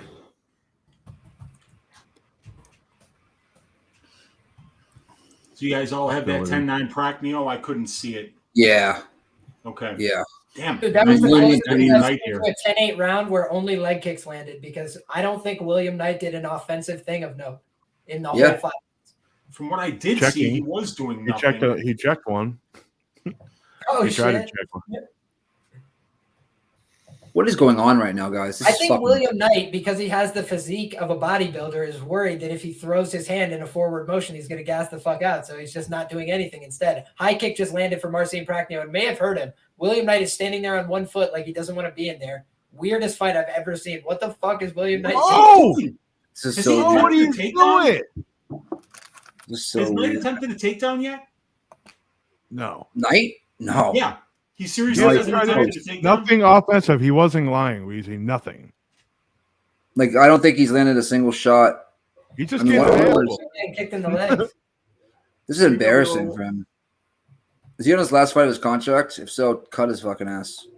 Nate said to cut him mid fucking fight. Nate's right. Jesus, Mary. Just announce it like if you don't win, he can't walk, bro. Why do you have to weigh in and look so good like that? Son of a bitch. This is going to be a leg kick TKO too. Mark my words. This fight's already over, in my opinion. Yeah, it's over one way or the other. It's going to I be. have no money on the fight, by the way, so I'm not trying to jinx it for anybody. But William Knight just looks like he only cares about the leg kick right now. He's not even trying to throw back. This is And embarrassing. he won't even switch stances. This is embarrassing. Oh, there he just threw one back pretty hard. Yeah, maybe he just needed to get pissed off. Oh, he did throw a nice hard. Oh, he spun him around. Oh, he's gonna go down right here. It's gonna be over right here. Oh, he's starting to limp. Oh, yeah, it hurts. Oh, yeah, let's get this. Let's get this. Oh, come on. Oh, high kick. Prachnio is just like, is he trying to lull me to sleep? Like, he's like, why is this so easy to beat you up right now, young man? This is fucking stupid. Crazy fight. Is this the worst performance by any fighter this year in William Knight? It's got to be up there. Yeah, this might be the worst fight of 2023 for sure, right? Try 0 takedowns against a guy who's busting up your lead leg, really? Oh, you can't blame me there for just spamming leg kicks because he's just leaving it there and he's kicking them apart. Yeah, and he's not even changing stances. He's gonna give up. Oh, he's winching before it even lands. Prachnio is gonna hit it again. He's gonna call it. William Knight's a fighter right now. Throw an overhand right when he throws it. Oh. Yeah, look at Prachnio's foot, though. That bitch is red. Prachnio's being smart, too, introducing multiple layered threats with the kick. So if Knight doesn't address it, he kicked him right in the face a couple times, you know? Like, oh, nice right there by Prachnio. His foot is red as fuck, bro. What the hell's going on? This is so weird. He just looked over at the ref. Nick Shaw, I think you called that shit, bro. I think Prachnio's foot's fucked up. His right one. He kicks him fucking 100 times. Yeah, there's a huge knot on his foot. Yeah, he needs to go to the body. Choose something softer. He's not. All Knight needs to do is get him in the clinch and foot stomp him once. Oh, He's gonna explode. Oh, he tracked down with a fucking calf kick. Oh. William Knight, I hope you get cut and you end up in freaking like jungle fights. William not having a good night. Did we just see our first 10-8 leg kick round? Like, yeah, he did nothing. Like, it's clear, like nothing. That's his first right. He just threw his first right. Give respect to my girl Emily Ducate. Now, William Knight, you want to come forward? What the hell? Maybe he was trying to gas him, but I don't know. He's just taking one-way traffic to that leg. His leg looks completely compromised to me. This has been the worst fight of all time. Look at that distribution of strikes. There's 5 head strikes and 6 body strikes landed, guys. We've been fighting for 10 minutes. Every one of Prachnio's headshots. No, you're gonna fuck my contest up. Shots too. These guys had an agreement in the back. They're like, yo, no strikes that could hurt each other. All right, go. What the fuck is going on, man? This is fucking. Sorry, guys in the chat. They got the script. William Knight Over needs to hit, and this is the result of that. Yeah, just think what 35 leg kicks landed looks like. It's probably about 50 of them. Unbelievable. Yeah, I'll be right back. I'm gonna grab my Taco Bell. Nothing will happen. Putting Knight in this parlay, I cannot believe. Oh, you having a parlay? Well, in the greasy 4-legger that I because this guy's made weight once in the last 3 years, and he actually looked good doing it. And you know, Prachnio sucks, and Knight isn't even trying. He literally isn't even trying. He's not trying. How do you land 7 strikes in 10 minutes? It's his hand. If you're trying. The only thing is, like, I don't even want to speculate, but just like they need the over. They would have preferred the over or Prachnio here. So, like, if this fight goes over, the ultimate live scoop could be William Knight never fucking throws a strike and then knocks him out in the 3rd round. Oh God! And everybody fucking live bets Prachnio the whole way. So that's why I'm not touching Prachnio minus 950. That's probably the worst EV you can ever imagine. But you know, I'm already gonna win the fight. But I'm just saying, like, my fucking greasy, the way my fucking brain works, I'll think of every angle, and I'm just gonna leave that shit alone at this point. For anybody that cares about the R-Star contest, they got the car out on the court tonight. We might see somebody dunk over a car reminiscent of Blake Griffin in the Kia Soul year when he won the dunk contest. Something to look at. Shouts to Walter Colston, a.k.a. Iron Eagle, with the $5 dono. I think Knight should be forced to pay all of his bonuses tonight for an abysmal performance. And shouts to Plus Money. This fight is. He says this fight is amazing.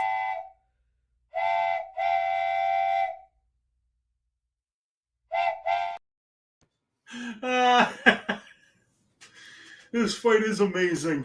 I'm with my guy, Uncle Weezy, and we're watching Thick Willie versus Prachnio, or I should say Pistachio.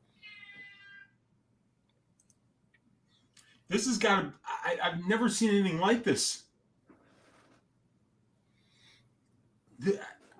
I'm already trying to plan my apology on Twitter for putting this guy in my greasy 4-leg parlay. That was the 4th leg, right? It was the 3rd leg. The first 2 legs cashed, you know? I mean, but he didn't even try.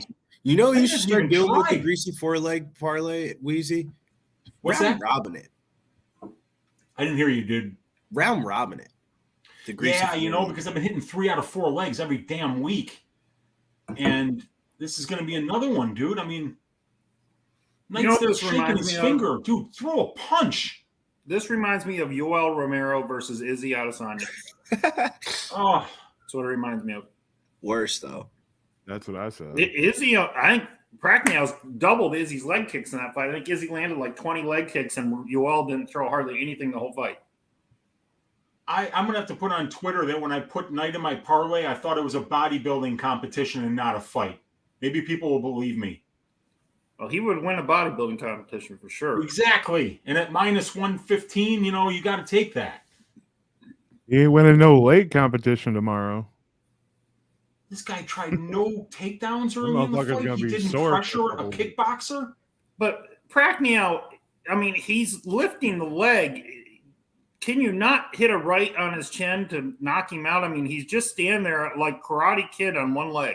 This is what happens when you bench too much. Your shoulders and your arms get too tight, and you can't freely, loosely swing your arms like you once did before. I mean, if this fight's going to go the distance, it's going to be sickening.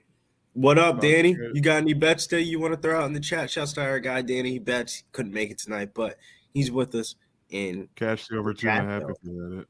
There you go, Walter. He says he gassed out warming up backstage. Probably. Kraus bet $1 million on the Prachnio before the fight. I mean, look at and told Knight, I'll give you 25% of the winnings if you go out there and do nothing for 15 minutes. Just act like you're real mad that a dude's kicking you. I hope the That's all Apex he's is doing. are booing these guys. I tell you that. Yeah, all 12 of them. Yeah, all 25 people there or whatever. Yeah, you could never put on a card like this unless you had the Apex where you only have to sell, 50 tickets. Another head kick. I mean, another question mark kick. I mean, this is a Dana White Contender Series alumni card. They wanted to finish this so they could watch the dunk competition. Dead ass. I think the dunk contest tonight's actually going to be good. Even the cats are mad about this. Yeah, you got my dog going crazy in the other room. The 3-point contest, not really too. I have betting interest, but I think the dunk contest is going to be good tonight. Plus money. If I were introducing some of the proper sport of MMA, I'd start with Knight versus Prachnio. I'm sure you would. Plus money. I mean, come on. This is the way the sport goes. I mean, it's a barn burner in this. Under a minute left, and you got Karate Kid versus, I don't know, against who. This is just bad. William Knight is literally making him look like Badr Hari. I just had to pop back in to say that, boys. He's literally making him look like a prime Alistair Overeem. Like Marcin Prachnio didn't get knocked out by 3 consecutive hooks from Sam Alvey.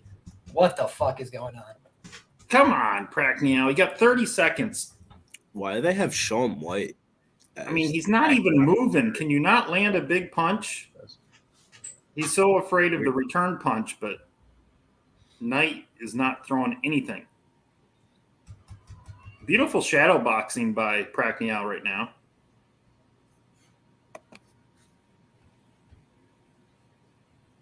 Shouts to Danny. I'm not even gonna try to read all that, but I said it was going to be either a fucking knockout, the most boring fucking fight ever, and it was the most boring fight. It's worse than the most boring fight ever. This is by far the worst fight I think the UFC has ever put together. I don't know, Yoel Romero. What is it that this is worse than that? Can't believe I lost that fight. Doesn't go the distance. Me too. Unbelievable. Wow. Oh, I'm pretty sure, guys, Prachnio won. That's one thing to block. Wow. That's all I got to say is what just I feel decent about this decision. I mean, who knows? I mean, it is MMA, but I do think landing like 2 punches the whole fight will not win you a fight. I think so too, RBD. Knight will be cut tomorrow. I would buy him out of his contract if he has one still. Seriously. Just take it and leave. It's fucked up. The UFC signed him to they've been building up William Knight for a long time. They originally signed him to a developmental deal. That was the Sean O'Malley deal, the developmental deal to the UFC contract. I think Willie is headed to the PFL, try to win himself $1 million with that fight style. I think he's headed to Bellator. I'm gonna type in William Knight on Twitter and see what comes up. Oh. Is he trending? Probably not. Dunk contest is on. I mean Bleed's asking, I wonder what Dana's going to say. I mean, usually Dana just rips him a new one after that kind of fight. So John Kelly says commentary doesn't need to do William Knight any favors here. He didn't come to fight at all. He threw 2 strikes and didn't shoot a single takedown. Cut this man. He's not a fighter. Well, he's not a UFC level fighter anymore. Oh my God. And then they have a picture of spinning back fist. There's 2 guys with no arms just kicking each other. T said he's heading the street beast. That's funny as fuck. I know the guys over there. I can get him a spot. Oh, does anybody? What were the judges? I'm just curious to see. Was it 30-27 across the board? I take it. Let me see. What decision? I'm shooking. How do you do this interview if you're Felder? Like, this is the most boring fight of 2023. Way to put everybody to sleep. You can say that's the most boring fight in 3 years and not even get a blink an eye. I don't know. It reminded me a lot of Yoel and Izzy because that was about. I think that fight had less strikes than this one. He's saying that he right there, the knot on his foot. He's. Watch this. Should I retweet?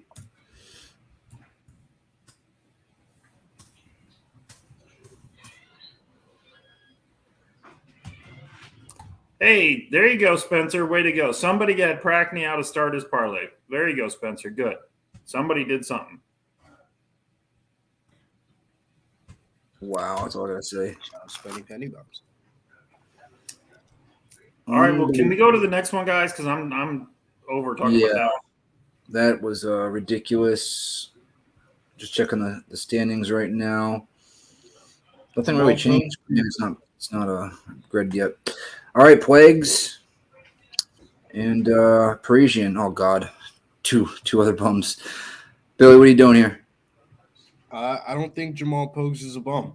I think he wins this fight, and very convincingly. I need him to close out this 2-leg parlay. I had Felipe Lins earlier in the night with Jamal Pogues plus 106. All right, Zoe. I have Pogues with Mike Malott for next week is one of my parlays, and then I have I ended up going in on Felipe Lins, so I have Pogues with Lins. So close out one parlay and hopefully keep me alive for Malott next week. Oh, yeah, I was going to add him to my parlay. Wheezy. What fight are we talking about? Parisian Pogues. I like Pogues to win by decision here, but I have no action on the fight. I'm really interested to see how Jamal does in this spot because I think he's got, a pretty decent ceiling. He's a well-rounded fighter. He's athletic. He's got good wrestling. He's got good boxing, but he's got to figure out how to put it all together. He's still very young, but he's experienced for a young guy. So I'm high on Pogues. I'd like to see him come out here and perform well against Parisian, and the pick is Pogues by decision. Okay. I got Pogues, Mallet, and Suarez at plus 128. 3-legger. I want to see Pogues take him down because if he takes him down, I doubt Parisian's going to get up. Parisian's a fucking bum. I mean, I shouldn't call Pogues a bum, but he's just not, He's young. He's only like 26, 27 years old. Yeah, I mean, yeah, you could. Look at the people that he's fought, bro. You fought some decent competition. Walter Colson says White next fight is Bop Bag. I'm taking the bag. I think he's going to sign with Slap League. He might have a better shot with those biceps and those forearms and Slap League. I was going to say, like when I said that, I'm like, well, that might be a good idea.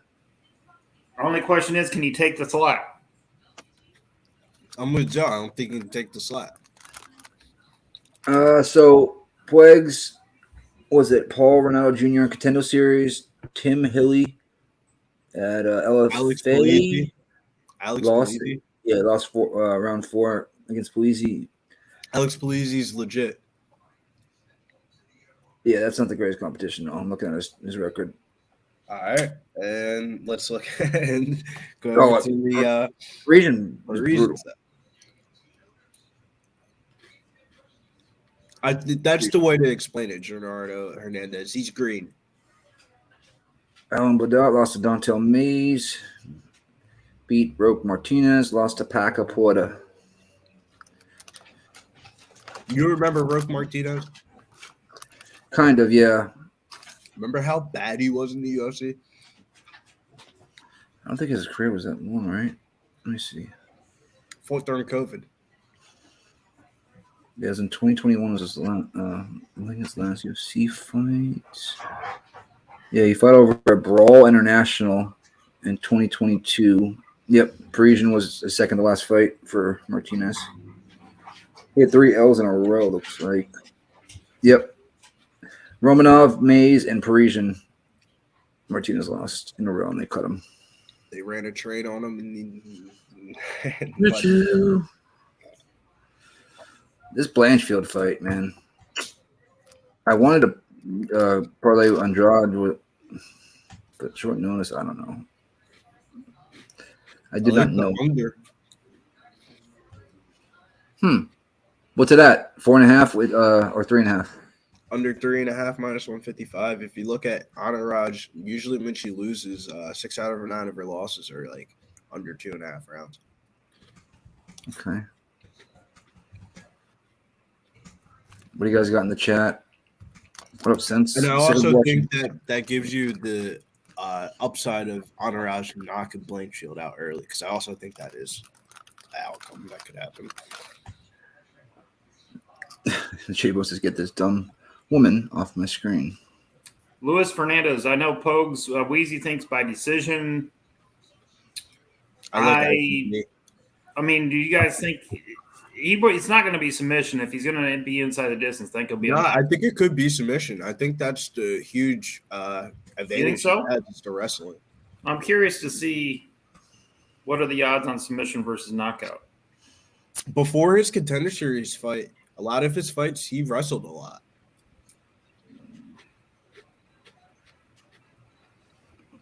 What is Jordan Wright? Plus 250 by knockout, plus 550 by submission. Dad father says sub is the play, so. Dad father says what? Sub is the play. I think I'm about to plus 550. I wouldn't throw my $100 on it, but I might throw $20 on it. Plus 550. Oh wow! Did nobody get this last one right? Because it says Brady's at 500, still in need of 475. Let me look. You see, most of the people in chatter say Pogues by decision. Damn, not a. Oh no! What is this? I mean, Parisian is pretty tough. He also got submitted by Dontel Mays in the third round. How tough are you really? Yeah, no, that's a good point. Fair. Damn, Big Show, you had Prachnio by decision on the contest. You see Dontel Mays in his last fight against Hamdi. He cast the fuck out after like 3 minutes. I mean, Pogue by unanimous decision is plus 180. Yeah, they're all plus money no matter what you choose. If you choose a prop, you're going to get plus money. Much better than, minus 250 now. Damn, so I might just take the ITD. Contest is still up in the air depending on what happens in this next fight. Next 2 fights, really. But we got Brady in first, Nate in second just by 25, Rosses in third by 25, and Fila in fourth by 25. I have a feeling, Nick, it's going to come down to Brady with having the Beverly Hills Ninja. That's going to be Brady's night right there. Yep. If Beverly Hills wins, then I think he's got to wrap it up. No, I think Beverly Hills Ninja could win. Well, if he starts to wrestle, he's not going to win. If he comes out and actually tries to land bombs, he might have a chance. What up, Sean? I'm on the Parisian ITD here. Let's get it. And isn't there bets out there where you can bet within the first minute? Like Beverly Hills Ninja within the first minute is probably about the best chance you have. I think we do have those. But Joe, did you hear that his mom passed RIP? Yeah, but that doesn't matter, Billy. I mean, his cardio is his cardio. You think his mom passing away is going to help his cardio? No. You get under half around at 750 for both guys. So if you like Hill Beverly, I think under the half round is the way to go. I'm in Jamal Pogues, ITD 3750. Let's get it. And I think if you are going against him, Pauga, can't even say his name. Pauga would be round 2, round 3 would be the way to go. Pauga round 2, round 3 would definitely be the way to go. I agree 1,000%. I think hopefully what the best spot for bettors would be if Jordan Wright wins round 1 and we get on Pauga live. Because I know Jordan Wright isn't going to be like Alexander Hernandez. We've never seen him look good after 7.5 minutes. What's inside the distance for that one? Let me check. Oh, it's like minus 500, Nikki. It's minus 500? 450, 500, somewhere in there. It's unworldly. The fight doesn't go the distance.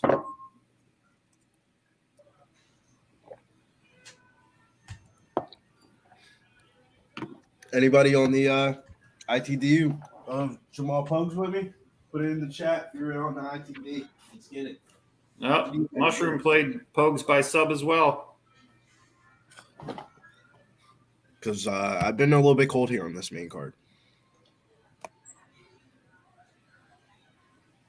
Do I want to go in on Pogues by sub while I got time and throw $20 on it?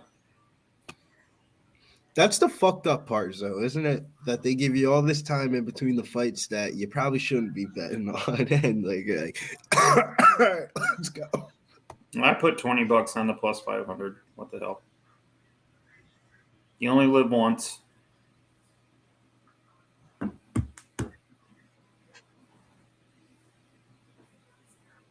I agree, Danny. He will jab him in the face, but if he takes him down, there is a shot by the sub. 5-1's not too bad.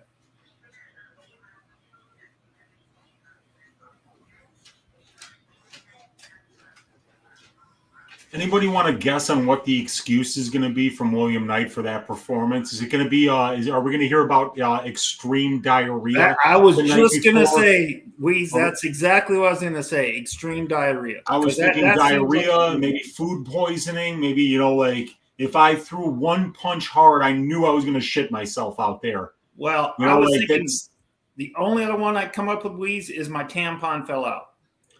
Oh. It's a good excuse. I mean, come on.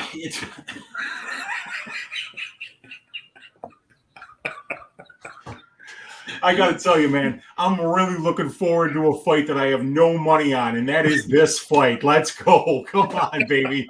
After that William Knight performance, like, I want to stop creating content. Yeah. You know, like, I want to just hang it up and be like, you guys, I picked William Knight and put him in the greasy four-legger. It's time for your Uncle Weezy to know when it's time to hang him up. You know?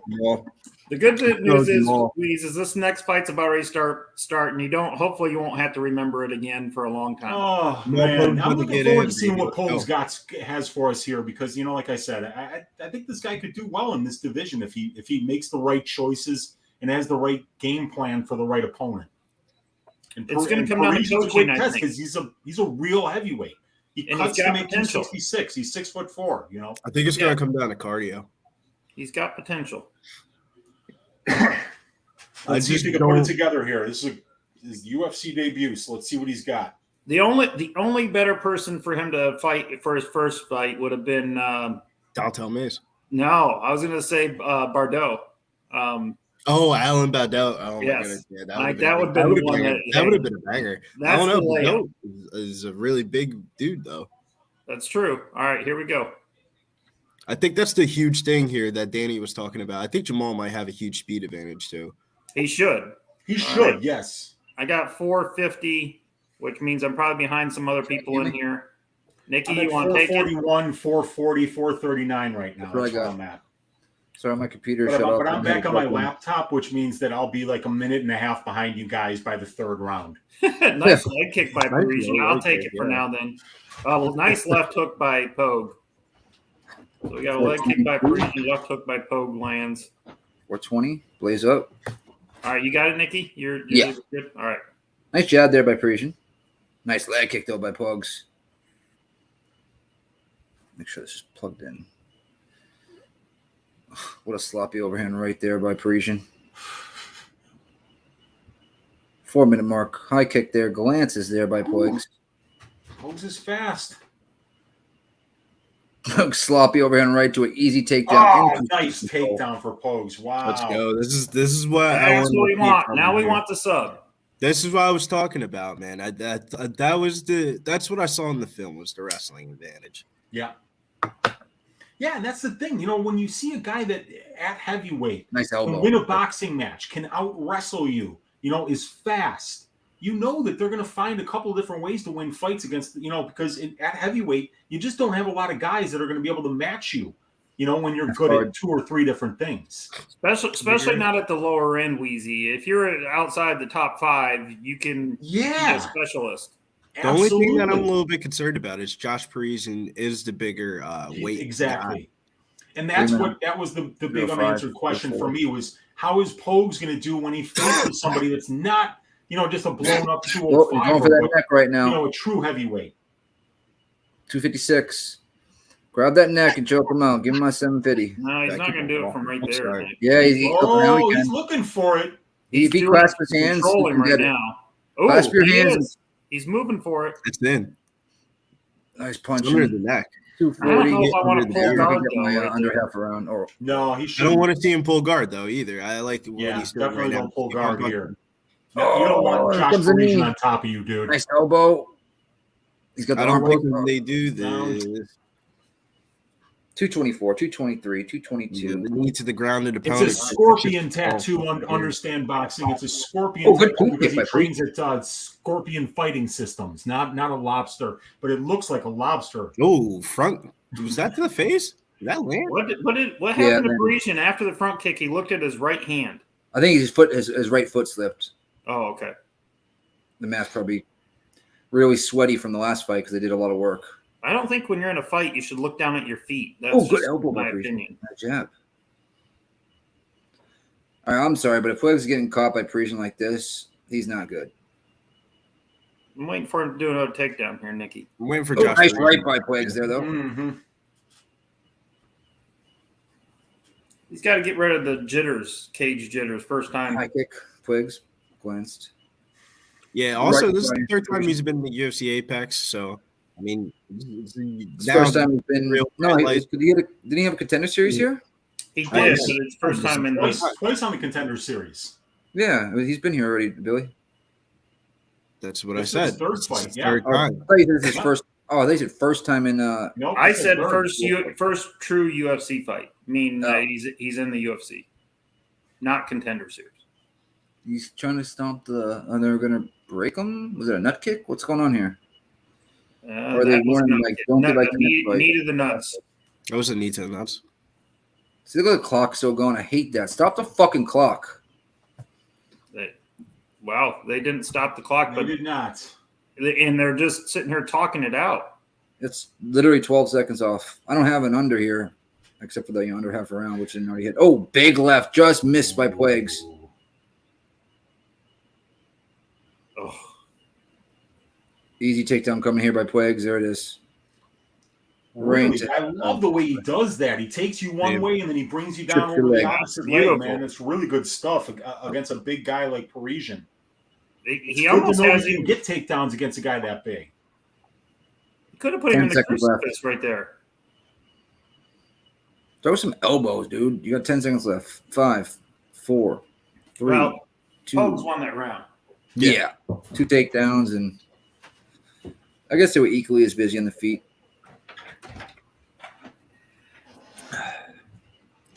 If we get back-to-back boring fights like that with 2 fucking and heavy, oh wow, they got to do something with the heavyweight division. Well, that was light heavyweight, the night Prachnio fight, right? That was that was LH.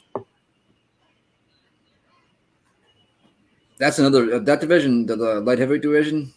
Other than like the top 5 or 6, it's fucking brutal. I don't think I can name the top 5 right now. Jan's in there, obviously. The champion. Who else? Jesus, Mary, Joseph. Stipe. Anthony Smith. Are you talking about light heavyweight or heavyweight? Oh, yeah, light heavyweight. Oh, light heavyweight. Anthony Jamal Smith. Hill was a champion. Magomed, Ankalaev. Yeah. So 5, 6, and then after that, it's fucking brutal. There's that teeth kick, Billy. Oh, it did land right. Ooh. Yeah, that teeth kick was wild.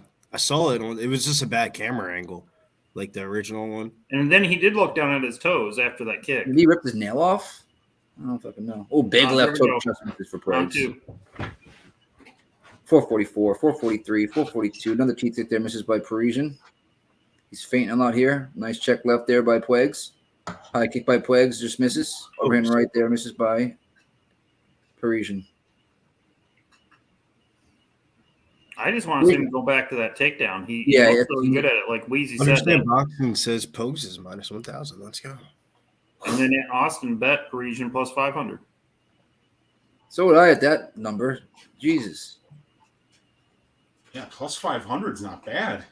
I mean, he's got to worry about the takedown. It's not that big of a blowout. No, it's only the takedown.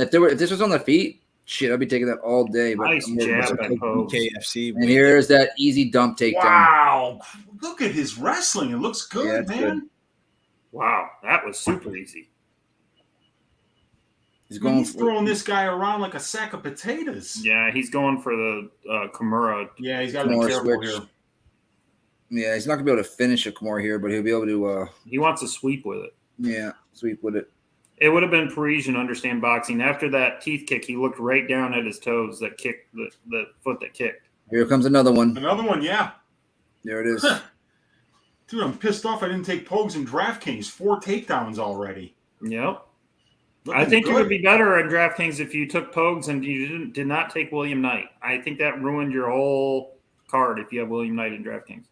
Yeah, I would assume so. Oh, dude, yeah, that's like one of the worst. I mean, I'd have to go into what was the score, like database 19 or 18? I would love to find somebody that scored less than 5 points over 15 minutes, which is exactly what I think William Knight might have done, man. Yikes. That would have. Was it 5 pound? Is that it? Short strikes here by Pogues, but Parisian gets up. And Pogues lets him. But he's going to probably get dumped here again. You got a couple nice shots in there while I had him in the headlock. Dude, this right hand. Man, it's Jamal Pogues. I just said Pogues. Pogues. It's Pogues. Pogues. I bet he pronounces it Pogues. Oh, spinning nothing from Parisian. What the hell was that? I mean, the speed difference, if you look at the length of time it takes for a Parisian punch versus Pogues punch, it's significant. Nice right there by Parisian into the clinch here, though. He doesn't want to be Parisian's got some decent pressure. Turn him, Pogues. Double underhook. There you go. Oh, good elbow by Pogues. Middle of the octagon, 2-minute mark. Lord. Back-to-back fights after all those friggin', finishes and exciting fights. Well, this one was more predictable for a decision, though, Nikki. This one, but that Prachnio fight, nobody thought would. Yeah. Yeah, I didn't take any unders in this one. I had put Pogues in a parlay, but I need him to do more work. A nice little switch to the middle of the octagon there by Pogues. 128. Somewhat of an inside leg kick there by Parisian. Dude, Pogues got to work on his striking. It's bad. He just needs to keep his jab going and then go for the takedown.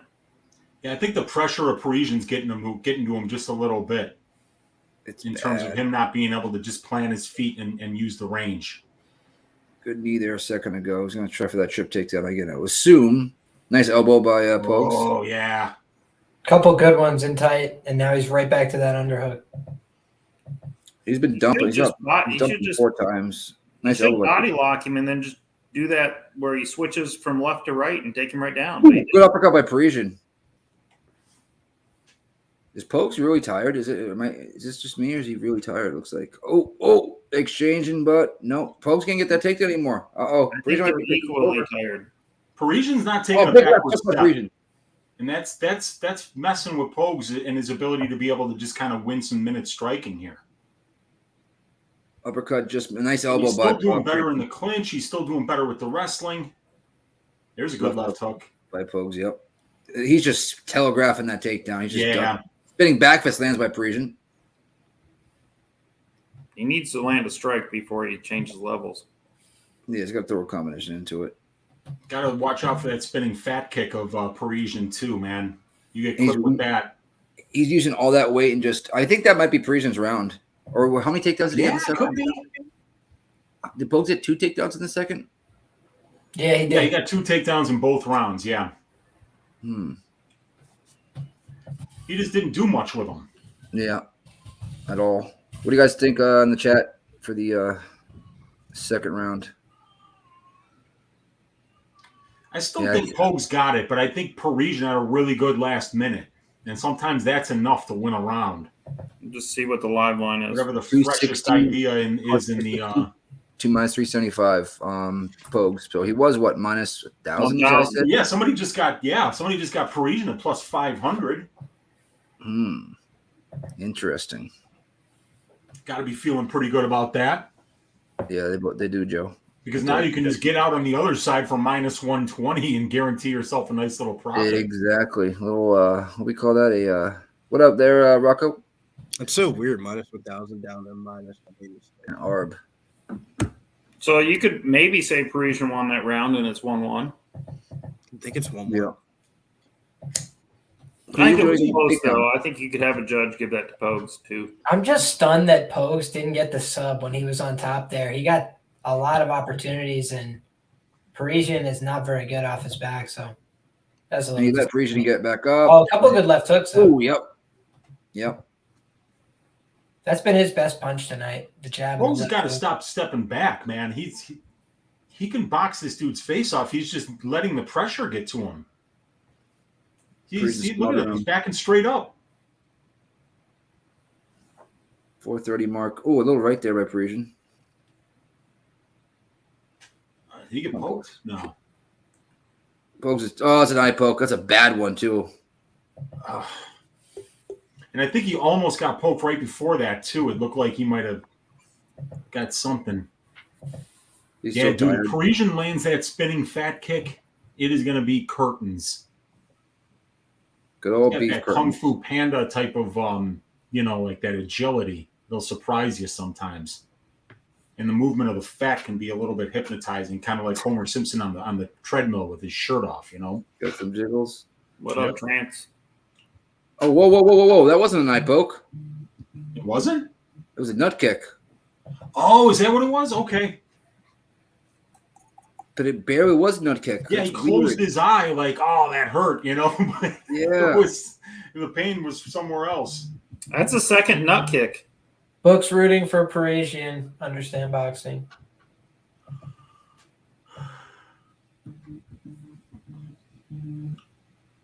I gotta take a point. Was it the second one? Yeah, he had one in the first round. I did not. Okay, fuck. That was when they were looking at each other and they didn't stop the clock. That was a nut kick. Oh, yep. So they took a point? No, they did not. Over and right. I would think one more. It looked like Montalvo told them, hey, you do that again, I got to take a point. Yeah, third one, they'll do it. Jab by both guys. Parisian lands better. Nice little cardio rest for. And does it look like Pogues' left eye might be a little bit like he's blinking it out? Yep. Parisian started to get this fight over. Pogues is tired. I don't like him being on his back foot, I'll tell you that. Yeah. That's Pogues' fault. I don't like how Parisian doesn't have much in terms of the striking. He's backing up without offering up his own offense. And there's that takedown. He had enough in him there. There it was. Man, that was a nice takedown. Let's see if he can hold him down. Stay on top there. Mount. Oh, full mount. There you go. Passes right to the mount. Wow, easily. Now get that arm in and go for the choke. Go for the choke here, Jamal Pogue. There's no way he's getting him off him. Or you could ground him down donkey. I'd rather be him half guard, just stay on top of him. Well, it doesn't help for submission, but it's going to help him keep him down. He's going to give up his back. He's having a hard time holding Josh down. Josh has been doing a great job of getting back up. He's gotten back up from all 4 takedowns thus far. I think that's why he went to half guard to trap that leg so he can't get back up. But He's doing some minutes in. He's not doing anything when he has him down. Throws him Jamal shots. has to do this, though. I mean, he's got to just keep him here. He's trying to wrist ride him so he can throw punches with the right hand. And he's got height, too. So his head and is now higher Parisian's than going to try and good. go for excuse me. Please go ahead. I'm done. A word. What were you saying, Liam? He's basically riding the half Nelson right now. I noticed which that. is allowing him to stand up, but it does open him up for some knees. He's still got the wrist control on the far side. So this is a pretty good position to land offense. But he did let him back to his feet, man. Man, that was nice. These guys are gasping for air. Yeah. I think one more takedown and Parisian might quit, but he's going to try and keep it upright. He's a tough guy. Big elbow. Oh, yep. Pogues with an elbow. Pogues level changes again. Went for that Oh. body lock. Couldn't get it there. Parisian tries to circle him into the fence. Now Pogues has a deep left side underhook. Parisian's just going to use his weight to push him back towards the fence. Double underhooks in the pummeling. Nice knee to the body from Pogues. Parisian's just holding on right now. He's not trying to do any offense. He is literally just leaning on him. He's like, please, God. Oh, he looks like he could fall over by himself right now. What the hell is happening? I wouldn't mind to see him shoot a takedown now. Yeah, I think it would be wise. He's got to walk him onto it, though. Nice jab. Good stiff jab. Right, yeah, he hurt her eye with that jab. Oh, that one hurt. Yep. He needs to double boink. Keep that jab. That's why I'm pissed off that Pogues is letting Parisian pressure him. Pressure right into that jab, man. Don't take backward steps. He's lucky he didn't fucking just duck into that uppercut more. 105, 104, 103. Come on, Pogues. One more takedown. He's so gassed, he's not going to do a fucking thing. These guys are like, where am I right trying now? to take down this load of a human being. Heavyweights, man. Come on, man. Like the Parisian's probably 280, 285 today. Good job by Pogues. Oh, no. Another tailbone. Good jab. Nice elbow. There it is. That's what you do to respond to the pressure. Clinch up, elbow, shoot takedowns, but don't let him back you up. He's attempted about 500 takedowns tonight. That's kind of impressive. He's going to pump that down. A guy who's way heavier than him a bunch of times. Is Parisian going to take him down now?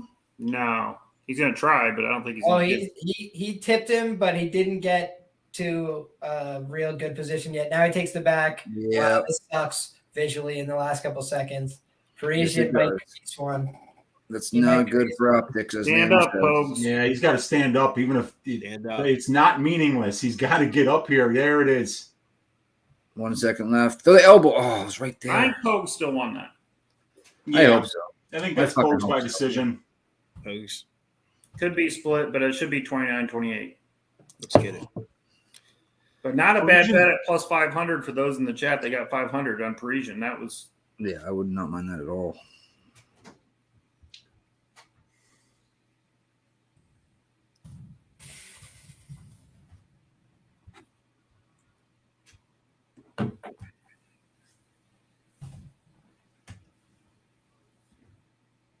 That sucks. These fights have stalled to a dramatic halt. So now they got a guy who's never gone 3 rounds. Could we fuck this one up somehow?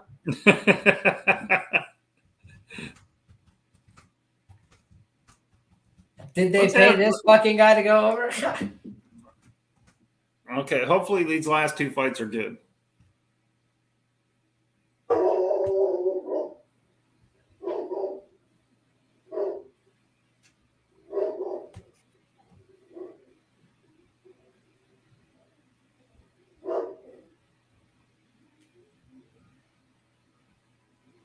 There you go, boys.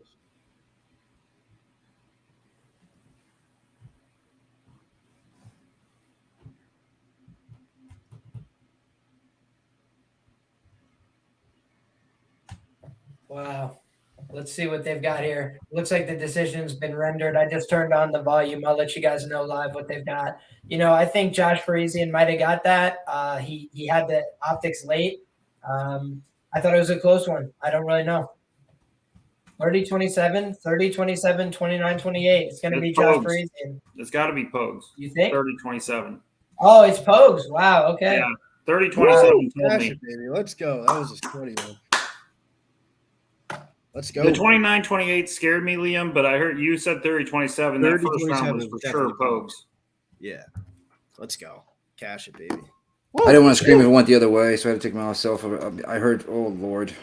That scared me 29-28. I can't believe 30-27. I don't know how you couldn't give Parisian 1 round. Especially there was 2 round. Right, there was 1 30-27 and 2 29-28s. Yeah. I agree with the 29-28, but 30-27, that was dumb. Nick Rodriguez, night 1. Yeah. Oh, yeah, he fucking blew him out the water. Out the water. That was sweaty. Sometimes from Delta 8. Easy in the beginning, sweaty at the end. Yeah. All right, we got 2 left, guys. Let's go over. It's horrible. Beverly Hills Ninja versus Pauga. I'll kick it off with Billy. Billy, what are you thinking here? Co-main event of the year. On, Beverly Hills Ninja, man. I really. By the way, let me just interrupt for 1 second? I'm just getting read the decision now, thanks to ESPN Plus. I started the fight at the exact same point as you guys. I am just getting the decision now. So that's weird because to interrupt. After every fight, mine fucks up, but not during the fight. You know what I mean? Yours is fucking up during the fight. Every damn time, man. Love ESPN Plus. All right, Billy, what are you doing with Pauga Beverly Hills? I'm betting Jordan Wright. I'm just trying to figure out how I want to do this.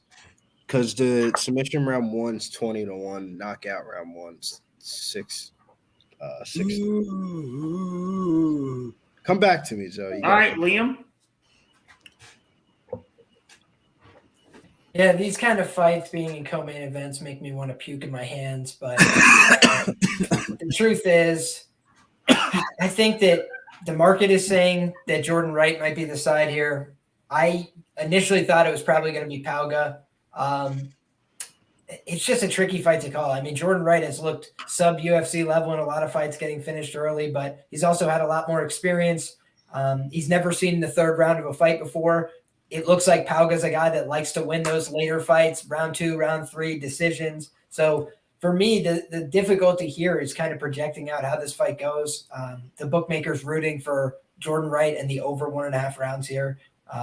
So I think that either one of those are very possible. And I kind of lean towards the Jordan Wright side here. I think the book need a parlay buster, but it's a tricky fight to call. Okay. Wheeze. Yeah, I see violence here. In the last 2 fights of the night, I have a parlay with this fight here to not start round 3, with the main event not to finish inside the distance at around, it's like minus 109 or something. So I've got 1 unit on that. I expect this fight to finish inside the distance. I tried to track a bet on Jordan Wright to win by first round knockout at plus 700, but my FanDuel account said that I was out of the state, or I don't know. They wouldn't let me log in. So yeah, it was just they have, every once in a while they can't locate me, and so they couldn't locate me. So but I still think that at plus 700. For a little sprinkle, fucking John Cena by his best win condition, which is a first round knockout, is a good bet to make. But this is going to be violence. Neither one of these guys has a chin. All right, Nikki. I took Pauga round 2 at plus 450, and then I also took Jordan Wright by decision at plus 1600. I'm trying to go against the grain here on this. Yeah, I would say plus 1600. Jordan Wright by decision is against the grain. I agree with that. Billy, you do anything? Yes, I ended up taking Jordan Wright KO TKO round 1, Jordan Wright submission in round 1, and Jordan Wright money line. All right, and I took Pauga round 2 at plus 410 on Wednesday, Nick, and you get a plus 450 now, you little son of a gun. Boo-boo kitty fuck? 5. So I'm counting on Jordan Wright. I'm counting on Pauga to make it out of round 1, basically. Just sprinkled both of them with $20 on each.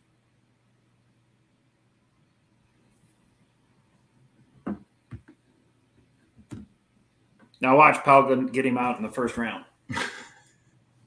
Somebody's getting served in this fight. I mean, if this fight went the distance, I would be really shocked. Well, just like William Knight and Prachnio. Well, I didn't bet that under. I mean, like this is an under that neither one of these guys really has a chin, and I mean, come on, this was. Yeah, when you see a minus 500 fight doesn't go the distance, it more likely isn't going to go the distance. Yeah, the books want none of it. They're just like, please don't bet this, and we're going to give you a really trash line if you do. I mean, we'll know within the first minute. If you see the ninja come out, start trying to grapple, you're going to put your head down and go, oh my gosh. And if you see him come out like a madman, start winging right hooks, left hooks, then you'll be like, all right, I have a shot. That's how he needs to win, because this guy trains, Pauga trains with Curtis Blades every day. So, I mean, Jordan Wright's not taking him down. He's got to knock him out. But if you're a Pauga fan, that's exactly what you want. You want to see him land a jab and shoot for a takedown. And then you're like, oh, Wright's in trouble now. Yeah, I would agree with you. I don't think he's out wrestling Zach Pauga. I just don't see it happening. But those big boys that he was wrestling in the house, man, those big corn-fed Nebraska guys at like 265 pounds, neither one of those guys was taking Pauga down, man. So how the hell is Wright going to do it? He's a natural middleweight. Wright has been working at his wrestling for like the last 2 or 3 fights. I mean, he feels like he's a good wrestler now. He's in it. Yeah. I mean, Liam, would you like to judge Jordan Wright's wrestling his acumen as a wrestler, Liam?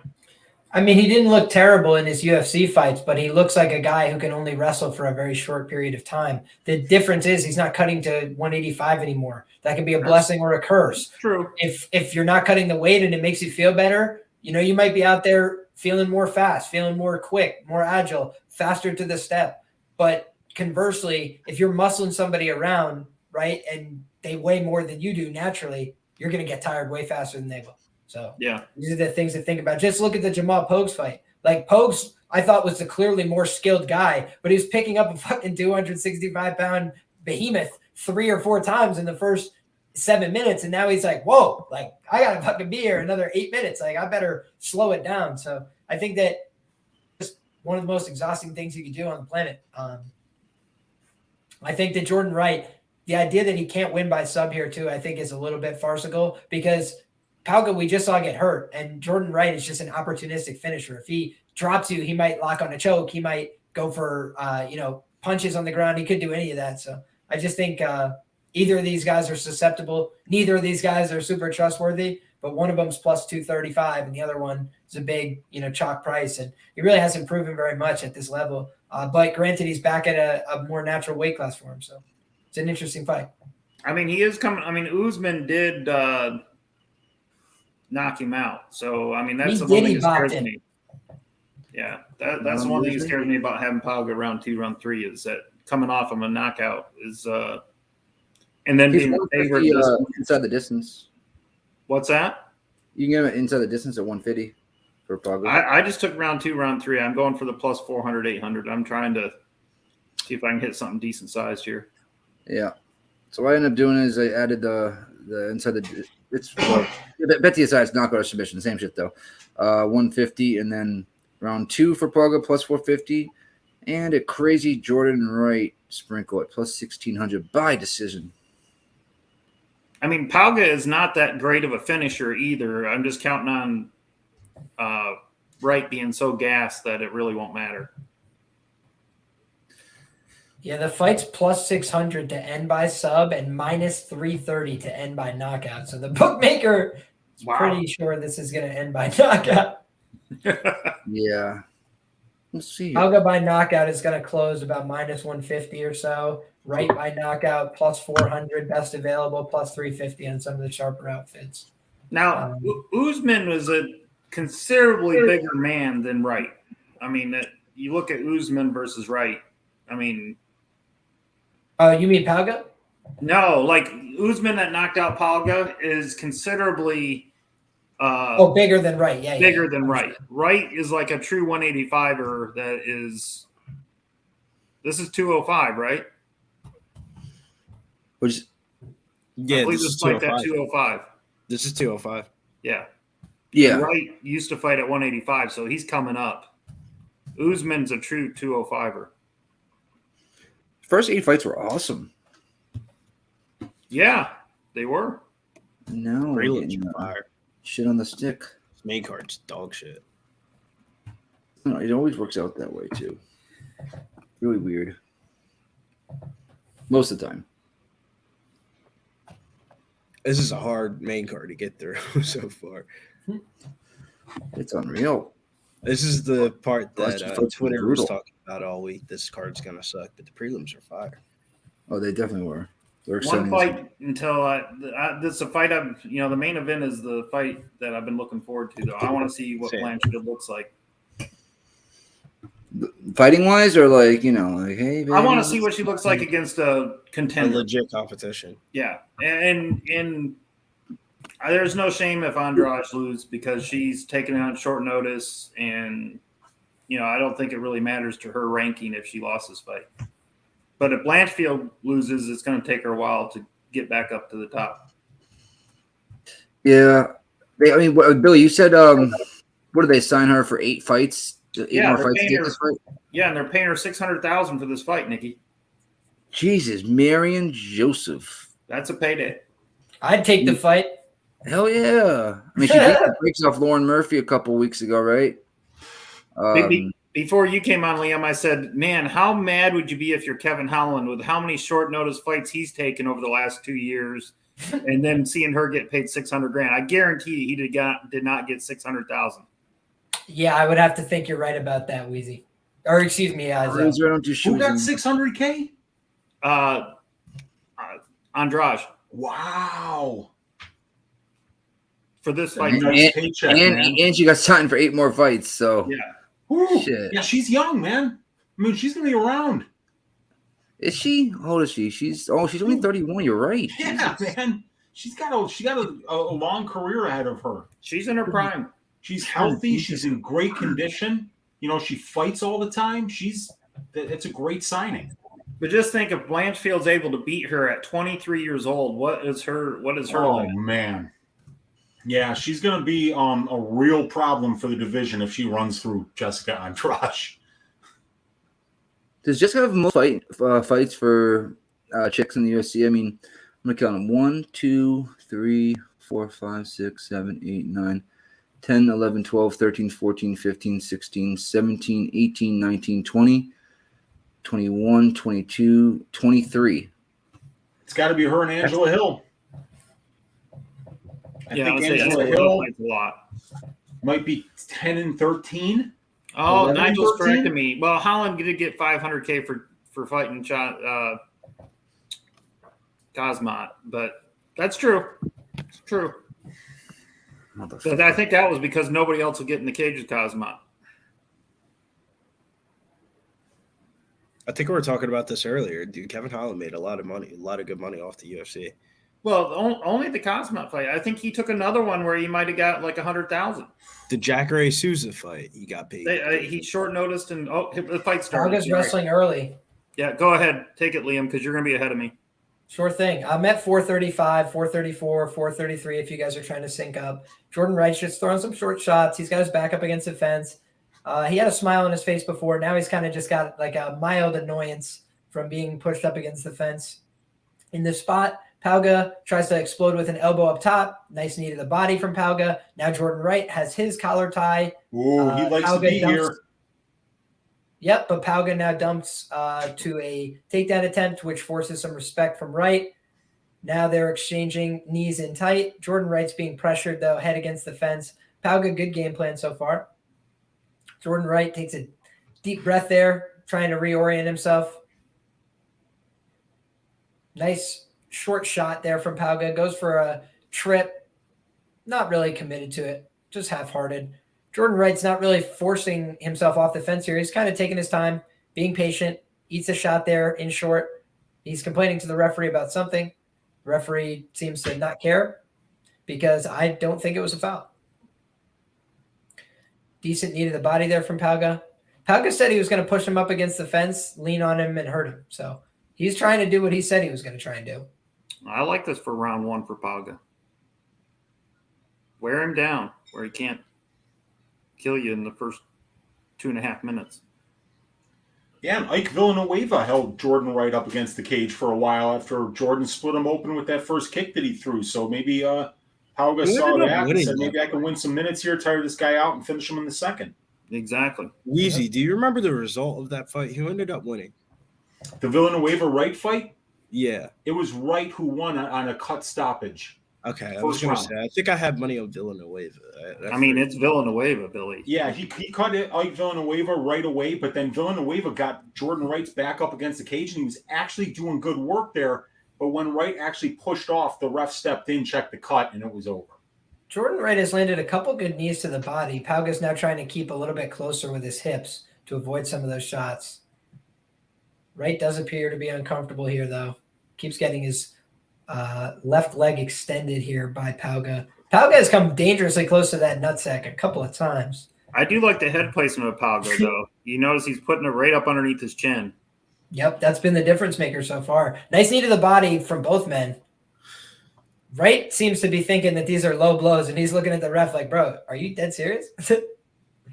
He's got to stop looking at the ref, and he's got to get an underhook and turn off this damn cage. Exactly. Yeah, he has not done that very well. Oh, there. I mean, that one was pretty clear. No, well, he did step in. Wow, I didn't think he was going to step in. Jordan Wright's got a cut and a lot of deep breaths already. Oh, boy, that was right in the sack. Whew. Now, that'll help Wright's gas tank a little bit.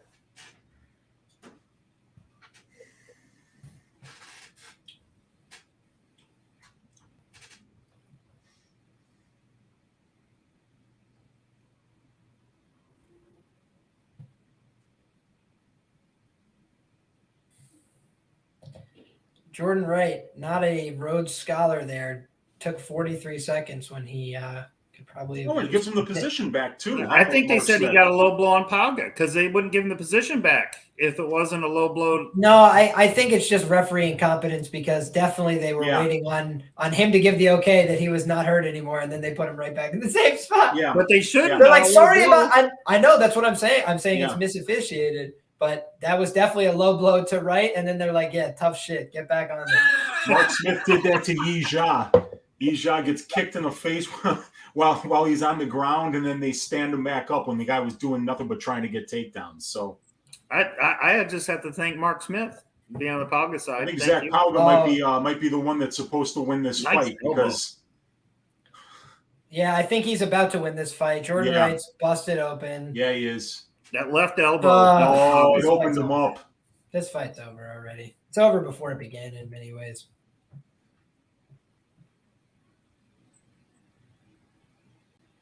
He's going to – I thought he was going to ankle pick him and take him down.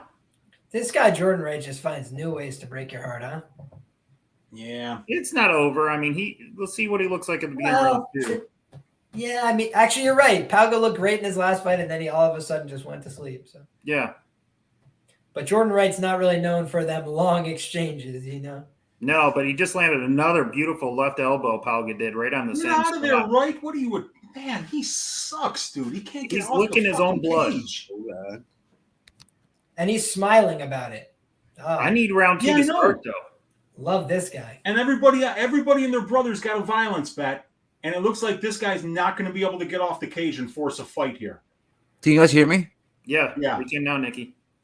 Well, for those of you rooting for violence, one guy's face looks like it was ran over by a car. No. So that's probably good for the violence bets. Probably not good for the Jordan Wright bets, though, you'd have to think. Because his face would be the one that looks like it got ran over by a car. I'm with you, Bleed Creation. We're going to the second, right? What's that, Nikki? We're going to the second? Yep. Yes. All right. I just need the second to start. 450. So that's right. If they stop it right here, it's first round, right? Yes. Fuck. And I hope the cut isn't that bad yet. It can get bad in the second round. Excuse me.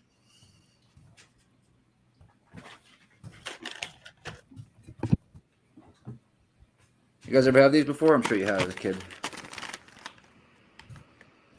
Oh, yeah. Way back in the day. You got 8 of them for $1 at the dollar store. Hell yeah. Yeah. Can't beat that shit. Dude, at that price, you can't afford not to buy it. You know? Yeah, literally, that's why I bought it. I mean, walking around like 8 for $1? What? You pass on that, you're going to lose sleep the next day. I promise you. Yeah. They cleaned him up pretty good. Yeah. It's starting to bleed, though, and it had round hitting started. All right, Liam, go ahead and take it. All righty, here we go.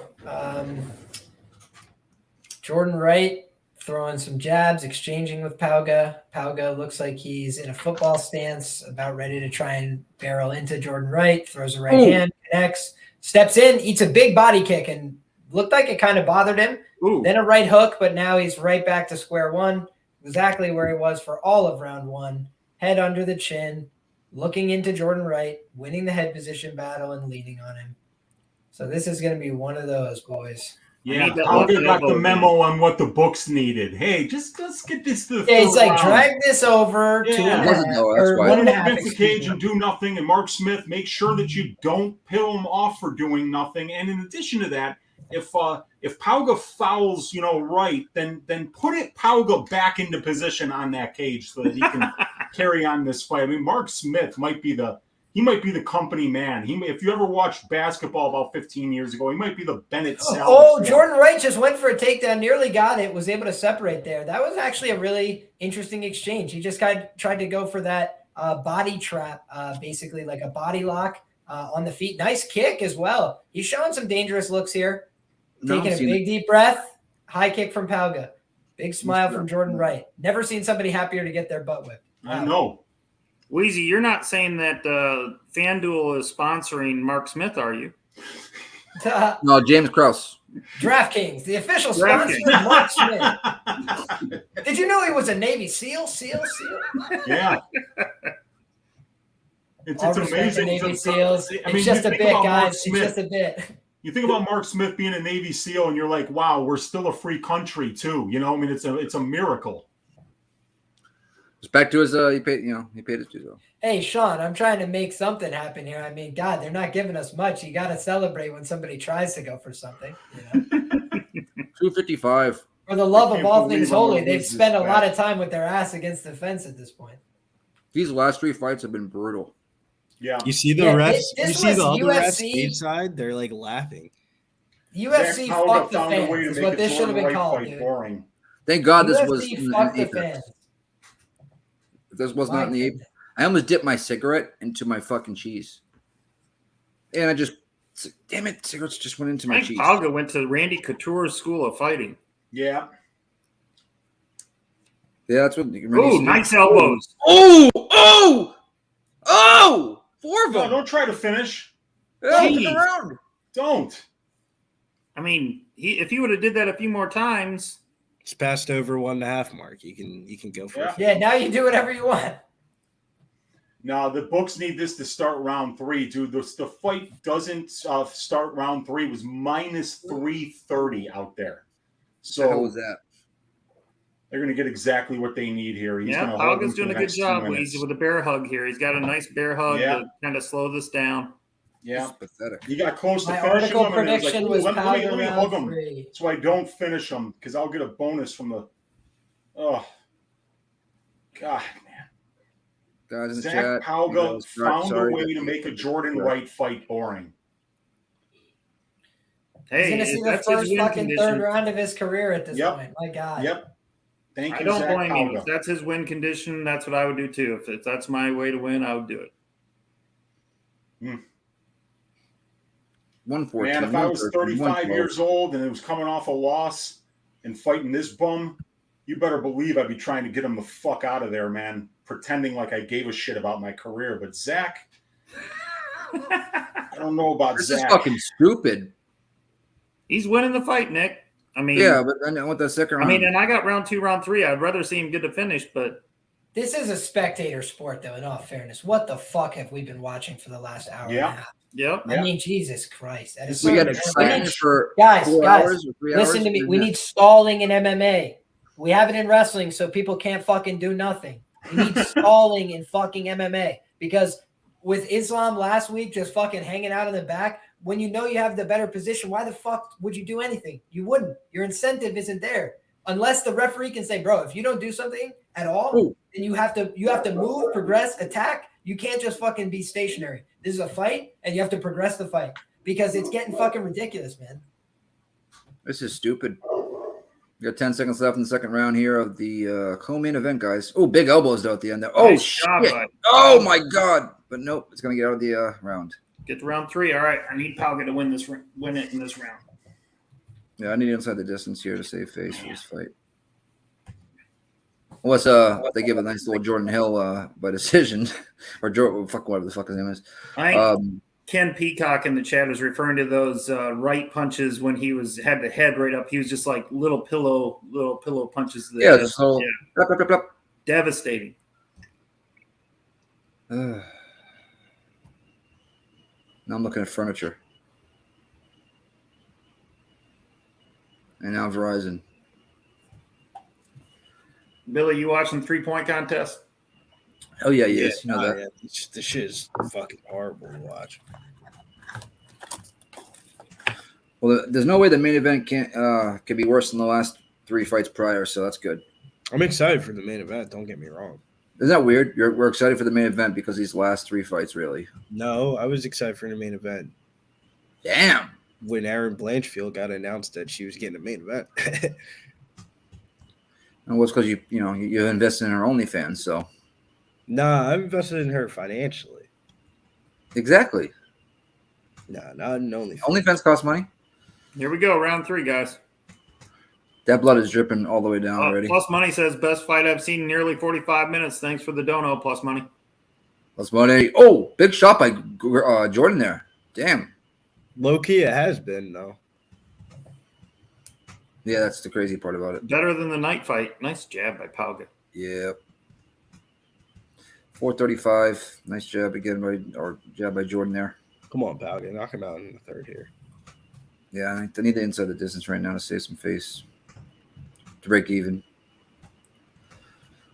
For because I had Wright plus 1600 and then round 2 plus 450. If Pauga would have got round 2, that would have been beautiful.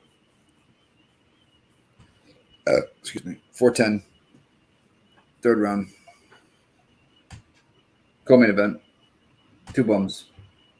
1 cup. Oh, good body kick by Pauga. Tatum came out and put out 20. What? Said Tatum put up 20. Did he? Did he? Yeah, I'm at 6. Is that good or bad?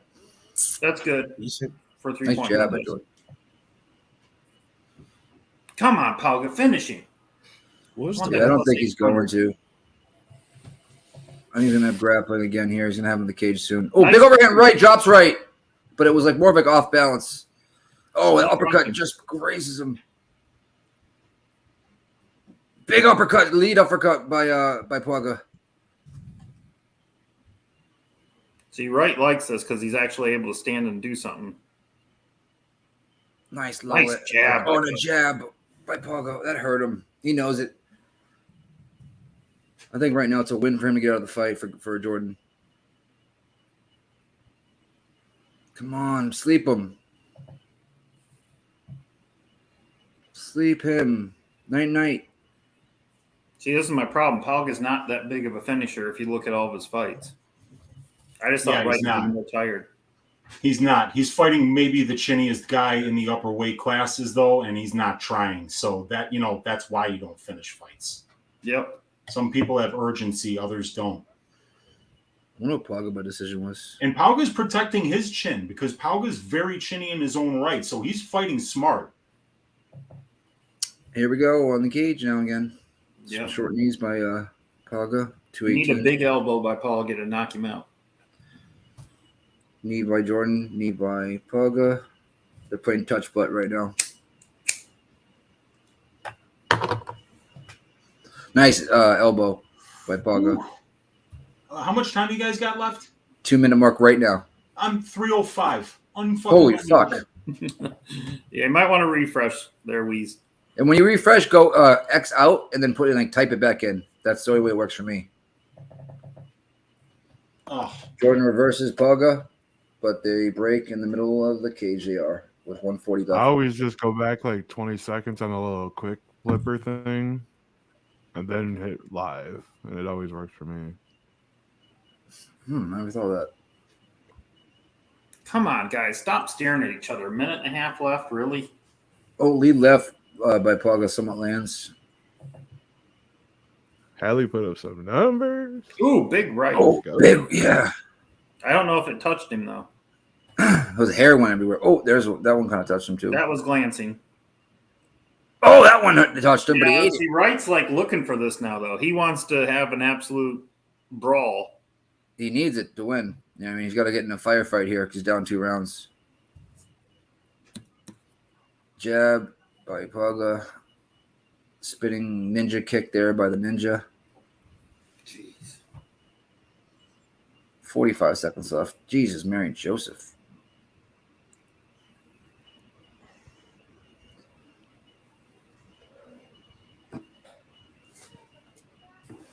$32 seconds left. Overhand right lands by Jordan.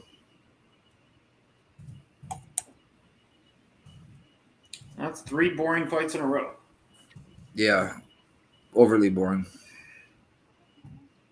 Pauga by decision was the bet to make. What Plus was it? Do you know? Curtis Clark says plus 410. 410 it was? Okay. I don't think I would have took that, but he dumps him with 8. Yeah, this is over. Nice right by Pauga, and 3, 2, 1 into the fight. 30-27 Pauga.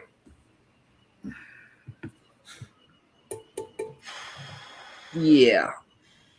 Why are you putting your hands up, Jordan? What the fuck? He's happy that he made it to his first third round ever. Oh, there we go. Okay, yeah. He was there just to play. He wasn't there to win the game.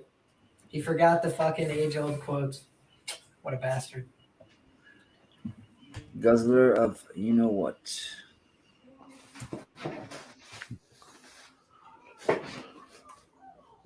What up, Dow?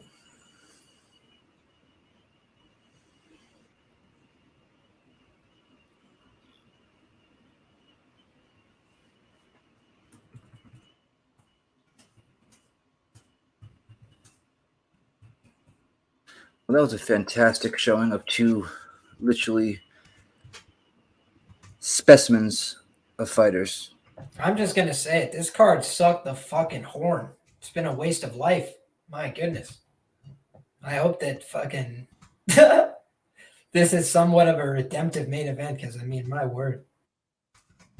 I'm excited, boys. I'm a Blanchfield guy. I'm an Andrade guy. It sucks they got to meet this early, but I'm excited that it's happening now, though. I just hope nobody gets injured. Let's just get a fight, get a clean finish. Nobody gets injured. I want to see these girls keep fighting.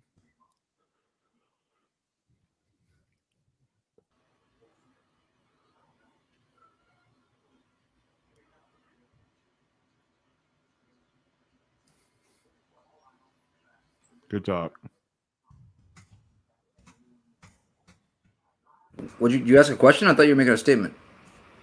No, Zach Pauga, unanimous decision. Sorry, I was listening to the decision being read. Was I? I'm having stream problems currently. I'm trying to get some stuff situated.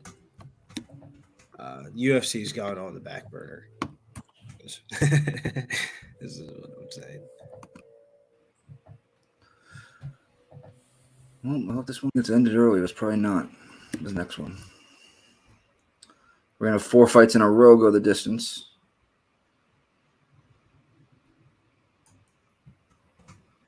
Because I don't think Andrade gets finished unless she gets subbed by Blanchfield, right? I mean, she's been TKO'd on the ground before, so I don't think that that's out of the realm of possibility.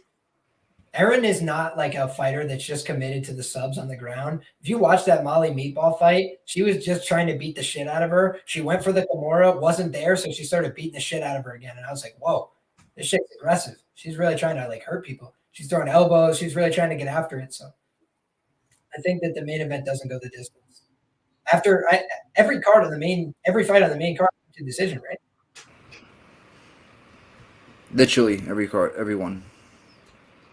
Well, the first, yeah, Hernandez and Miller was the first fight in the car on the main, right? Yep. So they've all been. Yep.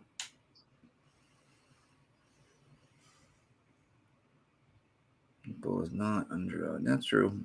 Well, I wonder who Meatball's next fight is going to be. She hurt or something? I haven't heard anything about her. I'm just getting the decision now. What? Does anybody know a good lawyer? I'm suing ESPN. That's it. I'm done. I want my $6.99 a month back, and I want an apology. I want a public apology. Man, you're going in and out of the browser too, or like clicking out and going like just X out of it, and then you're typing it back. You know what I think they do? You know what I actually think they're doing? I think they're like, fuck Uncle Weezy. We're going to show him 90 seconds of commercials between every round. 90 seconds. I'm not joking. It's like every time they go to commercial, they come back and you're like a minute ahead of me. And I'm like, I've been watching commercials for like 2 minutes. Yeah, it's no bueno. And I'd rather have watched commercials, than watch that fight. That was pathetic. Oh, yeah. My morning dump in the morning is more interesting than that. Oh, way more interesting. Fuck. I remember this fight with I thought Hollyown was actually going to, not Hollyown, Ron was going to get choked out by, what's her name, Liz Carmouche? Iron Eagle killing it. What did he say? Main event canceled due to both fighters fell asleep watching the last 3 fights. So let's sign off, you guys. It's been a great day. You can find me at Uncle Weezy's YouTube channel, MMA Engine, Club Sports Radio. Let's do better next week. Oh, God. All right, I'm gonna pee real quick. Get into the next fight, guys. Holy moly, this is crazy. I don't think I've ever seen like a adrenaline dump in a card like that. Yeah, after the Miller fight, it just fell apart like a Chinese motorcycle. And I think William Knight actually killed the card. He should be publicly shamed for ruining this card because it literally ruined everybody's motivation to fight like a professional after watching that 15 minutes of a travesty.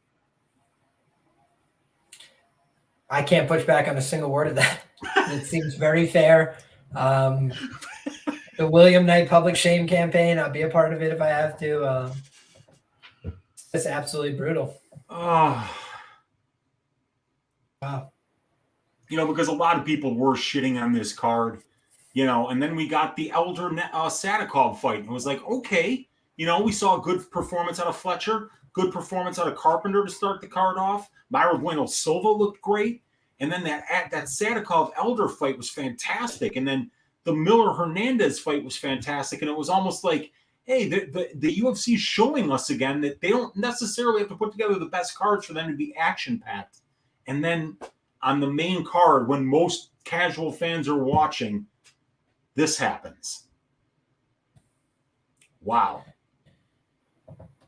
See, the thing is, man, they just don't give a flying fuck at all whatsoever about these cards anymore. So they're literally just filler, bullshit, low level. It's a contractual obligation. They're treating it like it's a contractual obligation that they don't really want any part of. Absolutely. You're right. People are asking me who the books need here. It's a tricky question to answer because the splits don't tell you what the betting was done at, like what line it was done at. But right now, this is what they reflect. 49% of the handle is on Blanchfield at plus 100, which, if true, would represent a small need on the Blanchfield side. They also are showing 72% of the handle and 82% of the wagers on the over 2.5 rounds here. I think that people are kind of unaware that like most of Jessica Andrade's wins are under 2.5 rounds, just like Lifetime. She's a dangerous finisher. She could definitely win fights inside the distance. But conversely, when she's lost as a favorite, she's lost inside the distance. She's lost inside the first 2 rounds in those fights. And so I feel like the under is like a contrarian sharp side here. Because I think both these ladies can finish. I think Blanchfield is willing to accept getting hit, coming forward, swinging heavies, trying to get in her face, trying to take her down, trying to exert pressure. You could get hurt doing that, but you could also outlast somebody, take them down, and finish them. So I kind of like the under here. I'm right there with you. I'm on the under as well, under 3.5, minus 152 at FanDuel. Man, they sure Julius Randle's ever took this many 3-point shots? He is out of breath. He was probably smoking weed all day. He was just chucking. He was chucking. I actually need Kevin Herter to get 25 here, him or Dame. I got Halliburton and Herter.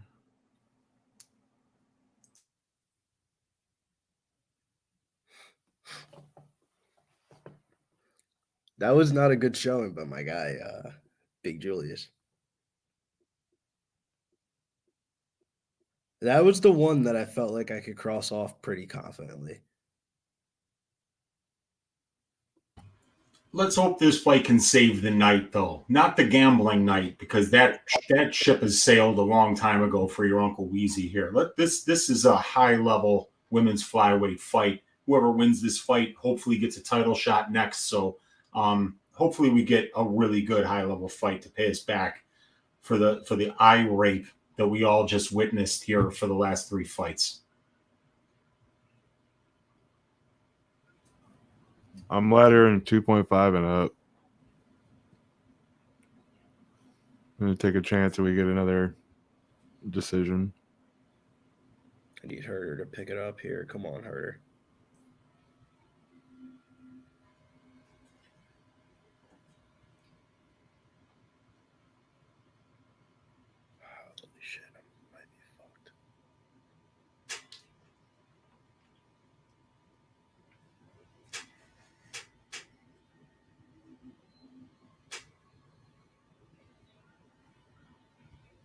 Yeah, here looking like if Dirk had a little brother that only missed 3-pointers.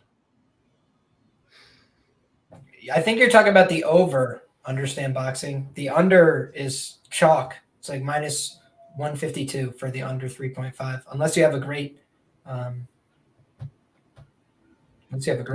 Yeah, Eileen Blanchfield here. Guys, listen, I do have some biases. I'm a New York, New Jersey guy. I'm always going to root for our people. But understand, I did bet 3 units on Andrade when she fought Caitlin Chukagian. I'm not just a fucking Momo that tries to throw money away. Like, I think that Blanchfield is a special grappler. In 2017, she won the very first EBI Invitational. She submitted several black belts at a very high level then when she was like 19. And now she's 23 years of age. She's been doing jiu-jitsu since she was 7. She's been doing Muay Thai since she was like 7 or 8. Like, she's been about this fight life for a long time. I think the implication in the idea that she's new to this is just not true. She was fighting tough girls in Invicta, UFC level girls, when she was 18, 19 years old. She's been having boxing matches since she was 16. So I think that Andrade is the real deal. I bet on her a lot of times. She's won me legitimately thousands of dollars. But I believe that this is a very dangerous fight for her. I think this is one of the best grapplers she's ever fought. And I think that Blanchfield has different level of grappling than people are used to in this division. So we'll see what happens. Also, by the way, people act like she didn't head kick Victoria Leonardo twice, drop her the first time, and then knock her out cold. Basically, the second time, just easily passed a knee on belly and punched her out of there. So I feel like, people think that she can't strike. Her striking defense is a big work in progress, but she's tough and she comes forward and she keeps throwing. Even when she's missing, even when she's not landing clean, she continues to throw and continues to try and pursue takedowns. So I think that she's really about it, man. I think she's a good fighter. So if I'm wrong, I'm wrong, but I like Blanchfield. I like the breakdown. Yeah, I'm sorry, I got season. money in this 3-point contest as well, so it's starting to heat up. The thing about Blanchfield too is she normally looks like she's just very like stoic, kind of doesn't look like happy to be there or anything. Even when she got the win in her last fight, she like did a half a smile and then was right back to like this. It's almost like a relief. She has some pressure as like a prodigy type fighter. I think that that's what you see sometimes in her fighting. Also a little bit of nervousness, but I think that this could be the kind of win, if she could get it, that would propel her confidence to a new level and would put her right in title conversation. So it's a great fight. This was the fight that actually made them put on a UFC event tonight. But I do think Andrade, counting her out by knockout is foolish because she throws heavy. She's a big hitter. She's willing to get in your face. And she's very powerful. Mean. She's mean.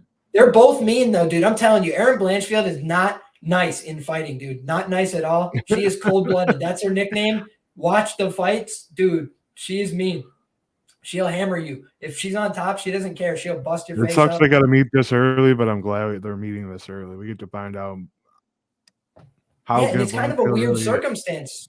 You're getting Andrade on the one hand, literally fought like a month ago. Sometimes that works out well for people. Sometimes that works out really poorly. I had seen in some interviews, I thought she said that she was dealing with herniated discs in her back.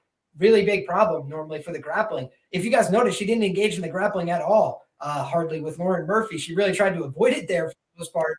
And I thought that she could have easily submitted her. And then when I heard that after the fact, I was like, oh, that makes sense. I also thought she might have hurt her hand. She's got the hand wrap coming into this fight. But also it just looked like she had busted up Lauren Murphy with every punch she threw. You could definitely break your hand doing that, throwing at full power all night. So I just feel like the 1 month turnaround here is also why this line has come in so much. Because it's hard to know what to make of somebody on that quick turnaround when even though she, won in convincing fashion, she went 15 hard minutes. So, Liam, you're saying like 500 punches to the face of Lauren Murphy might hurt your hand? Is that what you're trying to say? I think it might. I think there is a above Andrew.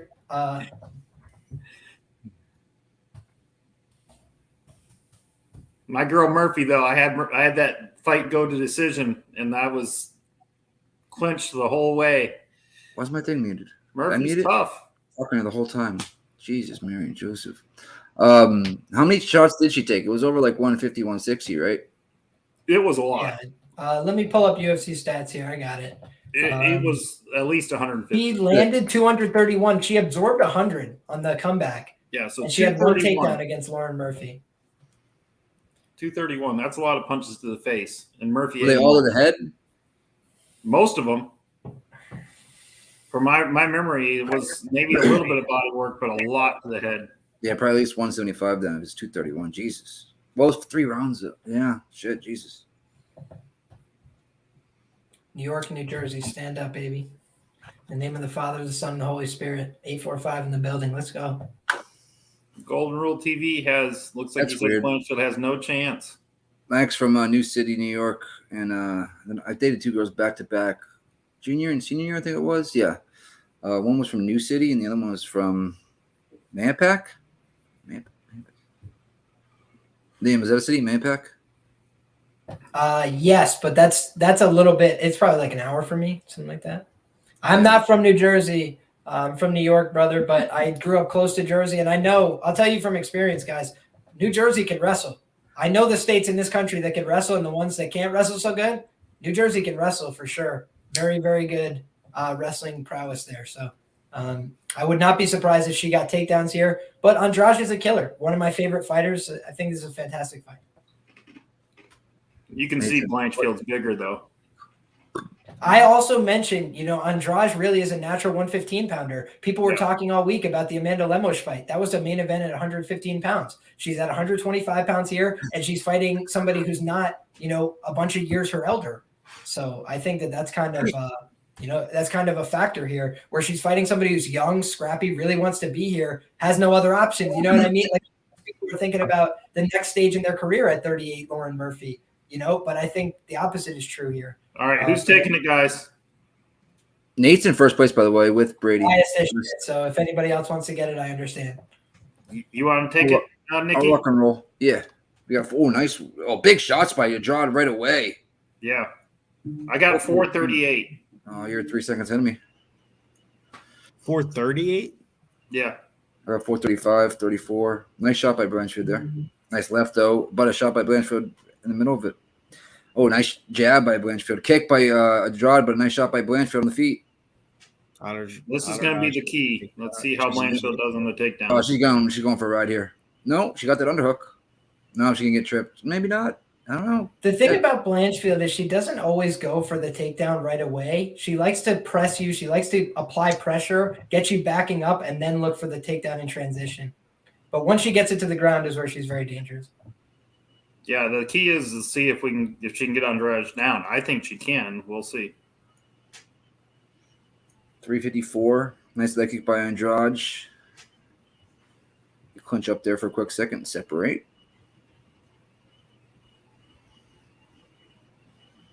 Nothing going on. The pressure from Blanchfield.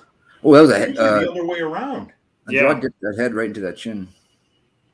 Oh, now she's in on a double. No. Hell of a haircut, though, right? Good fade, good fade. Good underhooks there to separate and circle back up for Andrade. Yes. Good low ankle by Andrade. Nice right by Blanchfield.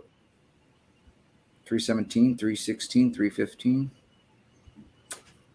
Oh, nice check left there by Andrade. What do you got for time, Nick? 305, 304. Yeah, you're nice right hand from Erin Blanchfield. Go ahead. Another couple good right hands. This has been a high exchange rate fight in the first round. Another good right hand from Erin Blanchfield. Excuse me. Blanch is landing heavy. What do you got for time, Liam? I'm at 239. Blanchfield's landing good shots. 4 seconds ahead of me. Nice jab and a right hand that just rocked Andrade backwards. But Andrade is a killer, man. She never takes a backward step, no matter if you hit her with the kitchen sink, man. Nice right hand again from Blanchfield. She hurt her. Wow. Now Andrade's throwing back. She's getting wild. She's throwing big hooks. Wow. Andrade may be hurt because Andrade is throwing wild stuff. Andrade's mouth is open. Andrade following forward with some big right hands. Jab from Erin Blanchfield. A huge right hand just popped her head back. Yeah, this ain't going over. Erin Blanchfield's opening up. She's walking her down. Big kick to the body. Andrade's tired already. And a right. Oh, wow. Yep. This is Erin Blanchfield, big right hand in the left hand. Her pressure game is on point tonight. Oh, boy. Big right hand from Jessica Andrade. Her like this effectively? No, not at all. This is how Erin Blanchfield fights. This is what she always does, guys. I did point out in my breakdown. She comes with 100% energy and intention. It's why we don't know the full questions about her cardio. She's never been 5 rounds doing this, but 3 rounds we've seen her go absolutely high pressure intensity, taking people down, getting on top, and also working them in the clinch. I think that this fight has been fantastic through 3.5 minutes. Both these ladies came to fight way more than anybody else that we've seen on the main card. So God bless you. Got that right, Liam. That was a good connection from Jessica Andrade. She's trying to walk her down up behind it. Nice right hand from Blanchfield, a left hook. Andrade is landing. Both ladies are landing.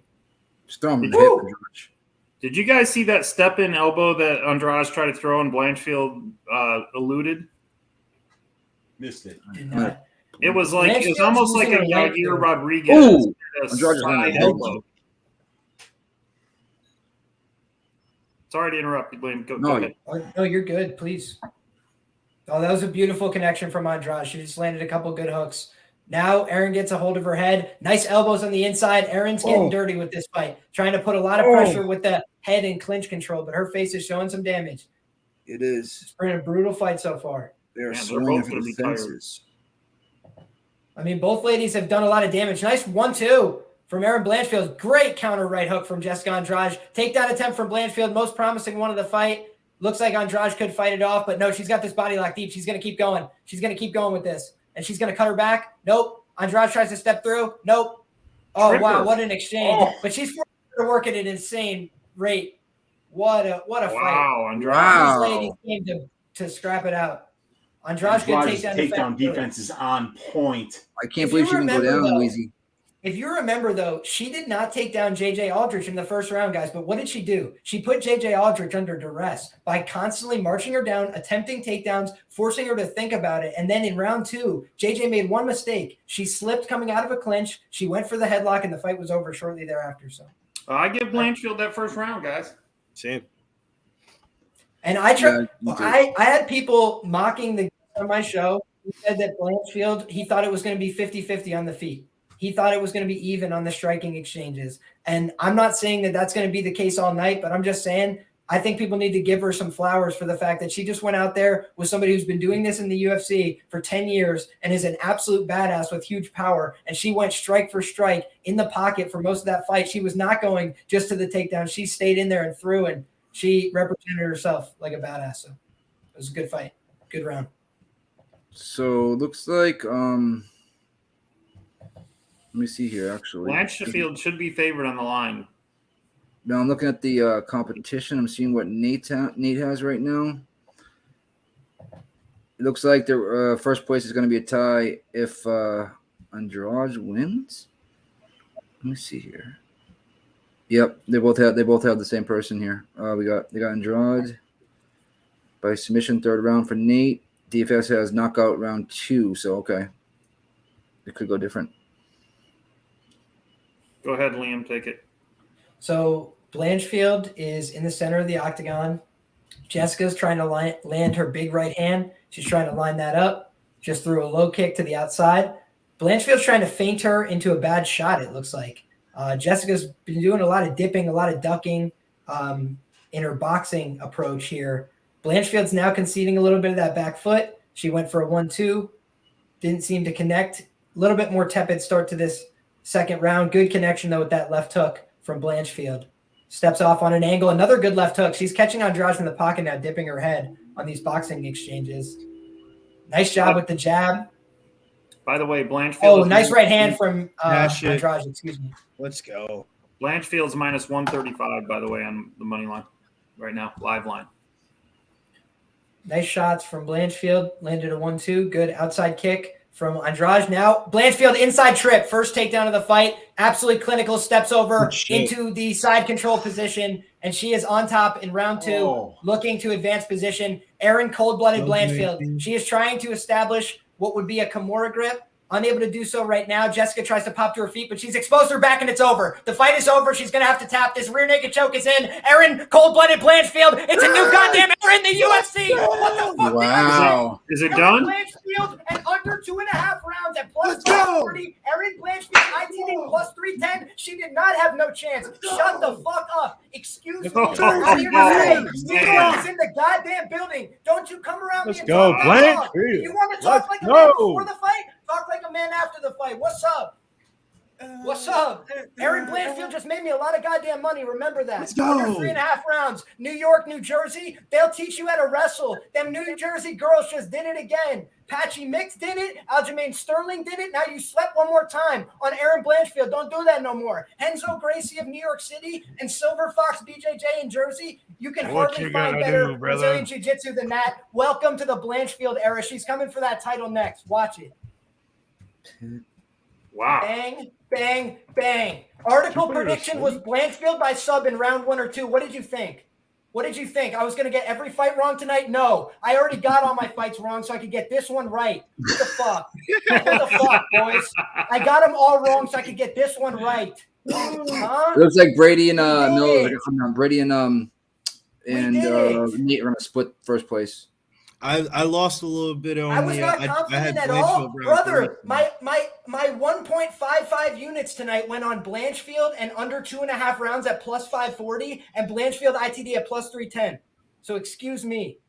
Wow. And Danny had. I put it on Stone every week on every fight. Excuse me. Don't say I didn't, because I did. Sub 1 or 2. That's what I called. That's what happened. Every reason I gave is why it happened.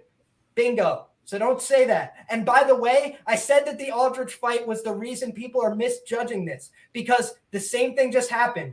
Pressure, pressure, pressure. When does Andrade lose as a favorite, guys? When? I told you when she loses as a favorite. In the first goddamn 2 rounds, and it happened again. And it happened by sub, just like it did in 2015 in February. I do all my research. I go deep as fuck. LabV, what's up? They knew early this week, before it was plus 500, before it was plus 310, by the way, for the same exact bet on Bet Rivers. So, yeah. Hey, Golden Rule. I was, though. I put it on Stone. I tweeted it out earlier. So, I don't like the way you want to talk big before it and then you want to talk asshole after. No. Just say, hey, man, you got this one right. God bless. Because God bless. Golden Rule, you did say that. The one that I put all the money on, I won. Oh, I hate when that happens. Rule said hate when that happens. The one I put all my fucking bets on, the really heavy bet, I hate when that one wins. It's about bet sizing, brother. It's about winning bets. That's all.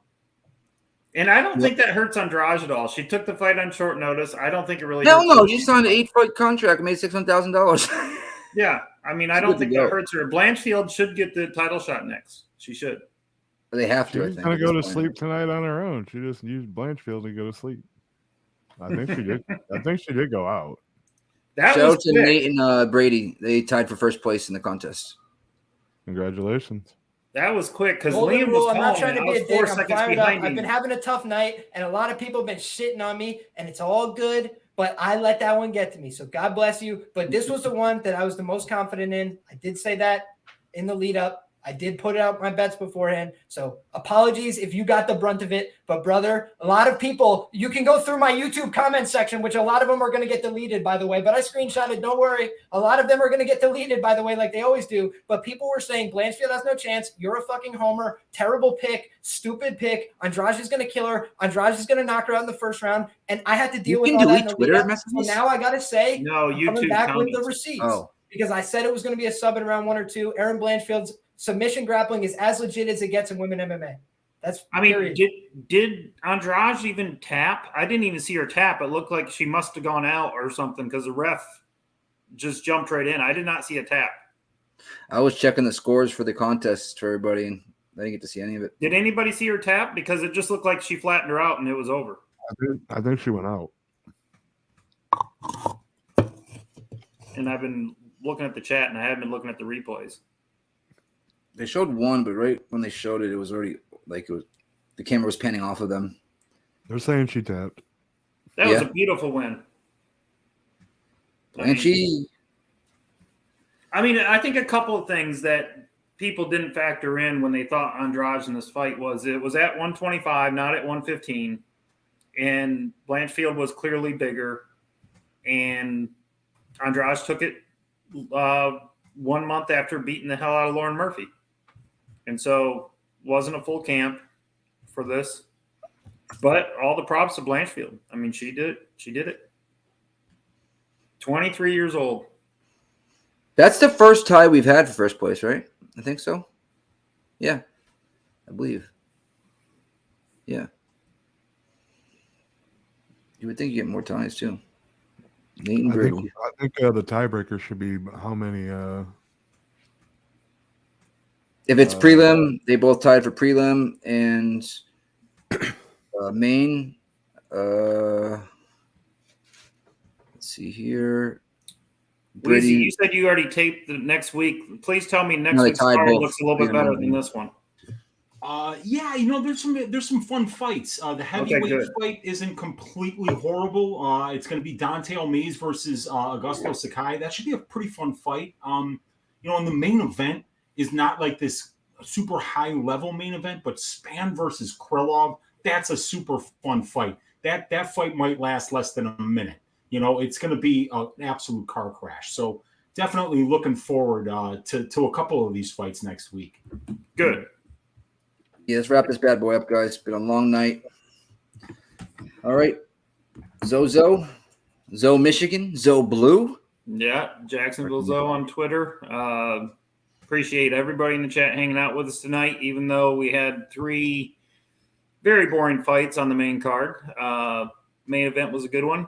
We had some really good undercard fights. Hopefully you're watching those. A lot of first-round stoppages. Hope everybody is back with us next week. And thank you, boys, for having me on the panel. Oh, shut up, OG motherfucker. Liam, where can they find you? Guys, I have now calmed down. I just fucking got fired up, but you can find me everywhere at Liam Picks Fights. I truly appreciate the support. I appreciate the people that fade me as well. You give me fucking confidence to keep going forward. God bless you all. I hope you guys enjoyed the fights. Catch me everywhere. Liam Picks Fights. Lab VIP new first. I gave that Erin Blanchfield line out days ago, and the line got crushed. So there you go. God bless. It did. Actually, I ended up being flip-flop into right to the end, too. Wheezy. Home Sports Radio tomorrow for Stat Digger at 6:15 Central Time. We'll be breaking down this UFC Vegas 70 card. You can find me on the MMA Engine YouTube channel doing probability every Monday, and you can find me on my own YouTube channel, Uncle Wheezy, doing Just the Tip on Tuesdays. Sometimes I do Ask Wheezy on Wednesday. I haven't been able to do it for a couple of weeks because I've been doing other people's shows. But yeah, look for me in all 3 of those places, and let's try to get some of this money back because it wasn't a good week for me this week. Some bad luck. Some bad fight IQ on Länsberg's part really tore my night up. But you know what? It's about hard work. It's about making good reads and doing it over the long term. So we're going to try to get it back next week. And it starts with Stat Diggers tomorrow night. Yeah. But if Tatiana wins next week, this week would be good. Billy, where can they find you, brother? At Getting Bills over on Instagram, at Billy Burrs DFS. It was a great, lovely day. And a great ending to the night. Shouts to my girl, Erin Blanchfield. I'm going to go get some crumble cookies. Enjoy the night. Yes, sir. Big Show? Yeah, go ahead, Nick. You can find me on Big Show Picks on Twitter, TikTok, and Instagram. All right. You can find me on OnlyFans, Pinky Toes Only, or whatever Billy said, Feet Picks, or us, whatever the fuck that was. Really at Mr. Fatfist on Twitter. BostonNick_UFC on IG. Do not use it. I'm going to start using it. But always in the PSR every motherfucking Saturday night with the boys. And until next time, next week, guys. Everybody in the chat. Adios. Deuces. Later. Peace.